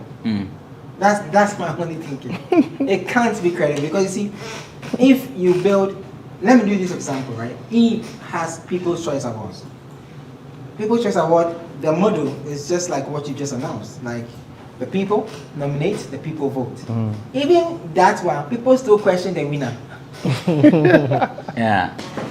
And it starts from the nominations. Some of them will say, oh, why is it that the people, this guy way we nominate them, come inside the distance? And once you say faculty, they go like, but you told us we are the ones nominating, we are the ones going to vote. So how come there's a certain middleman in there? So I think the energy should be channeled towards giving Ghanaians another scheme. As to what comes out of it, how people misinterpret it and whether it is credible or not, it shouldn't be the headache of Ghana. And that's one thing I like about the new award schemes coming up. Yeah, GhanaWeb have always been innovative, and this award scheme itself is innovative. I'm looking at some of the potential categories for the award. The tech and innovation is something that is very important to me because I think that as a nation we need to recognize people who are doing well in that space so that it will help more people to, be innovative in the tech space. And, if we as a nation are not innovative in the tech space, we'll be left behind. Because that's what the award is heading towards. There's the Leadership Award, Women Empowerment, I like women, so. So the point is, I think that I remember Kanye said something some time ago that the kids don't aspire to win the Nobel Peace Award because the Nobel Peace Award is not televised like the BET Awards. So even though people who are doing innovative things get Nobel Award, they are not televised like the BET Awards. So kids aspire to be rappers. So the GhanaWeb Excellence Award being organized by a media organization, and which probably means that it will get a lot of media mileage, is going to showcase beyond just entertainment things which people are doing for kids to look at and be inspired by. You understand? And so that is what I want to commend GhanaWeb for being innovative and looking at categories that will inspire people beyond just what I like to enjoy. All right. I wanted Mr. Blankson's final word to be the categories, but you've mentioned some. I want him to take us through the list of categories so that the viewers will know which categories that we have. Right. Yeah. So we've got 18 categories, and if you would permit me, I'll just read them up for you. So we've got the GhanaWeb Humanitarian Award. I mean, I will not go into all the criteria and everything, but if you get the form, the Google Forms that we have put out there, you find all these there. Which is available on the website as well. Yes. So also we've got the GhanaWeb Women Empowerment Award, the GhanaWeb Media Development Award. We've also got the GhanaWeb Creative Arts Excellence Award. We've got the GhanaWeb Peace and Diplomacy Award, GhanaWeb Business Development Award, GhanaWeb Youth Empowerment Award, GhanaWeb Leadership Excellence Award, GhanaWeb Tech and Innovation Award, the one that you like most. Yeah. GhanaWeb Culture Promoter Award. It's very, very, very important. I mean, today, look at our culture, how are we promoting it and everything. Who are the ones here? Who are the ones abroad? I mean, I'm going into the... We've got also the GhanaWeb Influential Man Award and GhanaWeb Influential Woman Award, GhanaWeb Advocates of Good Governance Award.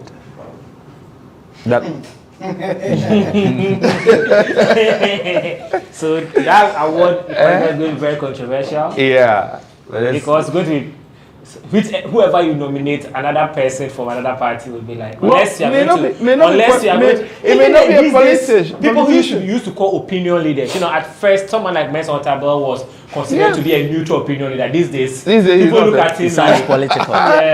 Okay, so we got that as well. So far as the person is not paying their wives. Now you're bringing. Now he's bringing something. Not paying wives for being wives. I mean, you can nominate the person. Okay. I mean, so then what if the wife who is being paid is doing something well?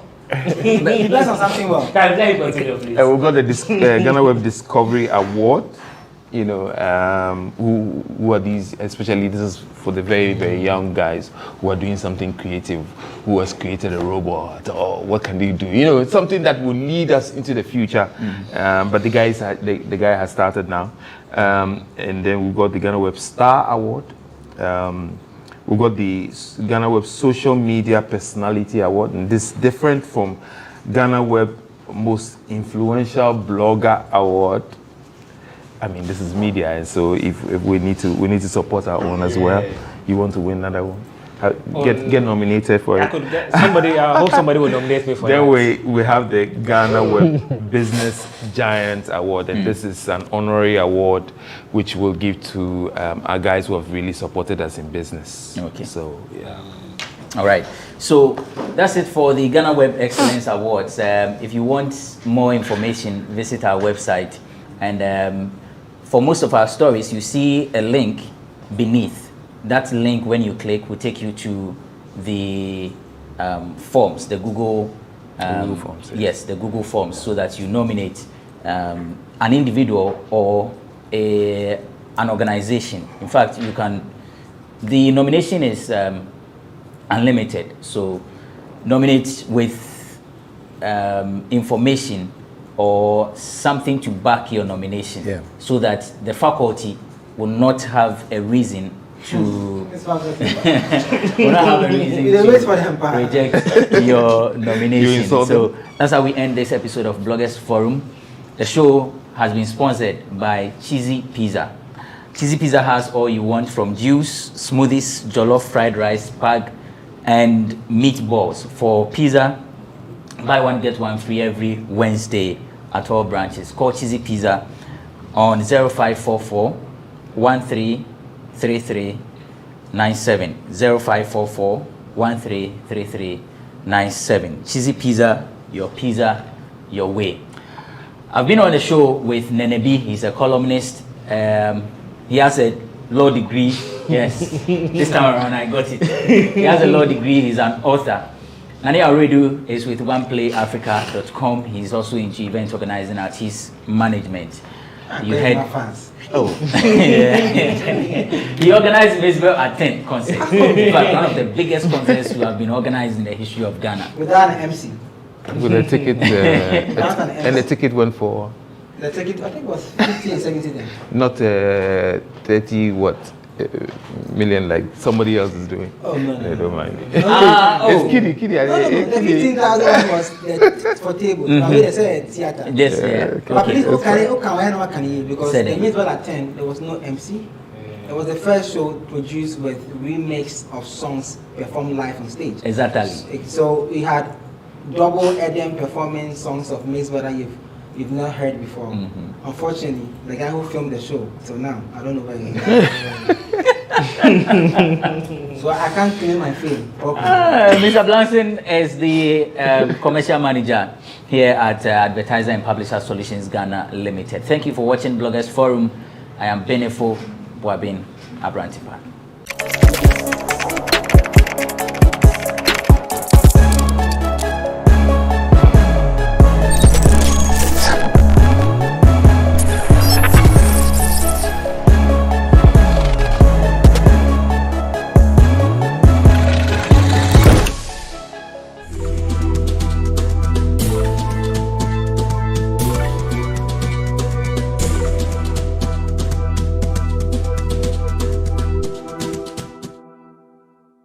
So do you know how long the company has been in existence? 22 years? No, I didn't. It's when you reached out to us and mentioned that you're 22 years, and I think that's shocking. I've followed, GhanaWeb for quite a while, more than a decade, but I wouldn't have pegged you guys for having been in existence for more than 2 decades, and I think that's really positive for you guys. You've served the nation really well with the kind of contents that you've delivered to your readers over the past years, and I think that it's been a pleasure, having worked with you. For me at Soccerbet, and for every other reader out there, I'm sure they'll be really pleased to know that you've been in existence for 22 years. We want to, from here at Soccerbet, what we want to say to you at GhanaWeb, to your management, to your staff, is congratulations for this particular feat. It's been an amazing journey, I'm sure, and I want to wish you all the best going forward for the years to come. Everything that you do, may it work well for you. May you go beyond your boundaries and continue to serve the entire populace.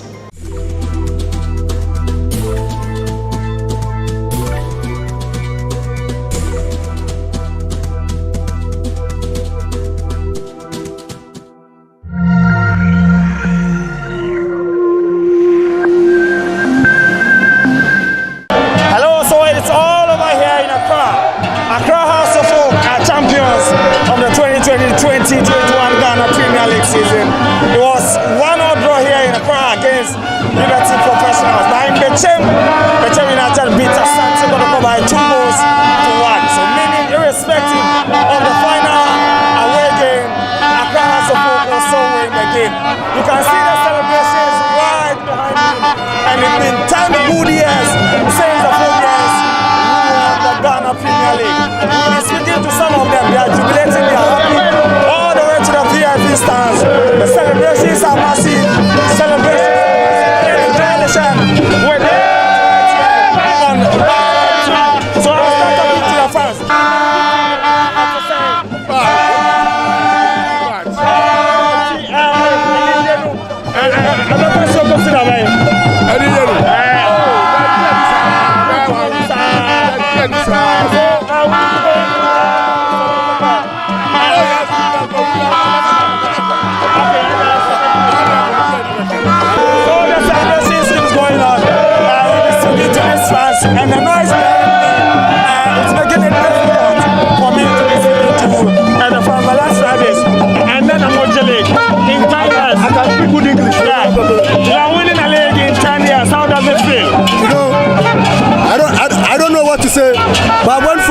confirm Ghana football is so beautiful.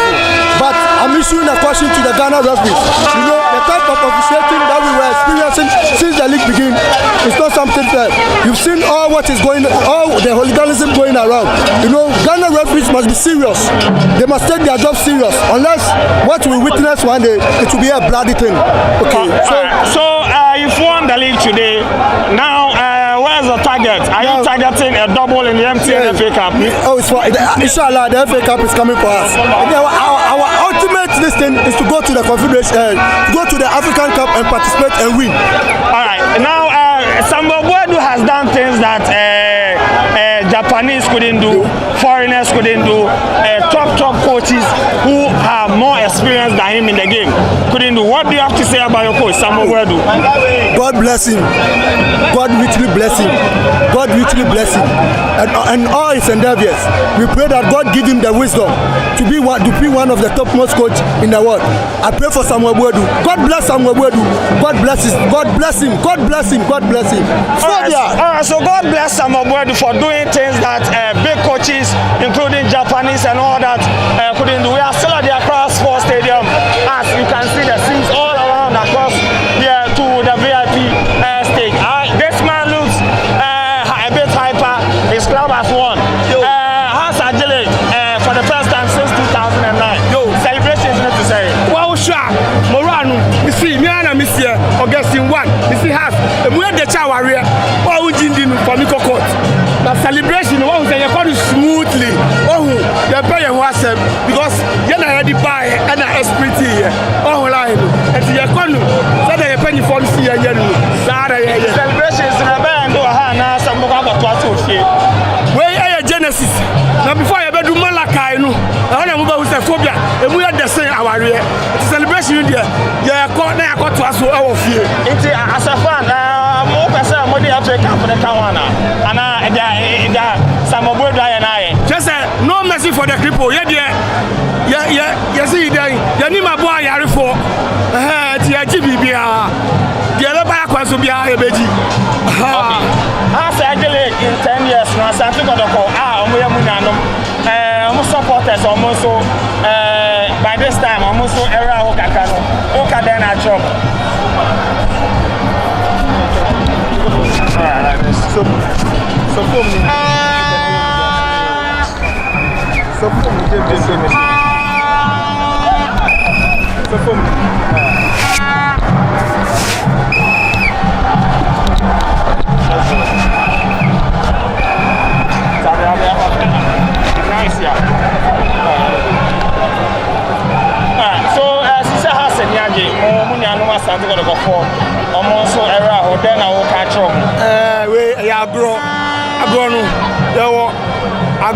Agrono bien say agro there obi be the first no be so the second do maybe no ye to also 6 times no munji bi omaka omanoto as say so yes abeji no ye ka sha o say I can say na ko na nyame adum na fa enti no omu be ka ye hu na ye celebrate because without house of folk there will be no kotoko. And without Kotoko, so there will be no house because only 2 teams and a ball. And I am and smoothly. Now you're celebrating. Alright, so God has been good to Accra House of Folk as they win their 21st Ghana Premier League title. Ebra Costa Papage, has fans Muso Jago Mobo chairman to go after this. Or the boy Dubai Salifu. Sisi Amageleg, no then I'll catch it to go after them. So me catch it to go after the set. Has I was wedding now manamo na wayade. If we say a thing. Said your coach, your technical team, and now call ye. Not me your board. I go for board Dubai, I go for Salus Dubai. Now yet baby Yajuma didn't go to by 7 points. As a non to go for the no more to any supporters, any old members in Nabakam. Best manche. Or also did 2 minutes hold the battalion. Abua, it's away my Togwedier. Yet your 2 for Yankupodi Adanasi. So what Peja has. Roma has a Gina. Na leg you know, Yajino, Mimsensi, Haya. The next year we are twice watching. Na it's a leg say no na mo person mo jansa wo person mo de FA Cup ne ka ho. Ya person de FA Cup ne ka ho ya je double say the 2000 a year no no. Unse ha so folk de ya kan ye ho a na asemasi. Enti no match bia ye face no this ayibia ne ye je. De ye double FA Cup ne ye je. Na me de me mpa bo me bo say ya person e sia kotoko bie na ye timi hye no. Ya person 4-0 na bi esamba bie. Okay. Finally, Coach Samobwedu. Why there? David Duncan. Any coach who dominate to me anye. Honestly, then I will catch on. Coach Samobwedu so. Oh yeah. Obia. Me who said the American or your Jeffo. Emma has your folk. Na me tibi so otumfo Nyankopon so hira Coach Samobwedu. Every so media man no. O take lead. Ana go sina take case ni ba ye. Ana leg ni cancel ye. O say take lead biem. Ana covered no ebaye ana sa cancel ye enti na ye ba bi Onyankopon otufo Nyankopon ahihya man say enkunimdie no be lead no dey has of folk emfri o hye muti Coach Samobwedu on na pamfo no ye do otufo Nyankopon din denase say ruade man na hodi nyansa nimdie no nkoso no ntumponko nanim. All right, so you see the fans are going in front of the VIP and we are also following them to see how the celebration is going on here at the Accra Sports Stadium.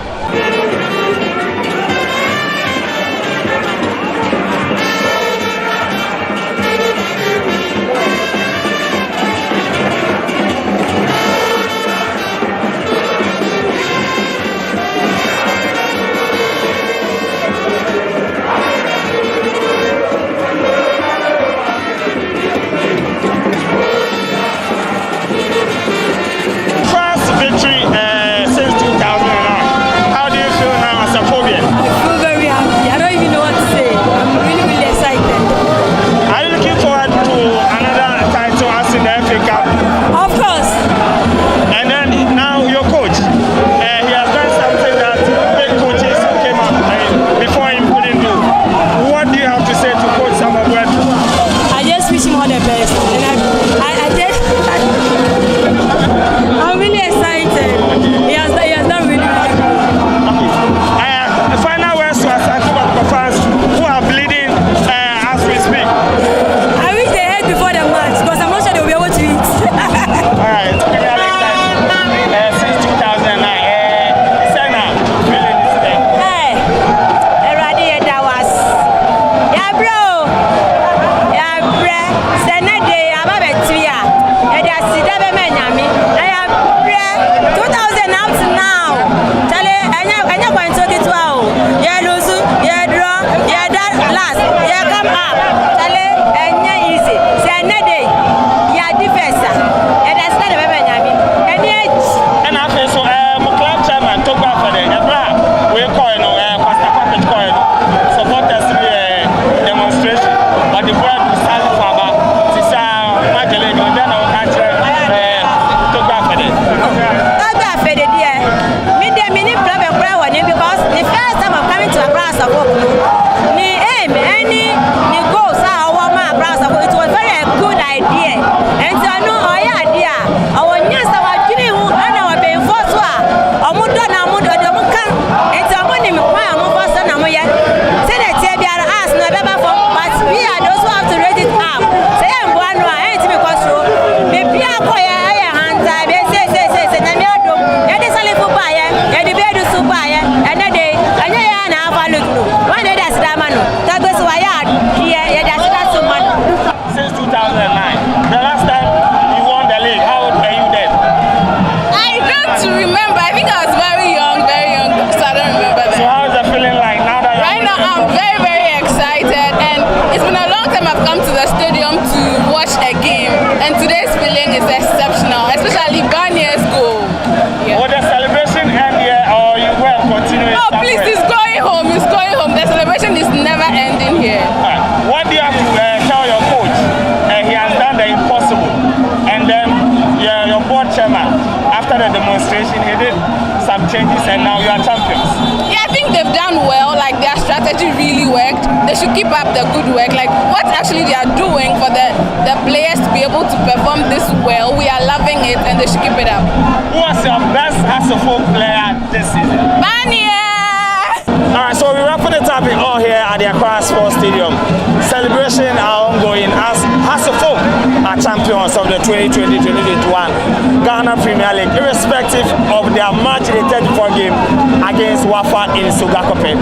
First league title since 2009. How do you feel? We feel very elated. We are very excited because this year too happens to be 110th anniversary.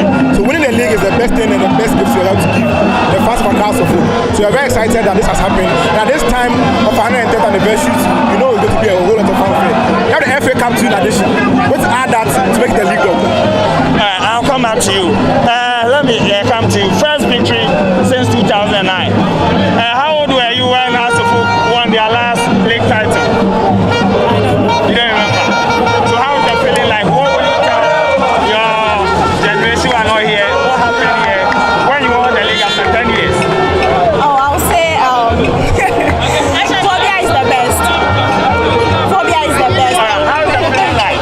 It's amazing because they've really worked hard and you could see from like the public, like the audience, everybody is happy. And myself, I'm very, very excited for the players. Individually, they've done well. And congratulations to the players. Who has been your best Hasselhoff player this season? Benjamin Afutu and Daniel Ifiyebane. What about you? Benjamin Afutu. Last one. The protocol fans who are watching right now, they will be sad. What will you tell your rivals? I mean, I can't tell them anything. They've already seen it for themselves. They should just, give us the applause because we've really worked hard for this. Thank you very much. Yes. Okay, now when Costa Package left, fans organized a demonstration. Toby responded with Sambo Bwedu and then Ibrahim Salif. Fast forward, you are champions. What do you have to tell your board chairman? Okay, you see, the fall of a man is not the end of the road. So if you fall and then we are at 11th position and you rose all the way to the top. At a point, Castro was leading up by 5 points. They thought that was the end of the league for them. But did you know that you had a certain coach called Sambo Bwedu who has come to revamp the team? Now we went 11 games unbeaten. And now we ended the league with Sambo Bwedu unbeaten. And we feel like that is the best record we could have from a change from Costa Package to Sambo Bwedu. We've also seen a change in some of our players who went on injury and have returned from injury. We have the influx of, Nairobi into the team and all that. And it's been helping our team, and you see that the team has been able to, gel together like that. Now, what will you say about Bwedu?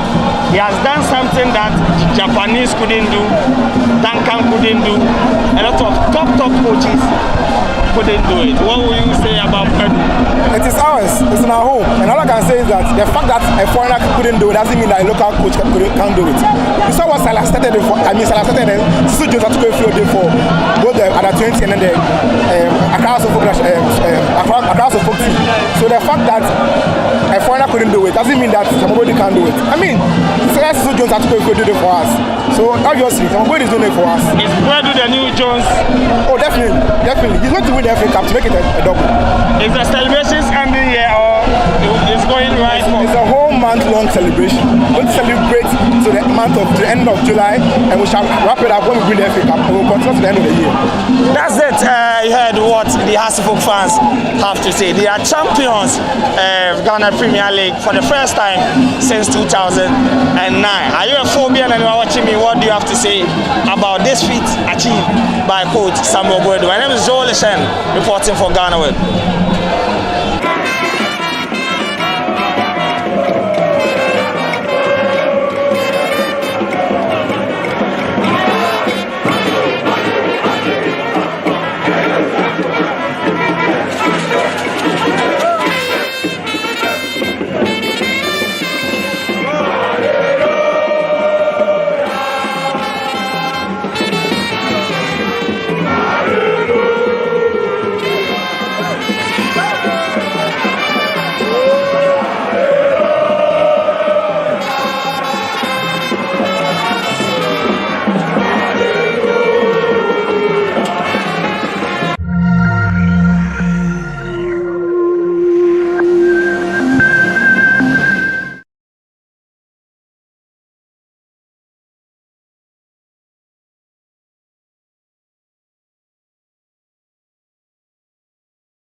Powers and principalities. There's so much fire. Powers and principalities. There's so much fire inside me. Tragedy struck when part of the largest hillside at the kosher rubbish dump collapsed. It's going to be fun to see how he goes about approaching this game.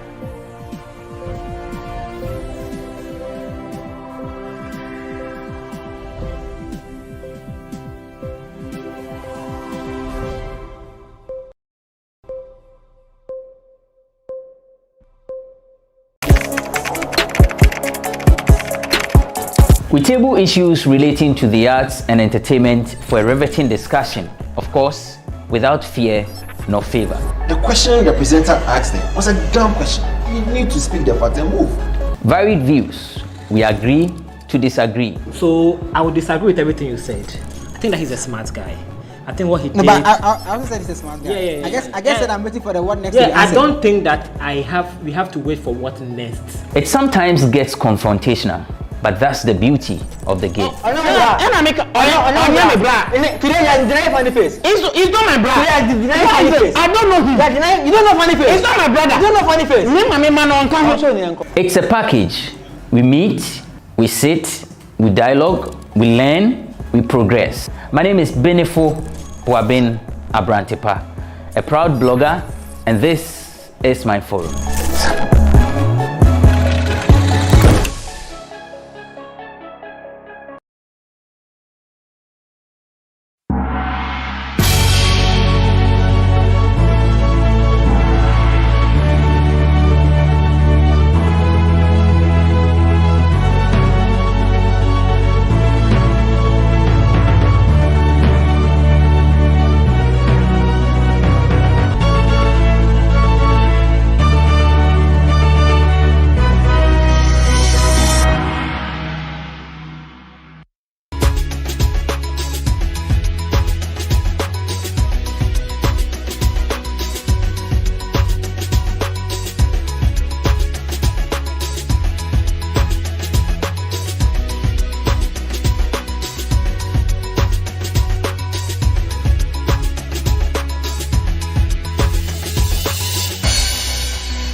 From the dawn of time, people have engaged in several businesses.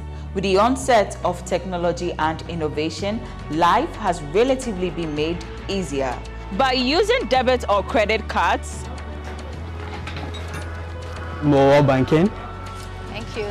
And your favorite, mobile money? Tech has indeed married business. On BizTech, we spend time with faces behind known and upcoming businesses in the country. Learn more about the new technologies and innovation, as well as find out about the trending issues in the world of business. Join us as we serve you with a variety of compelling interviews, projects, and others right here on GhanaWeb TV.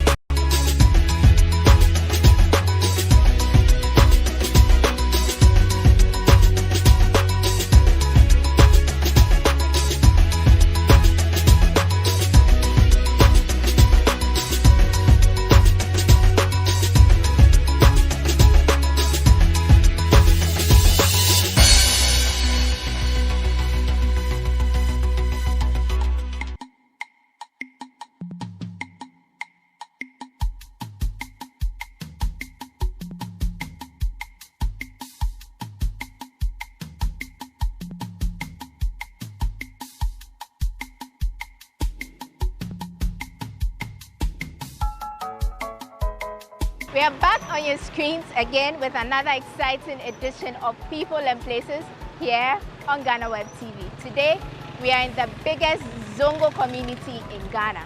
We are in Nima, and we are going to take a tour around the community. What do you know about Nima? What have you heard about Nima? And what don't you know that you would want to find out?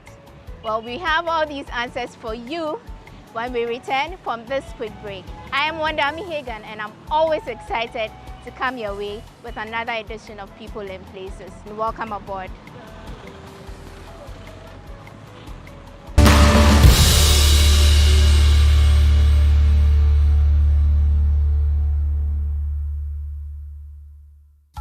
Welcome back from the break. Thank you for staying with us. So our guest today is Abdul Fattah Hassan. I like to call him a Nima boy because he was born and bred here.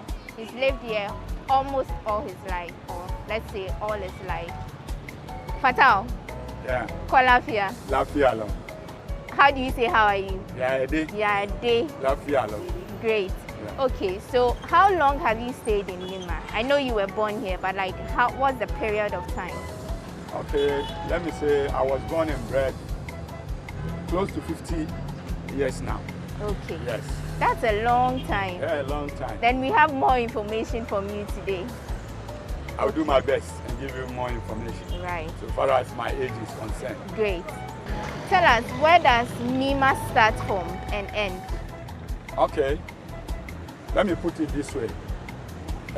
Nima starts from Nima police station. Okay. Right opposite of our president house, Nana Adudankwa Akufo-Addo. Okay.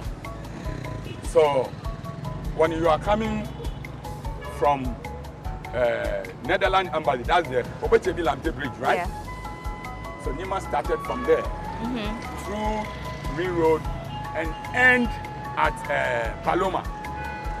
Okay. Then continue from Paloma, in between Paloma and the gutter.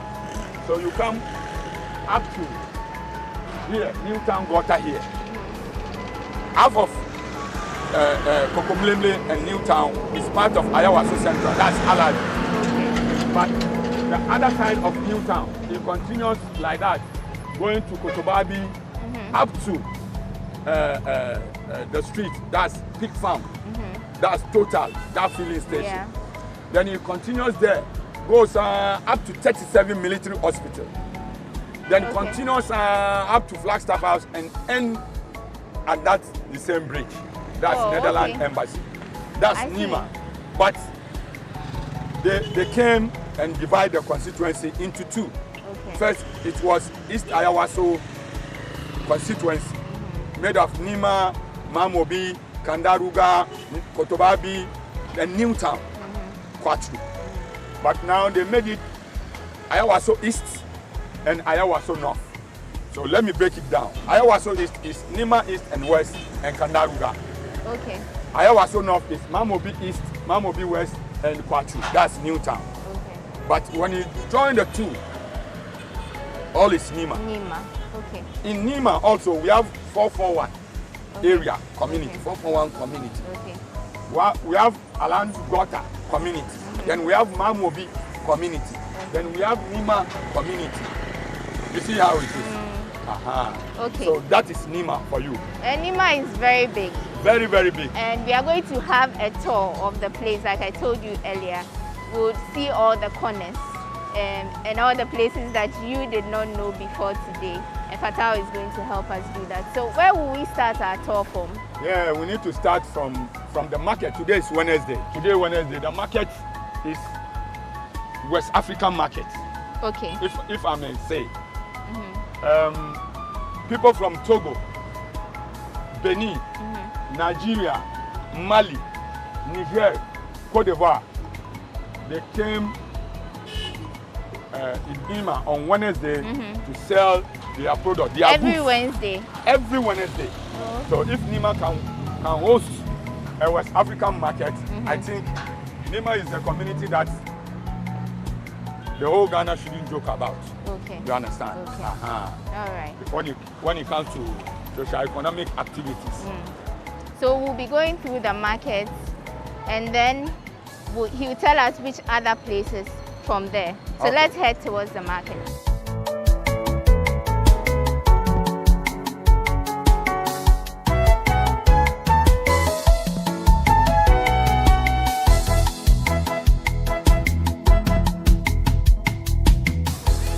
Okay, the market starts from here, as you can see. Okay. You see the woman selling pepper, fish, smoky fish, everything that you can find here. Okay. And like I told you, this woman that sells fish, they're from Jamestown, Choko area. Okay.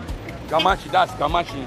But they are here because it's a market. Yes, day. every Wednesday they also came here and sell their fish. And some of them even come far as Eastern region and other parts of Ghana. Okay. Not only out of Ghana, even part of Ghana. What are some of the things you find on a typical market day here at Nima? Millet, yam, beans, everything. Okay. Everything. Aside food, what else?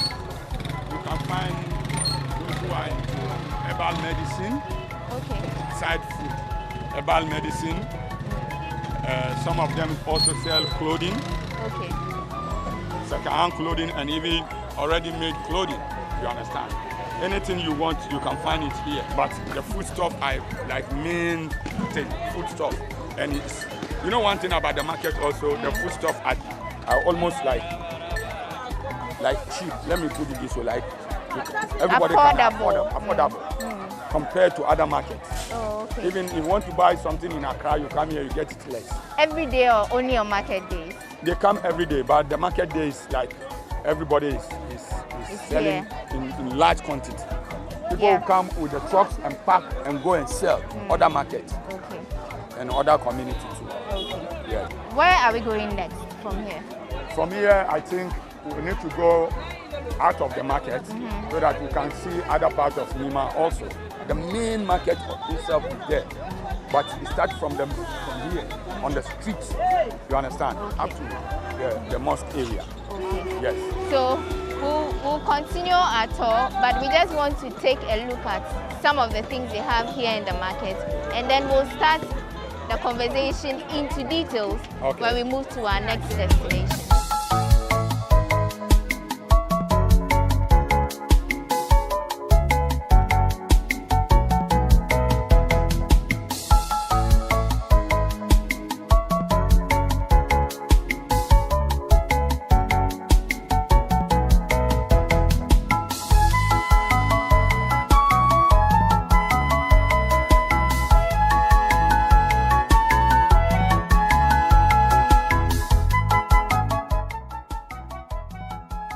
So we made a stop here at the medicine market in Nima, inside the Nima market. And we want to speak to the sellers and just get what this whole thing is about, what kind of medicines they have and what kind of medicines people usually come here to buy. It's the same. Njo Ben sana mo ewa ha.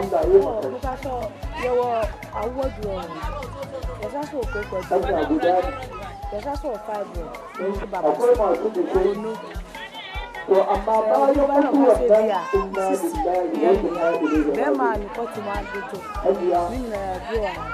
basically herbal medicine. Okay, aside herbal, no, I am more spiritual medicine. Okay,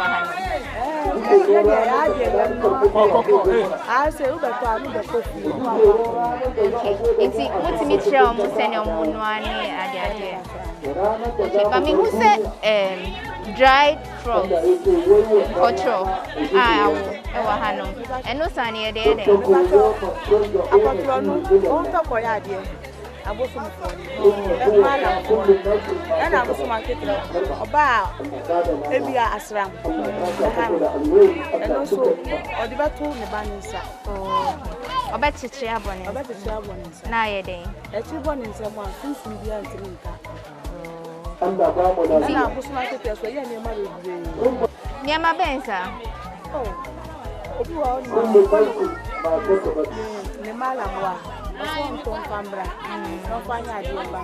okay. So, who said you want to say,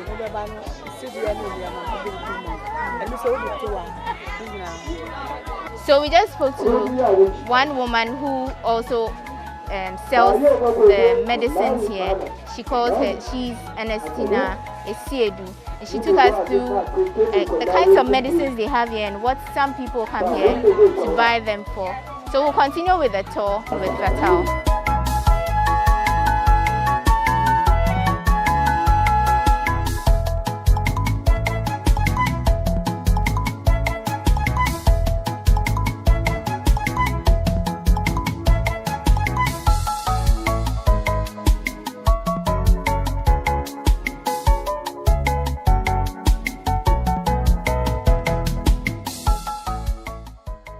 Right now we are at Malam Futa's house, but now owned by his grandson or his son, Ni Futa himself, the chief of Nima. Okay. Malam Futa is someone that he came from the north, let me put it that way. He's a Fulani man, but he's a spiritual leader, like Imam.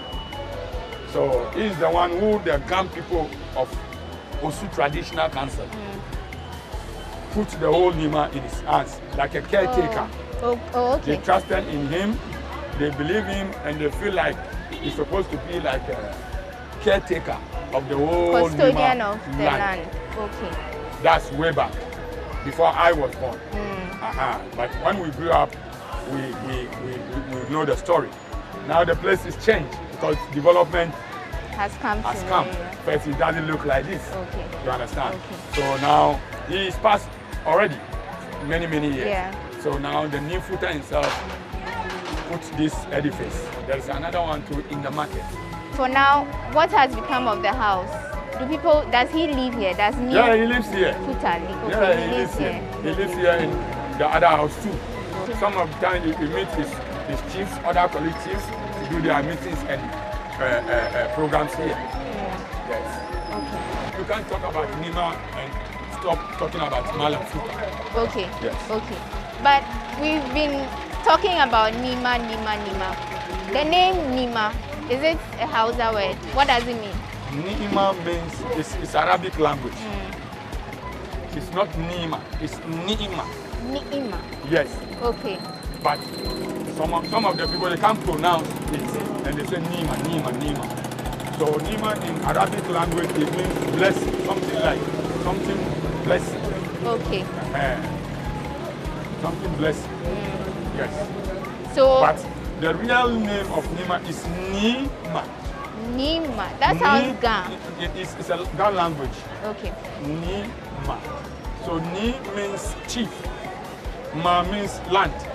So Nima. Ni's land. Ni's land. So the land of the chiefs. The land of the chief. Precisely Osu traditional chief or chiefs. Oh, okay. Yes, they own Nima. They are landlords of this place. So it means that the place was named to acknowledge the people who gave you the land. Yes. What's the population of Nima? When you take population of Nima, let's put this population census. They don't count a lot of people. You understand? We have something we call round compound house in Nima. One room takes more than 10 people. One room. Some of the room. The less is 4 or 5. Why? How big is it? They call it single room. It's not. It's just let's say from where this man stands here. And it takes 10 people. Some of the room take more than 10 chefs. You understand?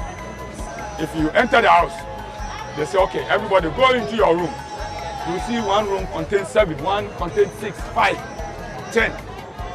So all these people, some of them, they don't count them when it counts the population census. So for me, if you ask me the population of Nima, it's more than 500,000. And what kind of people live here? Is it purely a Muslim community, or do you have other people around? We have everybody in Nima. Nima is a cosmopolitan area where you can find a lot of tribes across the world. Not Africa, across the world. Senegalese, Lebanese, even Arab. We have Egyptians in Nima. Even they make family with our people, born with them. Our current MC, Aja Salma, My mother is an Egyptian. My father is a Chamba. That tribe came from Togo. Okay. But they settled down in Ghana, you understand? And Chamba also, they have a place called Chamba community in the north. That's Bimbila side. You understand? So you see how we link up. So you can find Muslims, you can find Christians. And how in Nima. But when you take the religion between Muslims and Christians, the population, let's say 80% form as Muslims and 20% form as Christians. You can find everybody doing his own thing.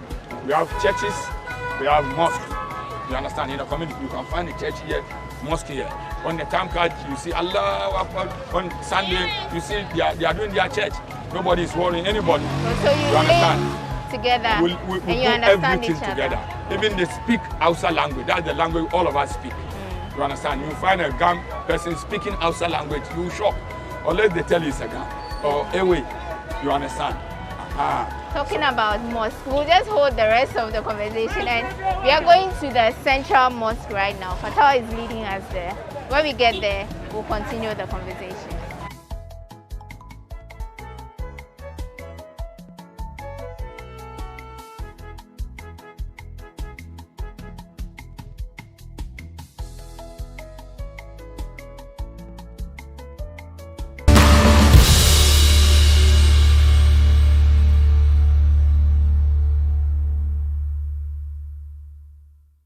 So you can see some cowries and other items behind me. This leads us to our next stop, which is the central mosque here in Nima. And Fatal is going to tell us about the mosque. So when was this built? Do you know that? The mosque was built, I don't know the years, but I grew up and met this mosque. Then it's not like this. Okay. The reason why I want us to talk about the mosque is when you are coming into Nima, it's a 2 thing or 3 thing that they will give you. They will use it and give you direction. So like landmark. Landmark. One is the roundabout. The second one is the market. Okay. The third one is the mosque. The mosque. Where the mosque, they call it Masalachi. Masalachi means mosque in Hausa language. Then they say Masalachi Kado. Kado is a tribe, came from Mali. And many of them settled here during Mali and Futa time. Okay. So they named this mosque after their tribe, like Masalachi Kado, because around this mosque, the houses is their houses. When you look at that tribe, the majority of the tribe, they live here. And so they started building the mosque with their labor work, everything. So the mosque is a central mosque, but it's been handled or controlled by Kado people. So they call the mosque Masalachi Kado. So for past 10 years, and they feel like, no, they have to redevelop the place. So they bring everything down from scratch, and they build this that you are seeing. And they said they don't want any organization or anybody to fund it, like give them money to do. They will do it by themselves. So you see these old people, they are the people who build this mosque. They put sand here, iron rods, everything, all the building materials, they carry it from the foundation, yes, to the top. That you are seeing today. You understand? So it's a mosque that they don't joke with it when it comes to the Nima Central Mosque. It was built by the Nima people only. No funding from anywhere. They say they don't want anybody's money. They want to build this mosque by themselves, by their contribution and their labor force. Okay. Yes. Aside the markets which you've shown us, the roundabout and the central mosque, do we have any other very interesting places here in Nima before we even go to Kawakudi that you want to talk about? Okay, let me say, I'll just take you right here. The place is a ghetto where you find a youth maybe smoking or sitting down like a ghetto. At least you have to see one of them. At least you understand, so that you can talk something small very also important. there. Very important. Yes. Okay, yes. so we are going to the ghetto. Let's go.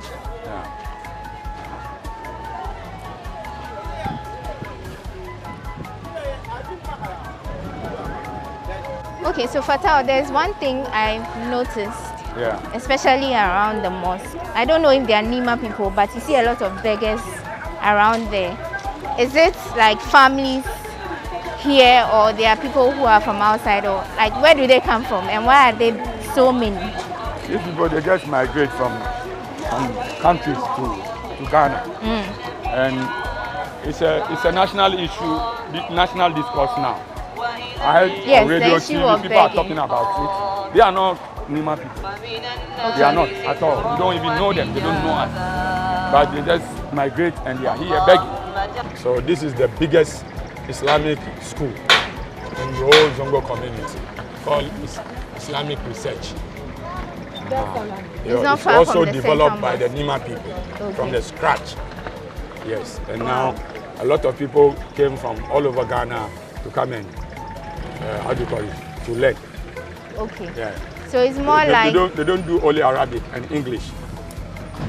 It's a school from class 1 to the top level. Okay, and now, even though it was built by the Nima people, everybody people come from here. Eastern region, Volta region, even outside Ghana, Togo, Benin, Niger, and things. Okay. They come here. Okay. Yeah. So this is what we call is this the ghetto? Yeah, this is the ghetto that you see. Okay. It seems like they are not there plenty. Few of them are there. But we can go through that we can go. and then just interact with some of them. Yes.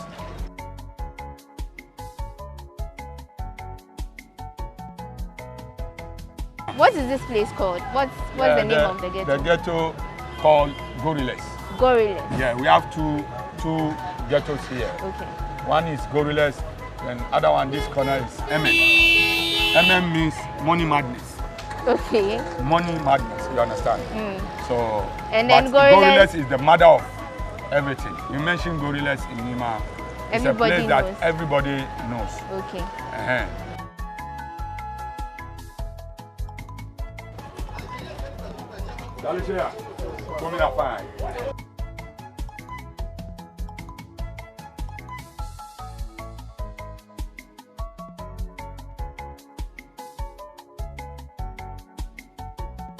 So we are inside the ghetto proper, and I'm surrounded by a group of young men who I'm going to speak to.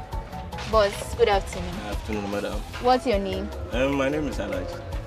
Alaji. Alaji? Yeah. Just Alaji? You can call me Horace. Okay. What do you do? I'm a businessman. Businessman? Yeah. That's a big title. What do you sell? What do you trade in? I engage in farming and also in transportation. Farming? And transportation, okay. When you say farming, what do you mean? Mixed farming. Okay. Yeah. Okay. I rear animals and also grow crops. Okay. And I also own certain Okada and that tricycle. That works for me. Okay. And how did you get these things? How did you get the tricycles to start the business? And how did you get the animals? Are a lot. Yeah, how did you get them? Yeah. It's the farming that gives me the money. Okay. Yeah, then I decided to invest the money in another business. Something else. Yeah. That's creative. Yeah. So how did you get your animals? You see, the animals, usually we go to Ashama to purchase them over there or buy them at a young age. Yeah. So at which age did you start this? Oh, the business. I started this, let me take it like 5 years back now. Okay. Yeah. I'm asking this because you are young, so I'm wondering where you got the money from to go and buy the animals and stuff. Yeah, it all depends on the brain. You have to use your brain. Yeah, because I sat down myself and then I asked myself a question. I decided to research about the billionaires in the world and millionaires in the world. And I saw that most of them are, businessmen. Okay. They do business on their own and they are able to make it in life. So you decided to So I decided to also venture into business. Do you smoke?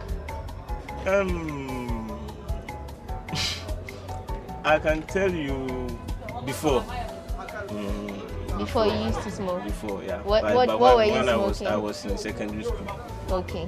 What were you smoking? Oh, Ganja or cigar? I don't like cigarette at all because it's poisonous. Okay. Yeah, cigarette, I don't even want to hear the scent. Okay. Yeah, it's poisonous. I don't even want to hear the scent. Okay, but I mean, like, why did you start smoking? Is it for the fun of it, or I would say it's a peer pressure. By then, okay. I need to be candid. Okay. Yeah, because when I got to school, the friends that I met in school were those that introduced me to it. And how was the feeling for you? By then, do you get high and all of that? Oh, truly, you get high. You get high, but it's not everyone that is good for. To me, like this, when I get high, I'm able to eat well. I mean, and then rest well also. Okay. Okay. And then before I used to have an eye problem, but when I started smoking, I mean, the eye problem stopped. And when I did some research, the research showed me that the weed, they have certain, chemicals in it, which helps in, curing glaucoma. I see. So why did you stop then? The reason why I stopped is also due to the kids in my area. Most of the kids look up to me for inspiration, and then they use me as a role model. When they see me, they like me, and then they follow me. So I don't want them to see me engaged in such acts. You're a big man. Thank you for sharing You're your story. welcome. Boss, good afternoon. What's your name? My name is Musa MP. Musa MP. MP. Hey, you're a big man here. Okay, Musa, what do you do? I'm a businessman. Businessman. You're also a businessman. Yes. You're rich people. Yeah. Okay. And you also stay here, or you come to do your business and then go home? I come home. Okay. I come give my animals food, do my things, smoke, go out. You smoke? I smoke. What do you smoke? No, see real ganja. Only ganja. Okay. Why do you smoke ganja though? It's off my pressure. It soaks your pressure. Yeah, what does that mean? It stops your pressure. Yes. Like I break it down for me. I don't understand. It helps you forget your problems or what? Plenty problems. Oh, okay. Okay. I lost my father. I'm the firstborn of my family. I get plenty family. I be the help. Pressure there on my top. It's if I smoke, if I go out, I use up. I know how to talk to my mother. I know how to talk to my sisters. So it doesn't make you misbehave. It makes you calm down, rather. Calm down. I see. And when did you start smoking? No, 2003. Oh, I see. But you know, smoking ganja is expensive, right? So if you are doing business and you're investing in it, won't your money get finished? No, mama, no. It won't get finished. No. How much is a roll? Roll is common 2 cedi. 2 cedis. And you smoke how many times a day? If I smoke this morning, only if I want to sleep again, I'll take one. 2 times a day. Okay, but that's about you. I want to know about ghetto life. You know, they say a lot of people who live in the ghetto do bad things.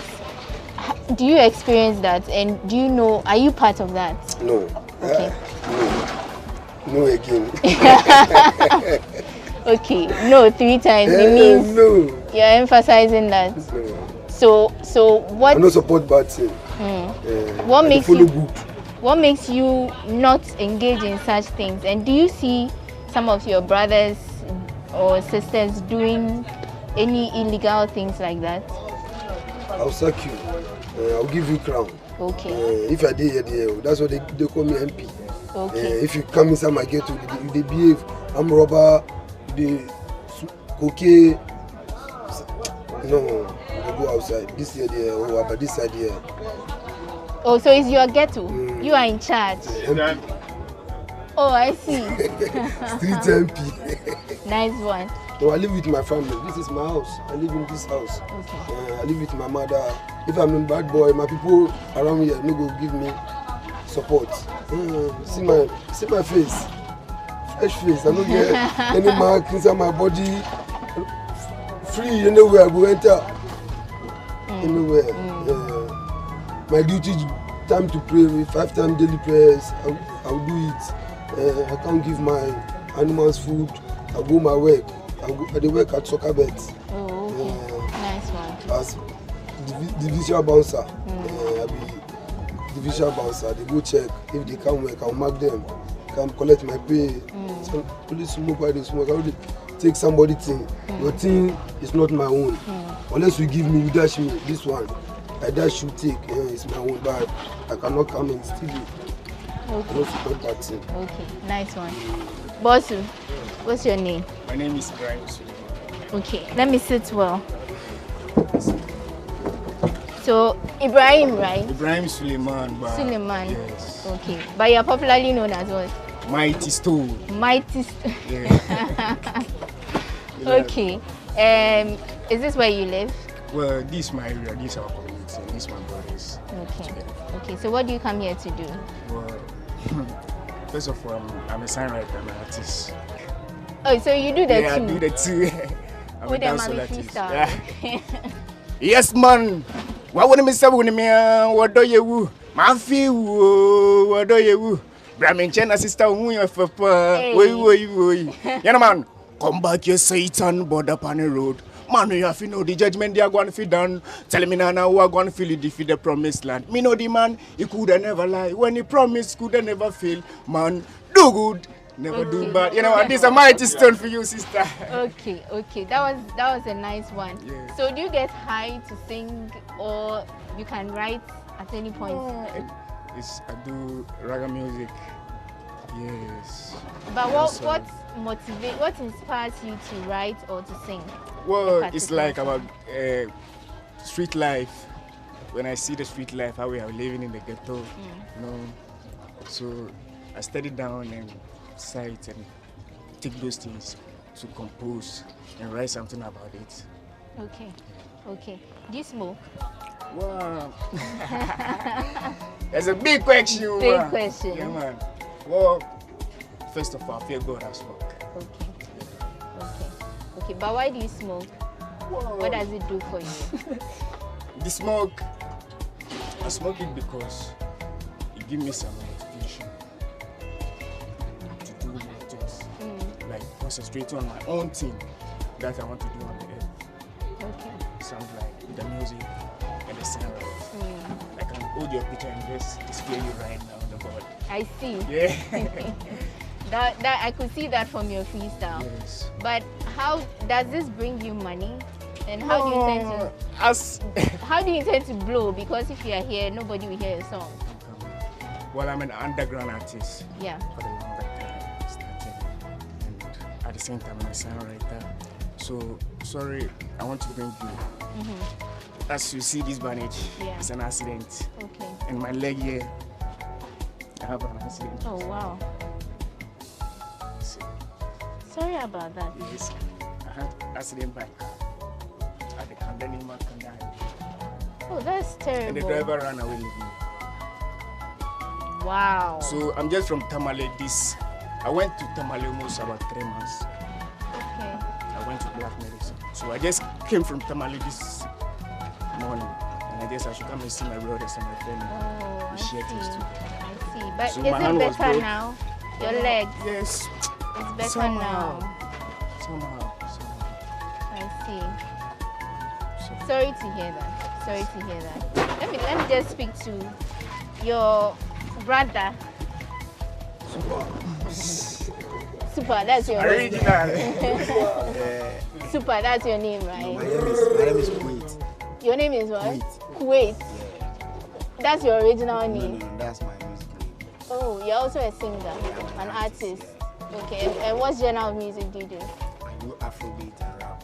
I've got a bunch of music, like almost 21 songs. People are watching you, so maybe give them 1 or 2 lines. Let them start.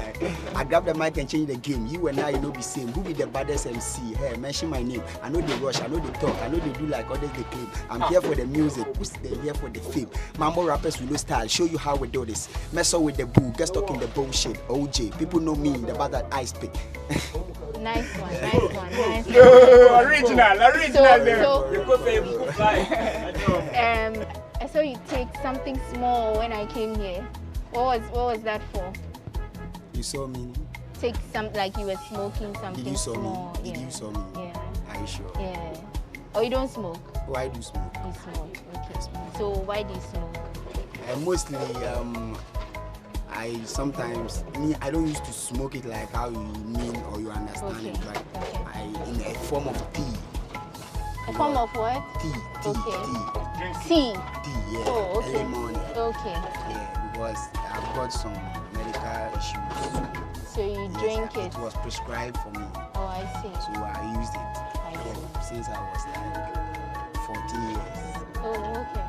Because I grew up at Haitian. My grandfather is a Rastaman. Long dreadlocks. So That's why you're doing small dreads. Do you intend to do the long dreadlocks? Oh, I've done and cut it off. Oh, I see.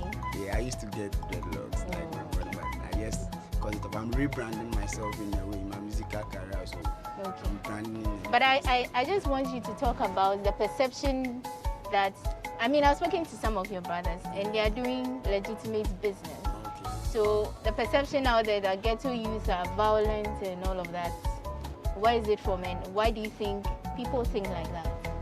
No, the ghetto is not for bad people like how people see it. Because you see, this place is like, they call it a scrum area. You see so many people, you see other materials around, as my brothers are dealing in the same business. So if people are around, that doesn't even call it to be a ghetto. Something like that. It's even a disrespect. Okay. You understand? Because you are living in your luxurious place. You call it elite and stuff like that. So where I live, you call it ghetto. No, it's not ghetto. Okay. But we take it like that, you know. But some of you actually call it ghetto. Oh no, you know that's what they have been used to calling it and stuff. But here is Nima, here is gorillas. Yes, our gorillas. Here is not ghetto. Okay. If you take car, you are going to gorillas. If you hear you, they'll bring you. It's not ghetto. Ghetto is not. Okay, so most time, if I see people saying ghetto, I used to tell them, say, yo, check your word. People live here, they do businesses. My auntie have got stores. My brothers have got other farm activities ongoing and the scraps. You see, we have got so many plastic materials around. It's rubbish. We don't like it. Example, we sleep on people, they know rubbish here. But we are in it. We have even get knowledge to even gather them up. We even need support from even the government to even make it a big business for us.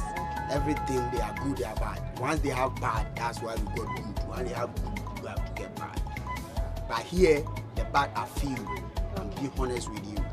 Because we here, or me like this, I'm a musical artist, see my music box. I always carry that around. Okay. I try to let people know me.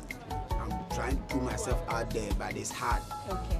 This is just half of the conversation. There's a lot more we are going into, but we need to take a quick break, after which we'll delve more into the Nima life and everything else you need to know. This is still People and Places. Don't go away.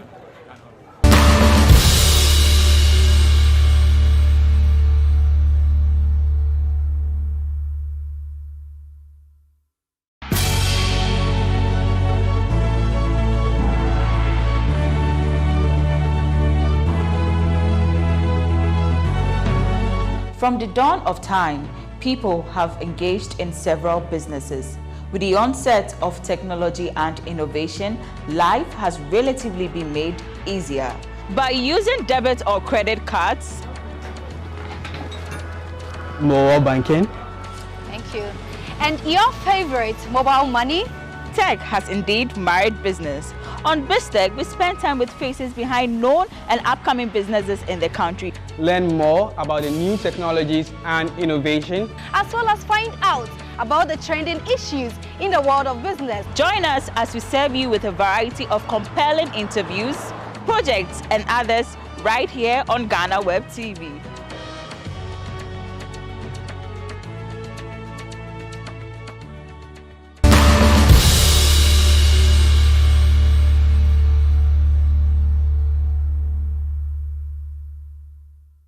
And we are back. Thank you for staying with us while we went on that quick break. Right now, we are at the most popular food joint in Nima. It's called Kawakudi. and is owned by Hajia Lami. It leads us into the conversation about food and other things, and our guest, Fatal, is still here with us to take us through. So, talking about food, what is the most popular food of the people of Nima? When you come to Nima on a typical day, what are some of the common things you can find? Food. Food? Yes. Okay, let's say when daybreak in the morning, the food that we take, number one is cocoa. Okay. Cocoa and kose. Hausa cocoa. Hausa cocoa, typical one, Okay. cocoa. And we have kose. You know kose? Yes. Then we have masa. The masa they use, sometimes they use rice. Sometimes they use other products and do with masa. And sometimes they use both fruits, or we call it Picasso. They use the same flour and do it. And some also take it with bread. You understand? Yeah. That's in the morning. Then after taking cocoa, you can also take wache. You understand? Wache comes with gari, wagashi, wele. We call it ganda. Okay. We call it ganda. We don't say wele. We call it wele. Then fish. Then meat. You understand? And macaroni. Okay. Then other leaves like salad and other things. You understand? That's for watching. That's for watching. We have tuo zafi. Tuo, you know tuo. Yes. TZ. We have tuo shikafa. That's with rice balls. Okay. We have lagba. You know lagba? No. They use rice Okay. and grind it and do it with it. So it's like white something. So it looks like tozafi, but it's It with looks rice. like tuo, but it's not. Yes. Okay. They call it lagba. Okay. With soup. Ayoyo green soup. Agusi soup. Okro, the dry one. We have dry one that Yes, the pound. Yes, we call it kubewa busheshe. Then we have palm nut soup with leaves mixed in it. Apart from agusi, different flavor that you want. Okay. You understand? Then we have normal rice like shinkafa. We call it shinkafa. Okay. Shinkafa, not like shinkafa in papayo or shinkafa in proper shinkafa with stew. So after eating this food, we have what we call dessert, right? Yeah. So we have bukina, Okay. we have sobo, then we have Hausa beer. They use with other ingredients like some spices and some things that they do with it. Okay. They have zonko. All is like something you can drink. You can eat fufu also. Call it sokora. Sokora. Sokora is fufu. Yeah. And there are another foods, plenty food that you people don't know that we eat in Zongo. Like community. what? You know alele. You know wasa wasa. You know zogala. They are That's different. typical Zongo food. That a Zongo lot food. of people don't know. Don't know about. If you grew up in Nima, right? What is a typical life in Nima life? When they say Nima life, what is it about? How is it like? Oh, in my life, okay, let's say from experience, if you grew up in Nima, number one, the way the community design, where we live, our houses, our rooms, where now that civilization come, a lot of people now, they get their washroom in their room. First, it's not like that. Only one washroom, only one toilet. If you don't have toilet, you go to public toilet. So you go to public toilet, there is a queue, everybody, you have to queue. You wake up in the morning, you want to bath, it's already queue. Then you have to wait. So it's tough, it's not easy. It's not like things that you want to, the way you want it to be like that. So one, you have to be patient. You have to be tolerant, like you have to accept everything that you are seeing physically, like face to face. You understand? And it's not like people have money. It's not like that. You see, like 1, 2, 3 houses before you see somebody that is rich. It's very hard. Okay. You understand? But everybody is living normal life. And sometimes, because we are different backgrounds, if I say different background, tribes and culture, when you come out, you meet a lot of things. You have to accept it. You have to be part of it. You have to be mingled with that. That is what is with you, that you can, if so far as you are in Nima, you live with it. So you have to be tough. The Nima people have one principle. If they don't like you, they don't like you. If you like, go and carry gold, hold money. They'll still not like you. They'll still not like you. Okay. If they like you, if even you are a witch, if they like you, they will die for you. Okay. You understand? Yeah. That's the way they are. Usually when you hear Nima, the general perception is that they are violent. They are not. Why? People are Why not is violent. it? They Why don't is it like that? disrespect. They don't like undermine. When Nima boy or Nima girl or Nima Nien see that you want to undermine him. So Hey, they are called Nimanians. Yes. Because you see it's coming from Nima. Okay. The perception out there. Now Nima people, they know that there is a perception out there. When you mention you are from Nima, they start looking at you. So some of them are aggressive for that. As soon as he start talking to you and you see, because you realize it's from Nima, you want to just talk to him anyhow, or just speak in the manner that if you are speaking with some kid at airport residential, the way you talk to him, the way you, then you start talking to him some way. Forget that one, you will not get it. Either you are president or whoever. So what will he do? He will go hard on him. That's why sometimes they paint us as violent people, because they intentionally provoke you based on even first time you didn't know me, I'm not your friend, but you want to talk to me and you are talking to me because I'm from Nima, you talk to me anyhow. That's how they do. But you know, from the top level. With this perception, shouldn't it be that if people act like that, you prove them wrong by being nice? No. Why don't you, in the first place, you have to act like that? Because there is a perception that Nima people are violent or Nima people they are nobody. So if they are nobody, you meet one of Nima boys somewhere and you want to engage with them, you start engaging them with disrespect with some things, and you expect me to just like collect all these things and be nice with you. You yourself, you know the way you talk to me. If somebody is talking to you like that, you don't know what. So Nima, you give them fire, they will give you fire. You respect them, they will respect you. Okay. That's exactly That's it. Okay. If you respect Nima, or it will give you the maximum. Even worship for you. But if you disrespect and you see something wrong. I'll give you an example. Shatta Wale. Shatta Wale has been in the music scene for quite a long time, right? You know Shatta Wale first name. They call him Dog. That is first nickname. Shatta Wale is called Dog. Then he changed the doggy to Bandana. Then he changed Bandana to Shatta Wale. So the time he changed his name to Shatta Wale, he came to Nima. And he came and he lived with our boys in the ghetto. He told them, my people, support me, help me. I see the way you support your own VIP. You understand? He said, do that to me. He went to Lazy, VIP, and Prodigal. That's Prodigal, Promsy, and Lazy. How they support me, manage me.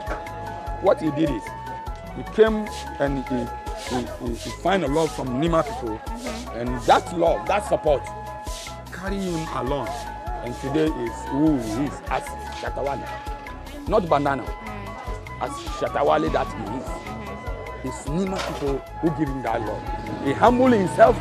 You see the way he talks. He doesn't talk to Nima people like that. The way he behaves. He humble himself. Oh, my boss is my boss. So Nima people, they love him. They hold him. So now they die for him. Now you see where he is. I want you to give me 5 things that people don't know about Nima. They are loving people, like they love people. Okay. Those who know, they use that thing in their advantage. You understand? Even the president. I'm a Nima boy, I'm a Nima boy. Yes, he's a Nima boy because his father, he has a house in Nima, and they all are there here, the Nima police station. Nima has a bunch of talents that people don't know. Bunch of talents. Nima is the safest place in terms of security. Safest place? Safest. Wow, place. why do you say that? Nima, you can even leave your store like this. You go and come back, still see your goods like that. Really? Yes. Nima is the place you do business, you get your money is intact. Nobody will take your money. How is that? Because Nima people, they will not allow any criminal or any bad person or any bad thing to happen, and they see or they are seeing it and leave it like that. They will will make sure they handle that thing. Way back, they kill women, they do things, they break bureaus, forest bureaus, filling stations. Even recently they start again. You will never hear that thing. Even just last 3 days, they shoot a policeman at Gamashi Timber Market area. Yeah. A lot of those vans and police. Right now, I can take you on the road. You will see some of them. They are collecting money. If Nima is not safe, like you will hear this kind of accidents. And we know them. They know, Nima people know say every evening the van, the pickup will come with the police and collect money on this shop, and go. Nobody will do anything and they'll go. I swear. Okay. Even it's happening somewhere. We'll be seeing this. Never happen. It will never happen. The last one people don't know is we have beautiful girls. Beautiful girls. Nice girls. Okay. Not just nice by face, which you can marry and live with them. Yes. All right. So that's 5 things you didn't know about Nima that you know today. That's not all. We have one more thing and a final tour to cover. Fatal will take us to Kawakudi, which is also part of Nima, and then we'll hear the story about that place also. Come along.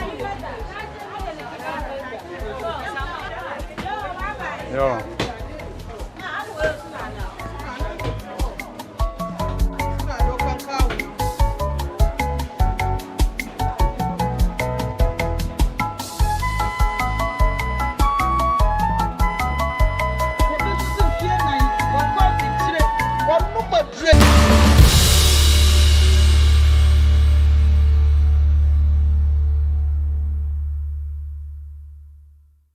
We are now at Kawakudi, and it has a very interesting story. We need to hear this story, and so we are just going to go straight to him.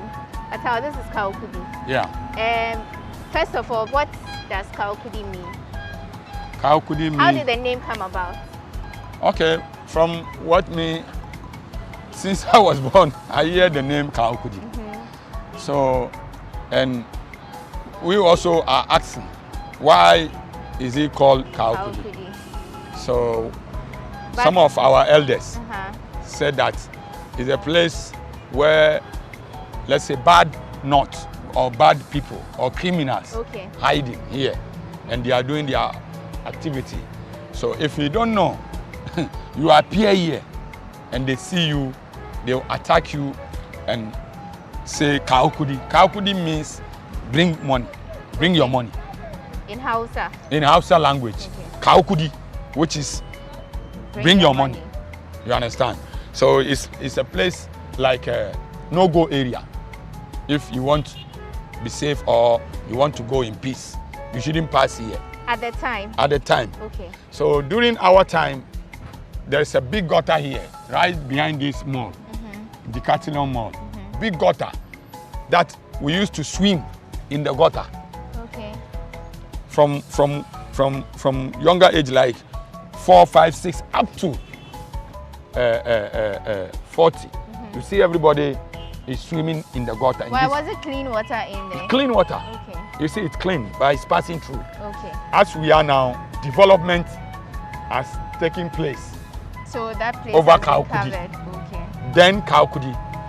Now we have Kawakudi in the sense that bring your money and buy things bring your money and do business, or bring your money and put into this community. Way back, there is a school here also where they build the mall. And here is like kind of bushy, like bush. So there is no road. No, this road is not exist. No road. All is you pass through bush. If we are going to airport, this is where we pass. You pass through the bush, pass inside here. You go then you reach at Opebia. There's a building called Opebia. Then you cross bush up to airport. You don't see them. They hide. So if you are coming, you don't see them, but they see you. So as soon as you enter the territory, they just take come. your money. Yes. Okay. Sometimes with knife, with other weapons. And we have the Kawakudi Park. The Kawakudi Park first is a park like this, without grass, without nothing. You understand? Yeah. But now the Kawakudi now is like mini stadium with floor lights. Okay. You can see with floor lights. Then we have Kawakudi Mosque, Central Mosque. Okay. The whole Ghana. This is the national mosque that they built there. Yeah. You understand? At Kawakudi, the same area, the same negative area. You understand? Yeah. So the whole chief imam is going to residence in the midst of the project. Yeah. Okay. You get me? Yeah. Also, behind the park, there is a construction going on there because they are taking the art market from Accra and bring it here. So you can see in future or very soon, the whole place will be like a gold mine area. What do the people of Nima, what can you boast about? Number one, we have a lot of scholars, which even people don't know.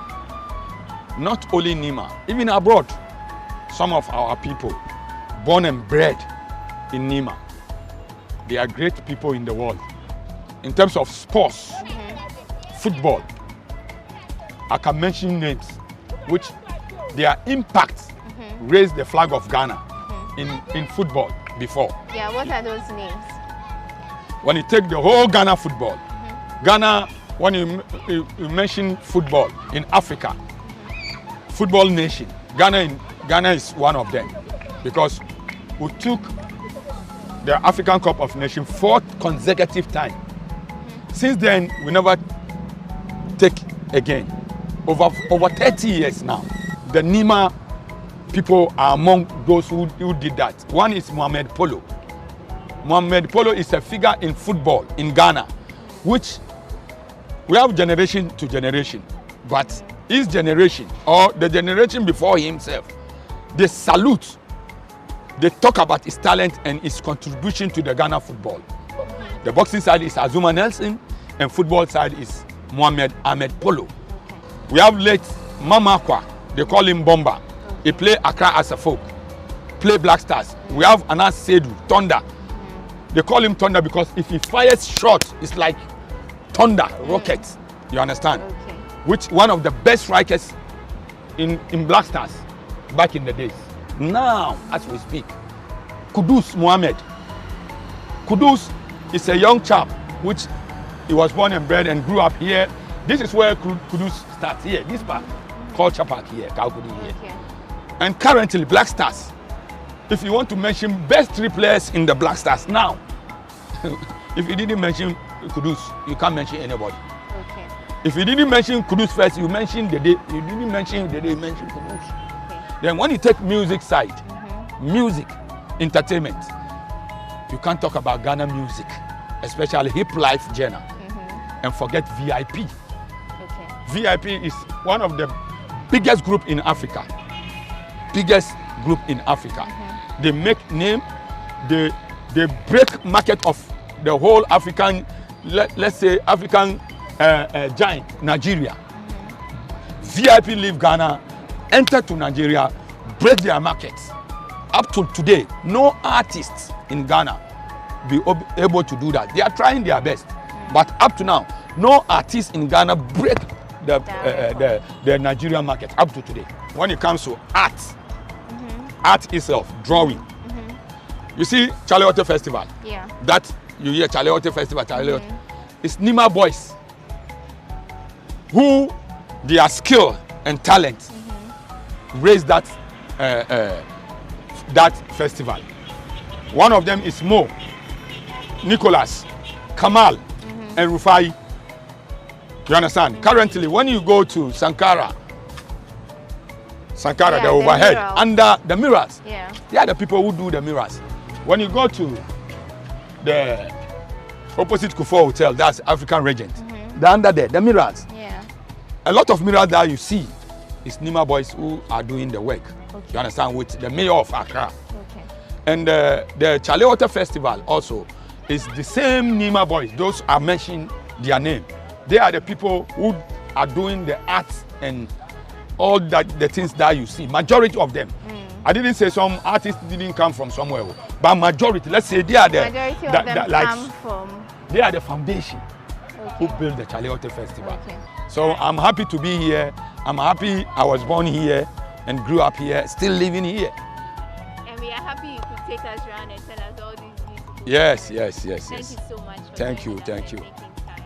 And that's how we wrap up this edition of People and Places. It's been fun, it's been insightful. As usual, we brought you the best, and you only find that on People and Places. So thank you for making time with us. Let's make time some other time and have a good time with People and Places. My name is Wanda Hagen.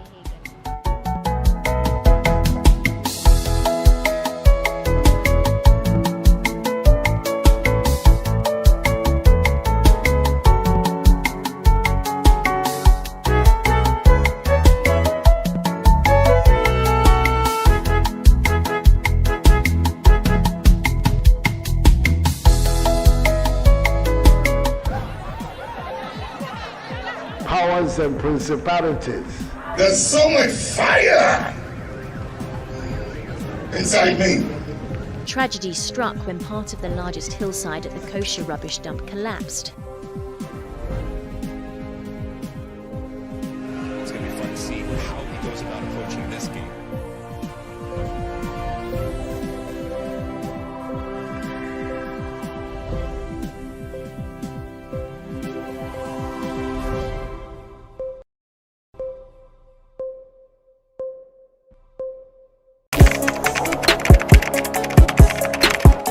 We table issues relating to the arts and entertainment for a riveting discussion, of course, without fear nor favor. The question the presenter asked them was a dumb question. You need to speak the fact and move. Varied views. We agree to disagree. So I would disagree with everything you said. I think that he's a smart guy.